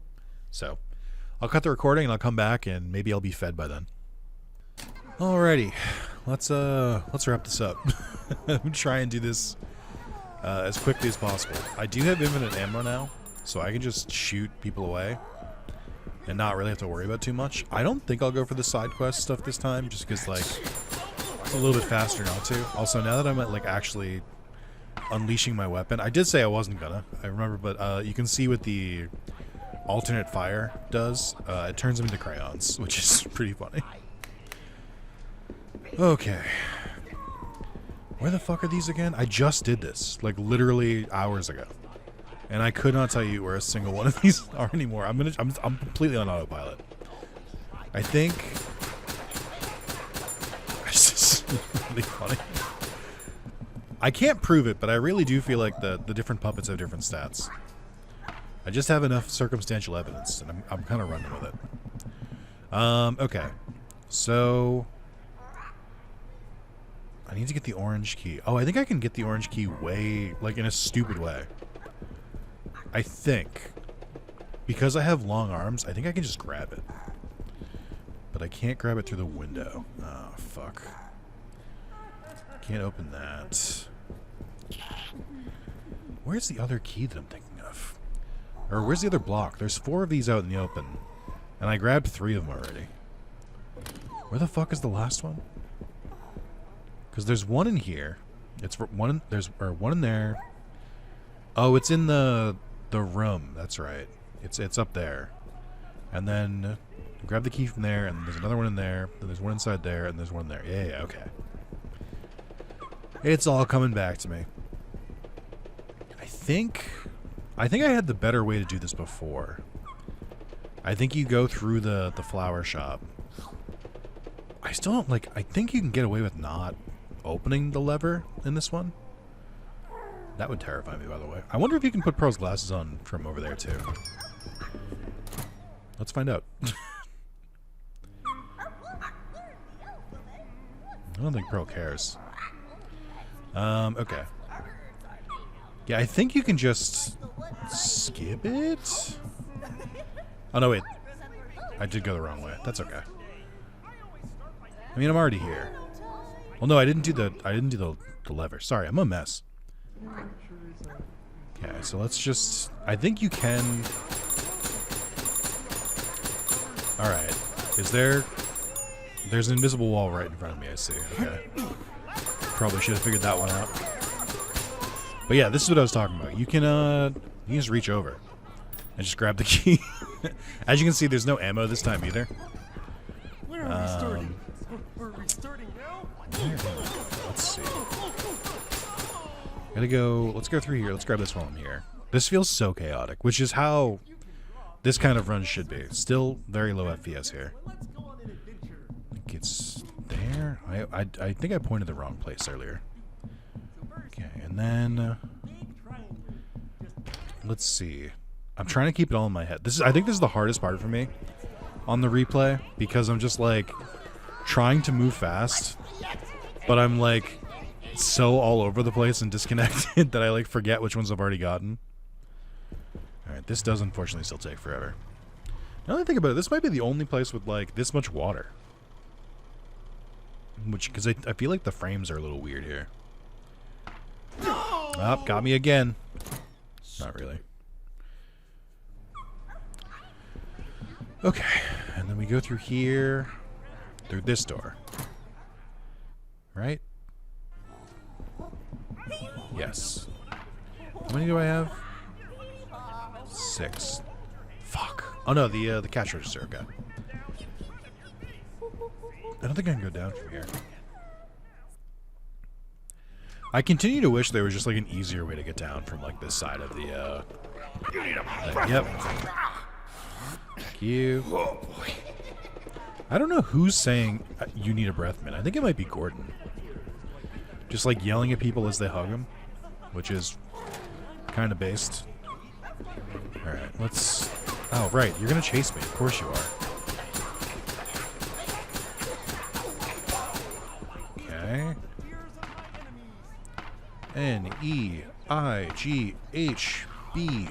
Neightbor. Letter. Oh, it's 2 Liliana, I just noticed. I do really think it's funny that there's a note here, but it doesn't prompt the note. This does tell you where to go, but it doesn't prompt This unlocks anything. a different part of the studio. So, like, I have to wonder if this came up during, like, game testing or something. And, like, people just did not figure out where to go next or to leave the area. I guess it is a little weird, right? Because you just kind of, like, walk out. Where I think in most, like... I mean, maybe not older Resident Evils, but in most modern games... And the dog is already out, by the way. That's unfriendly difficulty, by the way. I didn't mean to say it, by the way, twice in a row. And now I've said it a third time, and I'm starting to get self-conscious. There we go. But yeah, I think they usually... They would, like, leave me somewhere else. Back up that way. Also, Ray's already spawned, and he is aggressively big-headed. That was so creepy. Alright. Same as it always was. We gotta go here first. Nobody's gonna spawn in here yet. I was briefly playing Pokemon ZA since I left my PlayStation up. And, this looks a little better than Pokemon ZA. It's just... It's art style, really. Oh, gee, that's funny. It still expands him. Even inside here. It's interesting that he never comes to life. Here, I'll do it for the sake of this. But this is what the jump scare looks like if you were curious. Ah! There you go. I feel safe doing it on this playthrough because I have invincibility. But that was what I denied you for the earlier playthrough. And there's our favorite jump scare. I feel like his head wasn't big that time. That's weird. Oh, I don't even have to dodge around. Ray's not here. I skipped the... I don't want the duct tape. I think I skipped the Ricky cutscene here. Yeah. No! Oh yeah, it was definitely Gordon saying it, because he also just said no hugs. Okay. Just open both the doors here. Turn this on. Oh, I just realized he's not here. I guess he's not here on Professional. Boy, Grab do this. I have just the thing for you. Is there something to grab under there? No, I guess not. Oh, shoot. Watch this shit. Unfriendly indeed. I didn't even do anything.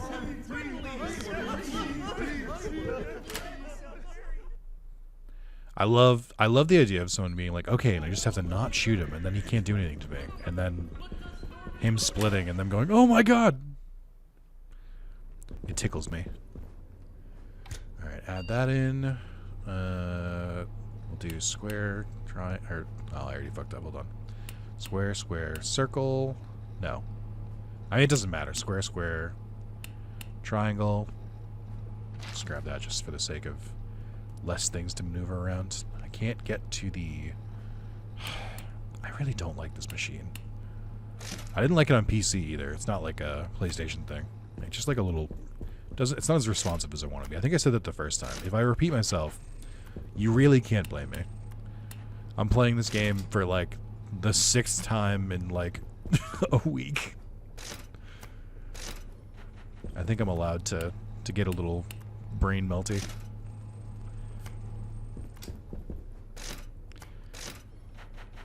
Alrighty. We get to watch the door open this time. Isn't that fun? Isn't that crazy? No need to open the mouse door this time. Wonder how deep Because we're not collecting cheat tapes, and that's all that's there. I don't know. I don't know if there's a hint for that in game somewhere. If you just like have to stumble upon it. Also, this is a. I think it took me a while to notice this earlier. I think that the fire rate is because of fast weapons. It also affects how quickly you reload. It's really good. I didn't have that on. I think I didn't unlock that one right away. The first time I played it, it's real good. Scary banging. Grab that key. Back we go. Grab this one first. Go over here. It's going to be very similar to the first playthrough. In a lot of ways.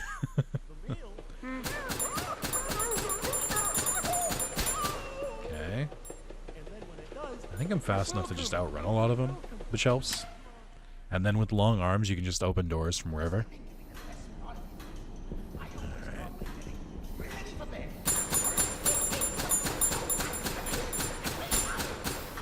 Alrighty. Just fucking crayon in there. Is this the right way? Nailed it. Alright. Alright, everybody get in the boat. Yeah. This is not skippable, but it's not that long, so it's fine. I'm still mad that they get rid of the boat. It's fucked up. I'll say it. It's messed up. As a reminder, just this is to me, to myself. Don't pick up the shotgun. There's two parts of my brain warring right now. One is let's just beat the game as fast as possible. And that's the one I'm mainly trying to go with. But the other one is oh, I know an item that goes here. Let me pick it up. I'm like, no, we're not doing that right now. We're just progressing. It would be sick if I could just like go to the elevator from here, but I don't think I can do that without free cam. I think I did test this part in free cam, and you can actually just like skip right over there. I think once you fix the power generator, you can. I don't remember. Still just chilling. Okay. Raymond, I'm not after you today. Oh wait, here's the cutscene. It's what triggers when you go on the stairs. The only reason I was able to skip that was because of long arms. There is a fun cheat, and we will end up using it later for the Mercenaries mode, where you can triple the amount of enemies everywhere. So every time one enemy spawns, 3 of them spawn. And I can't imagine going through the game like that. Like the real proper game like that way. It just seems like it would be so difficult. And I also don't understand why there's a cheat for invincible enemies. Is the goal to like I don't, how would you even play that way? Like what would the gameplay loop be? No. Got him. I must have like stunned her just perfectly. Because she was definitely within grabbing distance. I think I might have played with fast. I think I tried one route. I think there is another video on my channel. I tried one route with strange kind of breaker box. Oh, that's mean. That's fucking mean. I was like, why do I hear that? That's not right. That's not supposed to be there. Is it this way? Oh my god, I'm washed. This one. There we go. Well, we're not going to have to come back for the pyro one, so we're done with the fuses. This is another mean one, and it doesn't work until you grab the bolt cutters. Oh. He's supposed to come to life. You asshole. It's when you turn your back. That's how they trigger it. You're so fucking mean. I love that, actually. Weeping angel ass motherfucker. Get out of here. I will give them credit. There is no there are no weeping angels, or I think what it's commonly used in most games as mannequins of like when you turn or when you stop looking at them, they move. The coil head in Lethal Company is another one like that. I am grateful that there's none like that in this game, because I think it would make it a little spooky. There's a lot of very small hallways.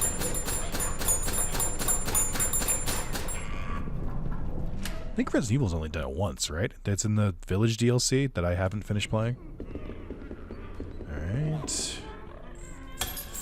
Very funny thing about long arms is that you can open stuff like that, but then when you finish it, you just go back to where your positioning was originally.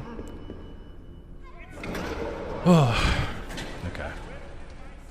Now the only thing I have to do is get to the end of the game here. I don't have to do fuck else, and I don't plan to do fuck else. Oh my god. Right. It's starting again. Yeah, you're telling me, dude. Guess who's already here?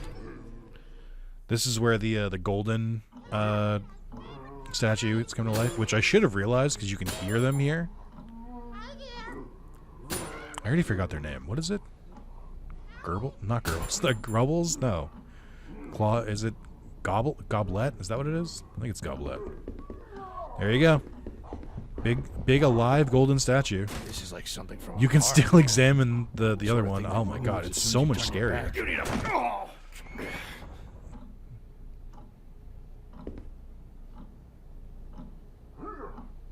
I gotta go. Just hadn't really looked at it that closely before. I think if they really wanted to be mean, they could put more enemies in safe rooms. I know it's breaking a sacred vow, but I think they could have gotten away with it. Just gonna use the iframes here. Alright. Oh man, that's gonna hurt. Alright, where are these masks again? I gotta fucking go through this every single time. I forget every single time. Oh, he's actually going fast upstairs today. He doesn't always do that. Oh, that's why Goblet looked weird. They have big head mode on. I was like, why do they look strange here? Oh, fuck, I forgot about the theater one. Hold on. I'm trying to fit so much information in my brain at the same time. Once you stop having to worry about, like, resources and stuff, you would think it would be easier, but you'd be wrong. I think this is another situation where I'm just going to tank it. I'm just going to get hit by, like, one or two of them and just leave. Actually, I think I might be able to outrun them.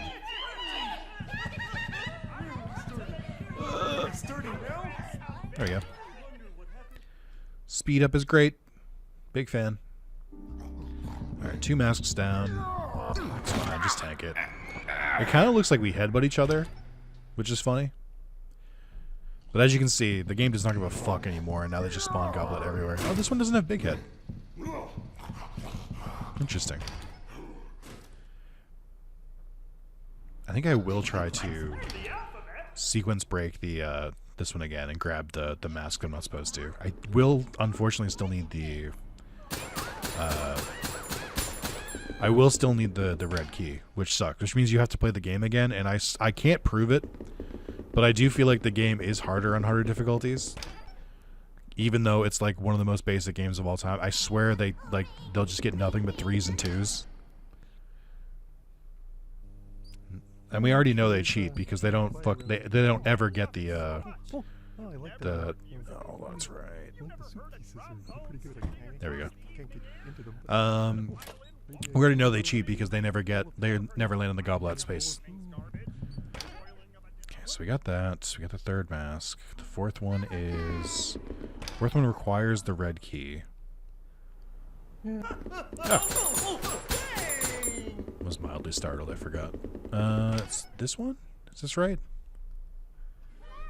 Yes. For some reason, they don't spawn Leonard here on Unfriendly, and I don't really know why. This is like the only room in the game that's easier on lower difficulties. There is no health in that fridge anymore. I did just check out of curiosity before.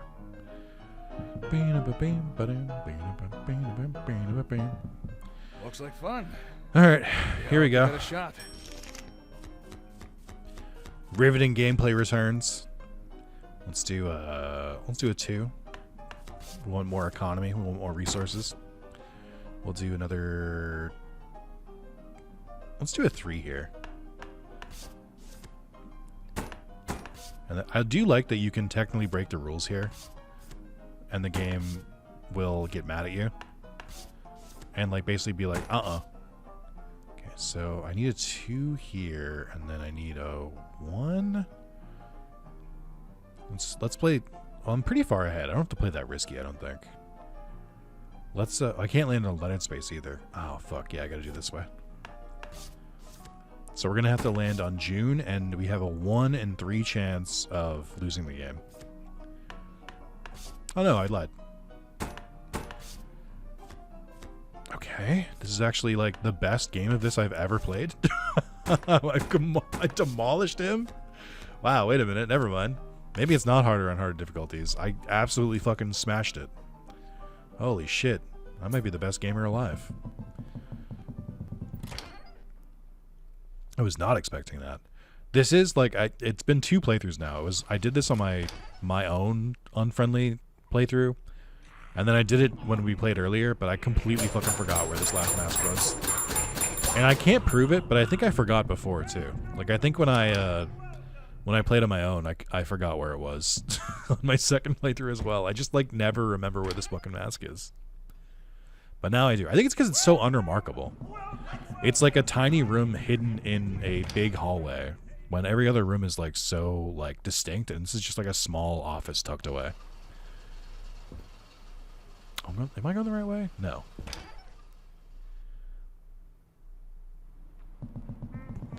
Long arms for the win. Skipping right past. Hey, hey, hey! It's everybody's favorite Leonard. I went way past it. If you can draw, you can do all sorts. I think every single one of the puppets has a "if you can draw, you can do anything" line. Like, I think they just all say the same thing, just different voice actors. Alrighty, Norman. Nope. You are sad. You had a good day. You are surprised. You had road rage. I want to see if I can remember the dice off the top of my head. Like, if I can remember like the exact pattern. I think I might be able to do it. But it's gonna take some doing. Okay. Look at how fast I'm flying through this. It's actually insane how fast you can go through it with these cheats. I mean, it's not a terribly long game to begin with, but like, I am demolishing this. Speeding through the entire thing. And then after this, we gotta go back to the TV studio. I gotta put in the thing, and then we gotta go to the elevator. Okay, let's see if I can do it. I think I opened it, but that's okay. 4, 6, 1, 5, 2, 3, and this is 3. It's definitely not 3 up here then. And this is 3, 1, 2. How did I do? Okay, pretty bad. I reversed the 6 and 1. It's 5, so it's 2, 2, 5, 4. And then I think I got the other one right. No, I didn't. 2, 5, 4. Oh no, wait. Did I? I think I did. Okay. 2, 5, 4. But then I reversed these. I'm pretty proud of myself. I almost got it. Alrighty, back this way. They love sending you down this one hallway. Once again, just really reaffirming my choice during the normal game to be like, I absolutely have to tape these guys up. Because you go through here so many fucking times. Arguably, especially with how much duct tape I ended the game with, I probably should have duct taped this one and the one in the hallway. Like this June bug right here, and then this Norman I probably should have duct taped. Because like, you go through here a couple times. Oh, wait, I'm going the wrong way. Or not really. I think, can I go this way?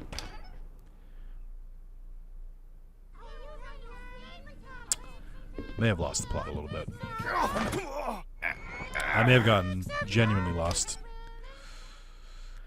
Where does this lead again?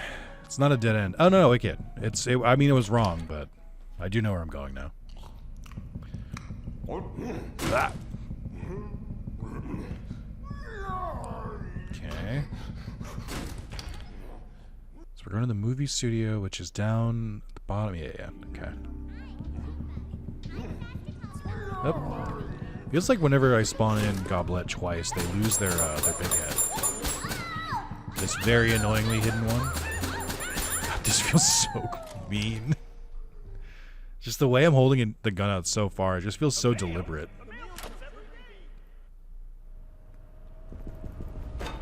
This should fix that elevator. It should. And then we gotta kill them again. Okay. Oh, the June bug isn't here. Where am I going again? Elevator.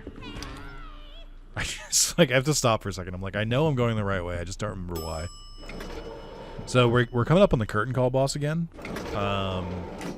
I don't really have like a great strategy for this because I am forced to use just the stenographer. But the strategy is sort of just fucking get up close and shoot it and hope for the best. If I can stun it enough times, I'll be good. But it's it wasn't like a hard. I mean, it's impossible to lose, right? Because I have invulnerability. It's more about how do I make this not take fucking forever. And I think I have a good way. I think it might be just the same strategy, actually. I went so fast that I broke through. Okay.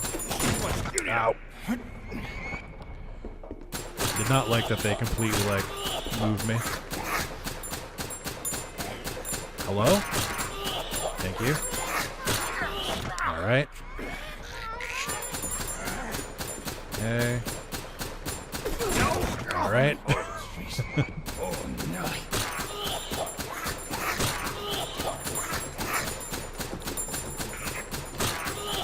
Oh, maybe I do have to get all the eyes. I feel like I didn't last time.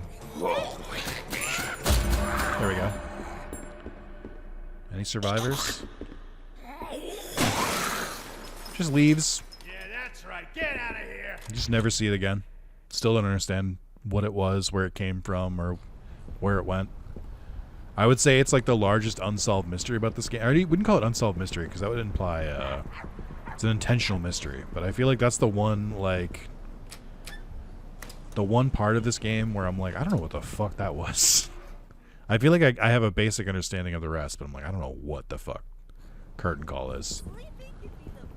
Oh, they're already spawning here? That's so mean. Terrifying line. I'm here to educate the children. Oh, okay. Well, in that case, I'm gonna skip the Ricky cutscene. I almost said the Arlo cutscene. The dog in the background. Having the dog spawn early is so funny because they're so mean. It's so mean to do that. Once again, you can see the dog disappear. Okay, so what do I need again? Trombone polish or trumpet polish should be pretty easy to get. The playground key is not too hard to get. Also, there is a quick turn button in this game. I just never use it. I feel like the camera speed's fine. It's good enough. Maybe it's not. I don't know. I don't really use it in Resident Evil that often either. So maybe it's just a me thing. Oh fuck! No wait, we gotta do this. I gotta get the battery. I think I forgot that last time too. I had the same exact sequence where I went to the next area and I was like, oh right, fuck the elevator. I had to come back in. I think it's nice that even on unfriendly, they don't like spawn the dog in here while you have to solve a puzzle. If I had to guess, it would likely be because the game doesn't have logic for if you're doing a puzzle or something while an enemy's there. But then again, they did wake up the Norman while I was doing the fuse puzzle. But I guess it's not aggroed.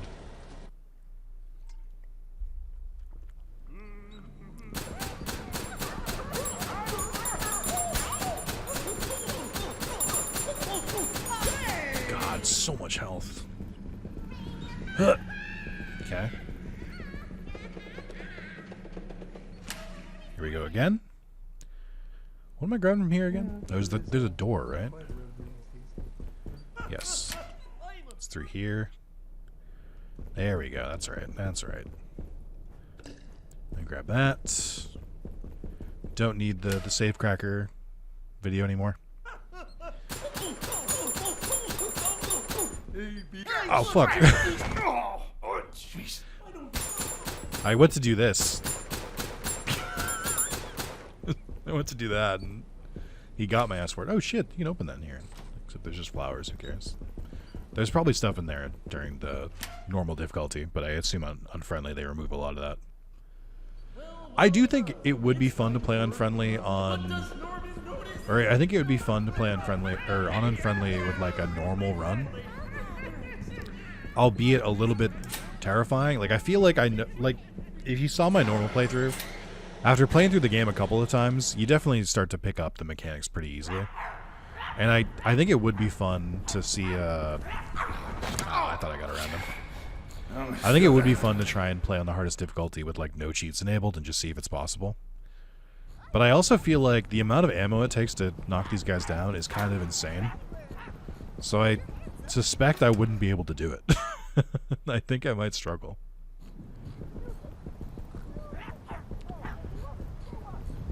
Oh, my friend is awake.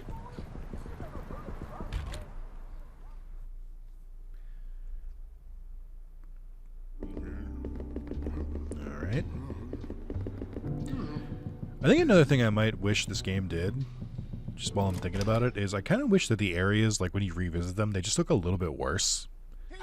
Like more turned over chairs and stuff. More signs that like shit's getting worse. I just think it would be fun. I don't know when this game takes place. It's something I probably should know, but I don't know like what current year it is. Like I don't know how long the studio's been walled off.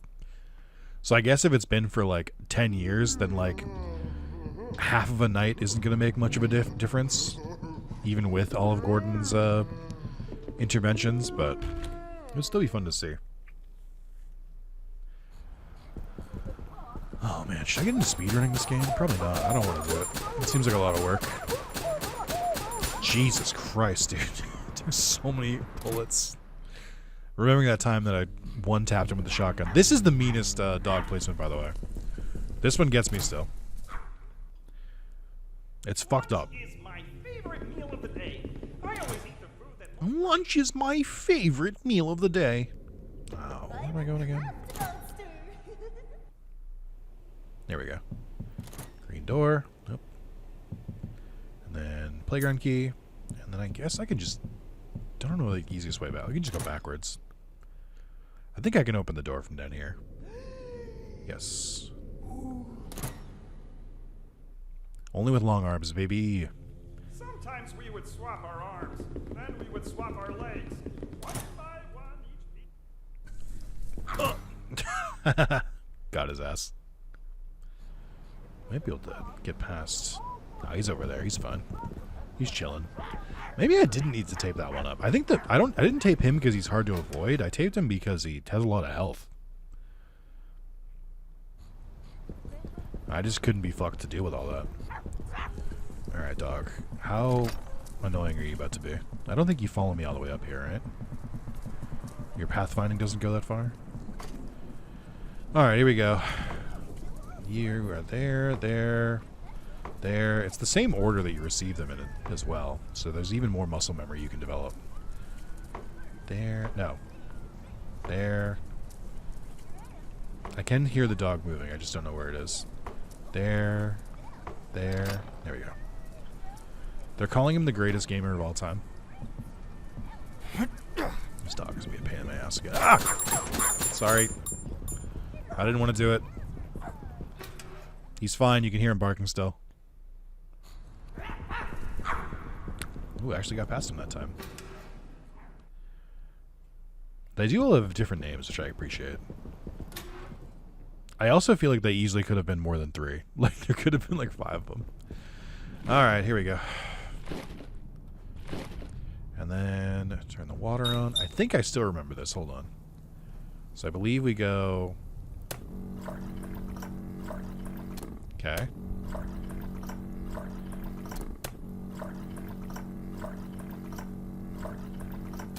Okay.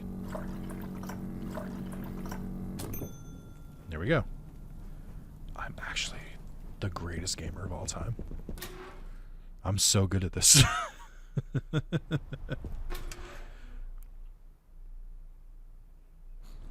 I mean, in fairness, I have played through this game I think like 4 times in the last like 2 days. with this being like the 4th or 5th time I've lost count. So like a lot of the stuff is still fresh in my head, but also like it's just so memorizable, I guess is the word for it.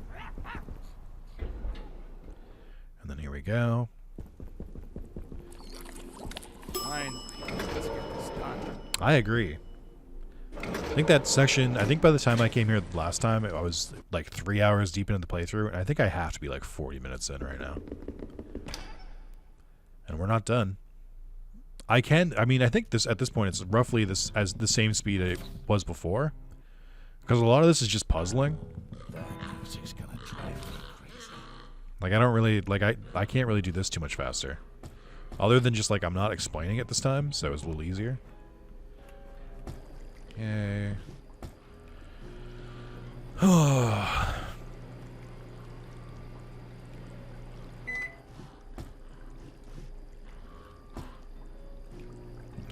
While that's cooking, we'll cut up the cheese. This is genuinely how I, like, actually prepare my food. Not, like, with the cardboard and stuff, but just, like, doing several things at once. There we go. 1 Mississippi, 2 Mississippi, 3 Mississippi, 4 Mississippi, 5 Mississippi. Thank you. Into the next room. Okay. Ooh, I think she aggroed immediately this time. Put that there. I don't even need to look at the book. Let's take a look inside an art book. Over here. Lock. Log in. A. Open.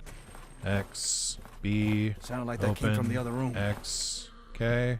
I don't think there's anything else in here, right? No? Okay. We're now getting to the point where I might start fucking up because I'm going too fast. Extremely possible. Maybe at an all-time high for odds. That's okay.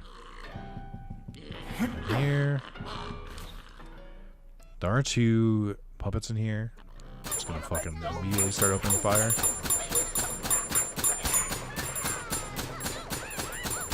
There we go. Okay. Middle drawer. Got it. Over here. This does feel like it's weird because I both feel like I'm honoring the game and dishonoring it at the same time. Like, on the one hand, hey, I like this game so much. Look at how fast I'm fucking tearing through it because I know every single inch of it at this point. But on the other hand, look at how fast someone can go through your game if they just, like, ignore everything. God, the echoing in here is crazy. I don't think I've ever noticed there was an echo in that room. Alrighty. Okay, let's see. You first. Done. Then to the cat. Done. Then to the squares. Done. Then to the circles. Done. I hope this is at least moderately impressive as to, like, watch someone just, like, tear through a fucking game. Got that one. Last one is in the safe room, which I technically could just double back for now. This Liliana only spawns on at least unfriendly. I don't know if they spawn on, like, harder difficulties. We got these 3 dweebs in here. I'm going to try and get them with a ricochet shot. It worked. Great. Go through here. Open up that chest. Grab that. Go in here. Oh my god, dude. Should I speedrun this game? Probably not. I'm not a speedrunner. If you didn't stop, I like taking my time too much. I mostly play, like, long, like, JRPGs. I can't. I can't get into speedrun. It's not in my DNA. Alright, through here. Fix it. Oh, hey, you can actually see that the programming is on this time before the error comes on. fine.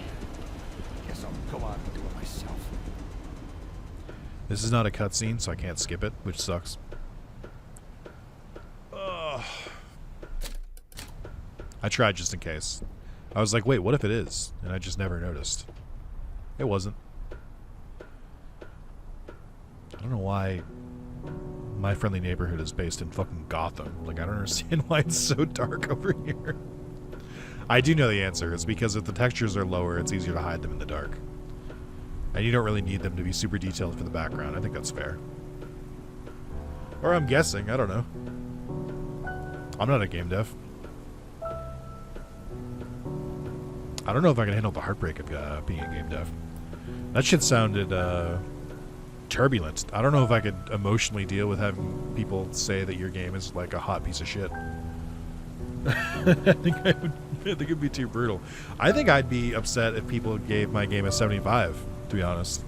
I feel like I'd be inconsolable. That's not true. I think I'd probably be fine with a 75. Skip. Try the elevator. Doesn't work. Grab that. Okay. So I do think we have a little bit of an advantage here. I think you can actually skip right over the trigger for the Amalga puppet. The unfriendly. I think you can literally just like zoom right past it. Nope, never mind. What are you supposed to do? Oh, right. This shit's gonna take forever, by the way. I'm mostly only doing this because, well, the game audio's gotta be... Oh, no, wait. Really? Really? On unfriendly? Really? That was faster than with the fucking minigun. How little damage does the minigun do? What the hell? Also, Gordon, you can hop over that. Come on. Be so for real. I wonder if on unfriendly they give you a bone. Because, like, it's probably not possible to have that much ammo there. I don't know. That was weird. Maybe it was just that the pistol does more damage than the Gatling gun. And because I'm firing so fast, it just, like, makes up for it. I was not expecting that. I managed to... I think I did kill it on my other playthrough. But I think, I guess it did take roughly the same time. But I managed to jump over the trigger for it. So, like, I was just chilling while I waited for the gate to come down. But it was taking fucking forever, so I just force spawned him. And, yeah, sure, we'll rebuild, whatever. Just want to see all the trophies pop. Alright, never mind. They did a thing where if multiple trophies pop at the same time, it only shows one. Alright, now we only have 2 trophies left. It's unlock all neighborhood horde stages and characters. 43 minutes, that's not bad. Now the fun thing is we can keep, and I didn't mention this earlier, with neighbor horde, you can actually, the cheats still work, which is crazy. So I'm going to keep all the same ones, but I am going to put triple enemies on, because I don't think I need long arms anymore. I'm going to take that off. Just because it annoys me. But, yeah, I think we're going to have triple enemies because the way this works is that it's, I mean, you'll get the hang of it. If you've ever seen Resident Evil Mercenaries mode, it's just that. Let's get this but you, like, build a combo based on the amount that you defeat. So the goal is to defeat as many puppets as possible and build up, like, a combo. They do drop money. Oh, right. No, I have the shotgun. They do drop money, but you don't have to worry about all that. Arguably, I should try and pick a point and just try and defend it, but I actually had trouble with that earlier in this map. And only this map. You can get there's, like, targets that you can hit that will give you extra time. I don't think I've found any on this map. So I don't know, I don't really know how to deal with that. But the PSN Profiles guide recommends that you just chill up here, and you can kind of pick them off from a distance. But I didn't have, like, terrific success with that because I had a hard time aggroing them. Like right here in particular, enemies will spawn, but you can't, like, your bullets won't always hit over there. It's kind of annoying. But yeah, you just do this for a while. The combo meter maxes out at 25. So that's the most you can do. I picked big heads specifically because it's easier to spot them. I think they tend to get jumbled up in places too. Anything down here? No. It is really fun to use a shotgun with infinite ammo, by the way. In case you were curious. I'm kind of getting some ricochets down there. Like, this shit rips. This is fun. It's stupid fun, but it's fun. I don't remember what score I'm aiming for. I basically just need to unlock a character and unlock a stage. I don't know what's required to get that.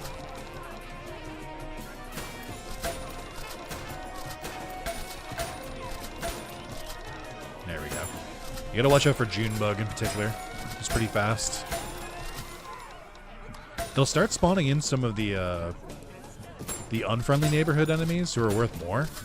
I assume they have more health, but it's impossible for me to sell. Oh boy, where are they at? You gotta keep killing them to keep your combo up as well, which can get annoying if you start to lose track of them. Which is possible. Sometimes they don't spawn in super obvious places. You do have to watch out for Pearl as well. Not up here, which is why partly why I picked it.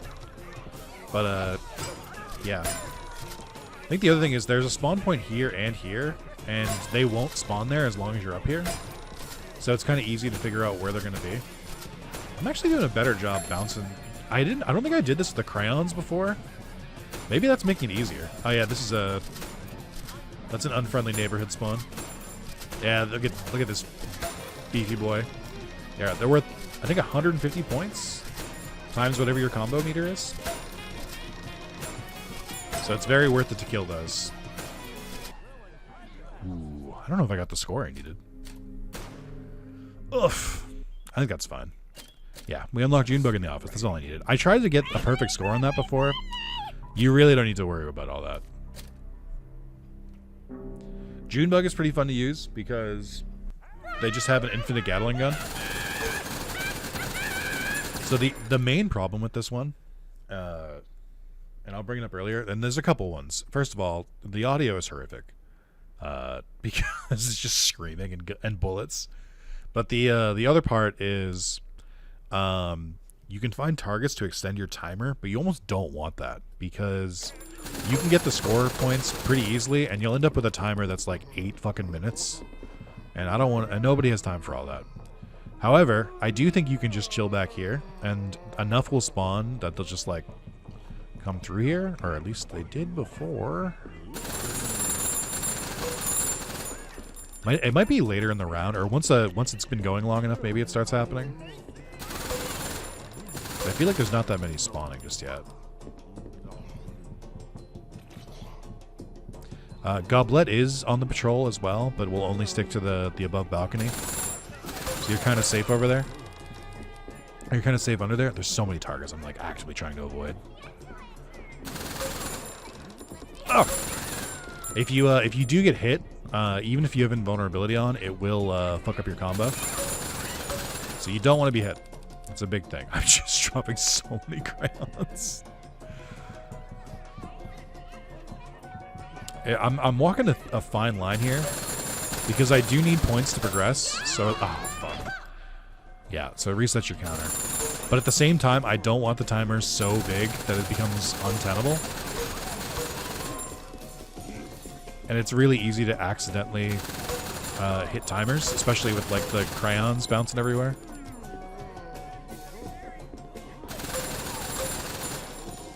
Okay.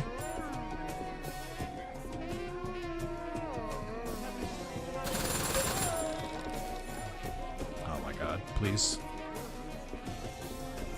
Are they over here? Ah! They all spawn back here. These corners are very annoying to try and clear them out. Okay. I think there might be enough spawn now where I can just camp here. I'm also going to try and be a little careful because the game can get overloaded if there's too many objects on screen. And wouldn't you know it, that includes crayons.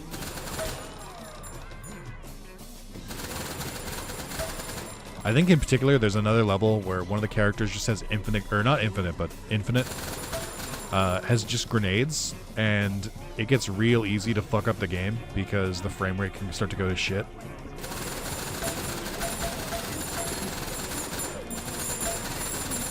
You guys, like, follow me, please? Oh, there's one. Okay. I'll let him come to me. Big boy, worth lots of points. I think we'll be okay. I think I can finish out the round out in this hallway. I think. It did start to lag at a certain point because I think too many enemies spawned. Because I think if they don't get aggroed, they just start hanging out here. Or are they just like too many enemies in the area? Like I don't think there's a cap.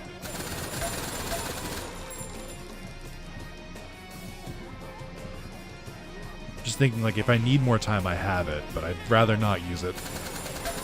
I'd like to make this short and sweet. I think the grenade one is gonna be fucked. I think I'm truly screwed in that one. Because it's hard to avoid the targets when you're throwing fucking grenades. But I think I can always just like stop moving and just speed the capture up.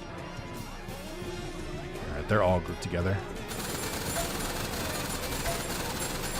Alright everyone, follow me. Everybody come into the hallway. Or the kill zone. I definitely aggroed you. Oh, see, even just like shooting out there, my timer went back up again. I gotta just hold out here, and that's it. Whatever I get, I get.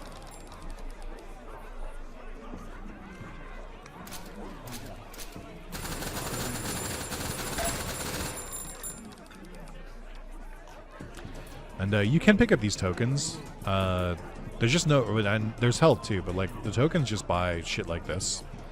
Like you can buy speed ups, you can buy ammo and stuff. You just don't need it.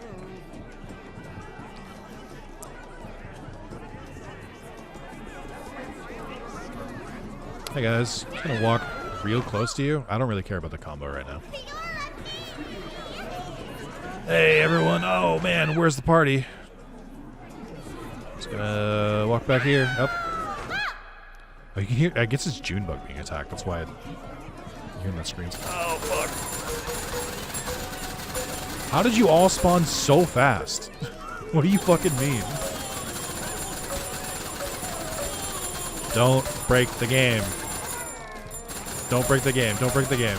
There we go. I'm like, I need less crayons on screen, please. There we go. Oh my god, I fucking ricocheted one back around there. Are you kidding me? Just let the fucking round end, dude. So the only way the round ends is if you die. So I could arguably just not do invulnerable. I probably don't need it.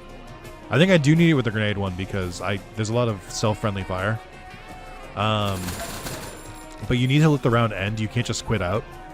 So, something to consider. That went way faster than before. I did not realize how bad it was last time. Oh, I still got an S. Nice. Chimkin, Gordon, and Hedge Maze. Alright. So this is the Chimkin Gordon mode. I think it just makes him a chicken, is the thing. The Hedge Maze does suck, too, as a level.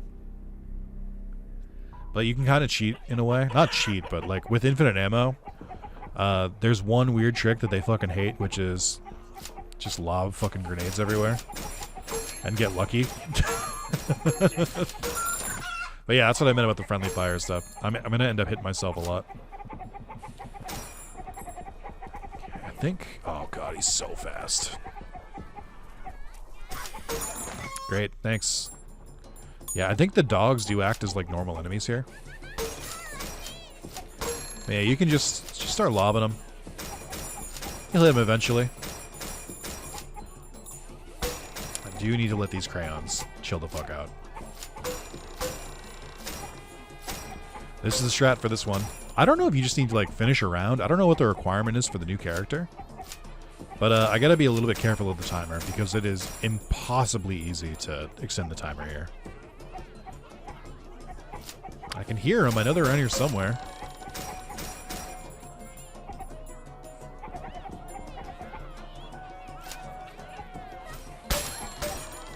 Doink.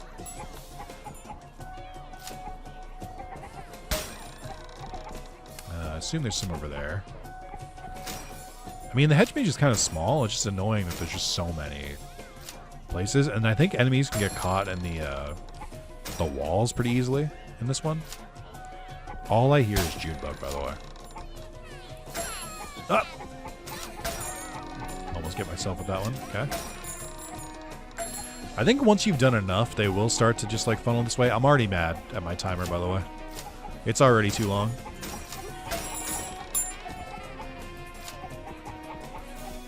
I don't need to do any of this. I should have like looked up what the requirements actually were. Ah!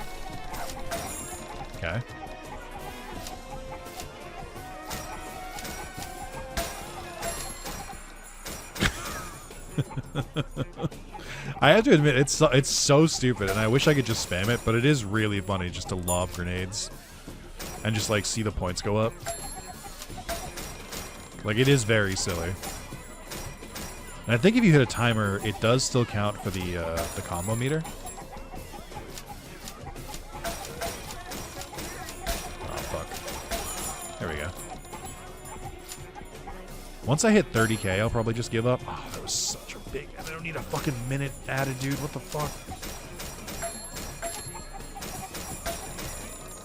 There's crayons all through the sky right now. It's so funny. I think I hear an unfriendly neighbor. Oh, God. Yep, I sure do. I feel like it's so close. They're just a bunch in the same area. Oh, I'm starting to see the frames.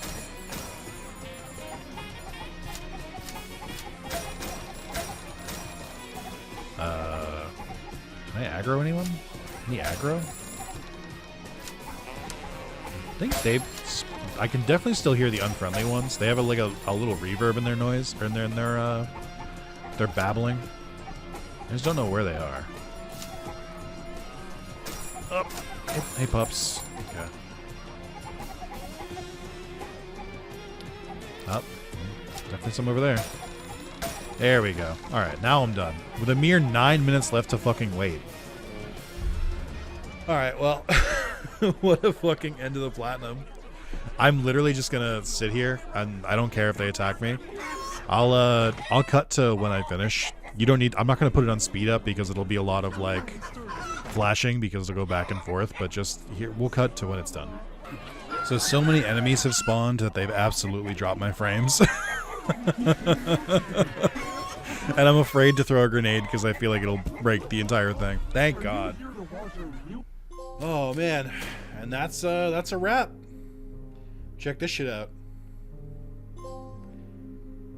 And one last, most important one.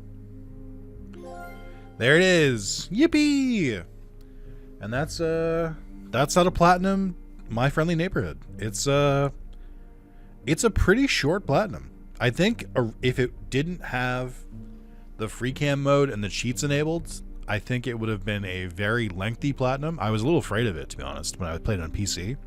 I was like, if they put this on PlayStation, it's gonna be a nightmare to platinum because you're gonna have to play through like 5 times, each more hard or more difficult than the last. No, it's very manageable. You basically have one real playthrough, and then the rest are all just fucking memes. Yeah. That's a wrap for me. I love this game so fucking much. I will absolutely play their next game. They've earned it. If the dev is watching this video somehow, holy fuck, it was worth it. Thank you so much. This game's brought me so much joy. Definitely like the 4th favorite Resident Evil for sure. And I know I keep making this joke, but like I don't know how else to say this, but like you've made a really good Resident Evil game with like a lot of references to like Sesame Street and the Muppets. And I just think that's worth pointing out. I love the environments. I love the characters. I love the puzzles. I love the weapons are fun. The inventory management is fun. The duct tape system is very clever and creative. The one thing I would say, and I've said it already, is I'm like a couple more voice lines would go a long way. Maybe like a little. I think it's sprinkling a couple of the Unfriendly Neighborhood puppets into the game somewhere. Like I think on your second return to stage 4, the Liliana down below there should absolutely be the Unfriendly Neighborhood version, because like it's so dark in there you probably won't be able to get like a good look at it, but you'll like know that something is wrong. But beyond that, I mean, I don't have that many notes. It's really good. It's just a lot of fun. I want to quickly show off one thing since I have people here, and then you get Ricky in the Pirate Cove. Your television will never be the same. I didn't use Ricky, but I think it would probably be funny. Your television. And I haven't gone to that, but I want to show one quick thing here, which is how kind of psychotic some of the like out of bounds stuff is with free cam mode. Oh, I need to hold on. I only found a couple of these, but here's what I recommend if you really like this game, and I do as well. You should go into free cam and just do like a full playthrough and like boundary break through like every single room, because there's so many weird weird like secrets. Let's do this. Cheats, or no, let's go to modes, free cam mode. Okay, new game, or no, hold on, we can just load that game. I think that might allow me to skip the cutscene. Hold. No, I still have to do it. Okay. But, I think I'm trying to remember what the easiest way to break through this is. Or the easiest way to, like, progress the game. I'll just do normal, doesn't matter. Last job of the day. But, there's some real fun stuff hidden in here that, like, really, really contextualizes the rest of the game. Like, they were clearly having fun. But, I'll do this. So I think you can go through here. I don't know, hold on. The gate isn't there yet. If I go through here, I think, because this is the shortcut you unlock later. This is where you can find the shotgun a little earlier, if you wanted to. And then there's some ammo here. I think is it implying he stole it? Yeah. Here's the here's these guys. I assume these are the devs, but I discovered them. Oh, I think I went back through the exit. Oh, it didn't progress the time yet. So I found them. And then, I don't think there's anything in this one. Other than whatever is going on over here. But then if you... I think it's here? Oh yeah, I can just open this. There's a room... Yeah, it's this one. So if you go through here... Very terrifyingly, like, I was like, hey, the lighting in this area is kind of weird. Like, there's... Oh, there's a hidden Norman down here I didn't notice before. That's funny. But I was like... because it's triple spawns, that right? But I was like, why is the lighting like lit like this? And like there's this yellow glow, and then I walked out, and there's a giant fucking Arnold ready to eat the fucking like level, and it's like there's so much like stupid goofy Easter eggs like this, and I love it. And I just think yeah. So if you owe it to yourself to do like a full playthrough through and catch all these like little secret hints and stuff like that. There's one in the CEO office where there's just like text on the ground that just says, hey, you found the office, but no, it's not spawned in, or something like that. But yeah, what a great game. Big fan. Would platinum again if I had the chance. So thank you guys so much for watching. If you're interested in trophy playthroughs like this, I have a full playthrough for Thief Simulator 2, and then I did one for Sly Cooper, the when they re-released it on PS4 and PS5, and added a bunch of like speedrunning trophies to it. But yeah, thank you so much for watching, and I hope you enjoy. Don't forget to like the video, comment if you what you think of My Friendly Neighborhood. Let me know if you pick up the game because you saw this video, or let me know if it helped you with the platinum in any way. I know it's not the most organized video. I didn't like timestamp anything. I didn't like cut it really. It's just sort of like I just started the game and went, but like you can pretty much do this in one sitting if you're not a coward and break to eat like I did. But thank you guys so much. I'll see you guys next time. Bye bye.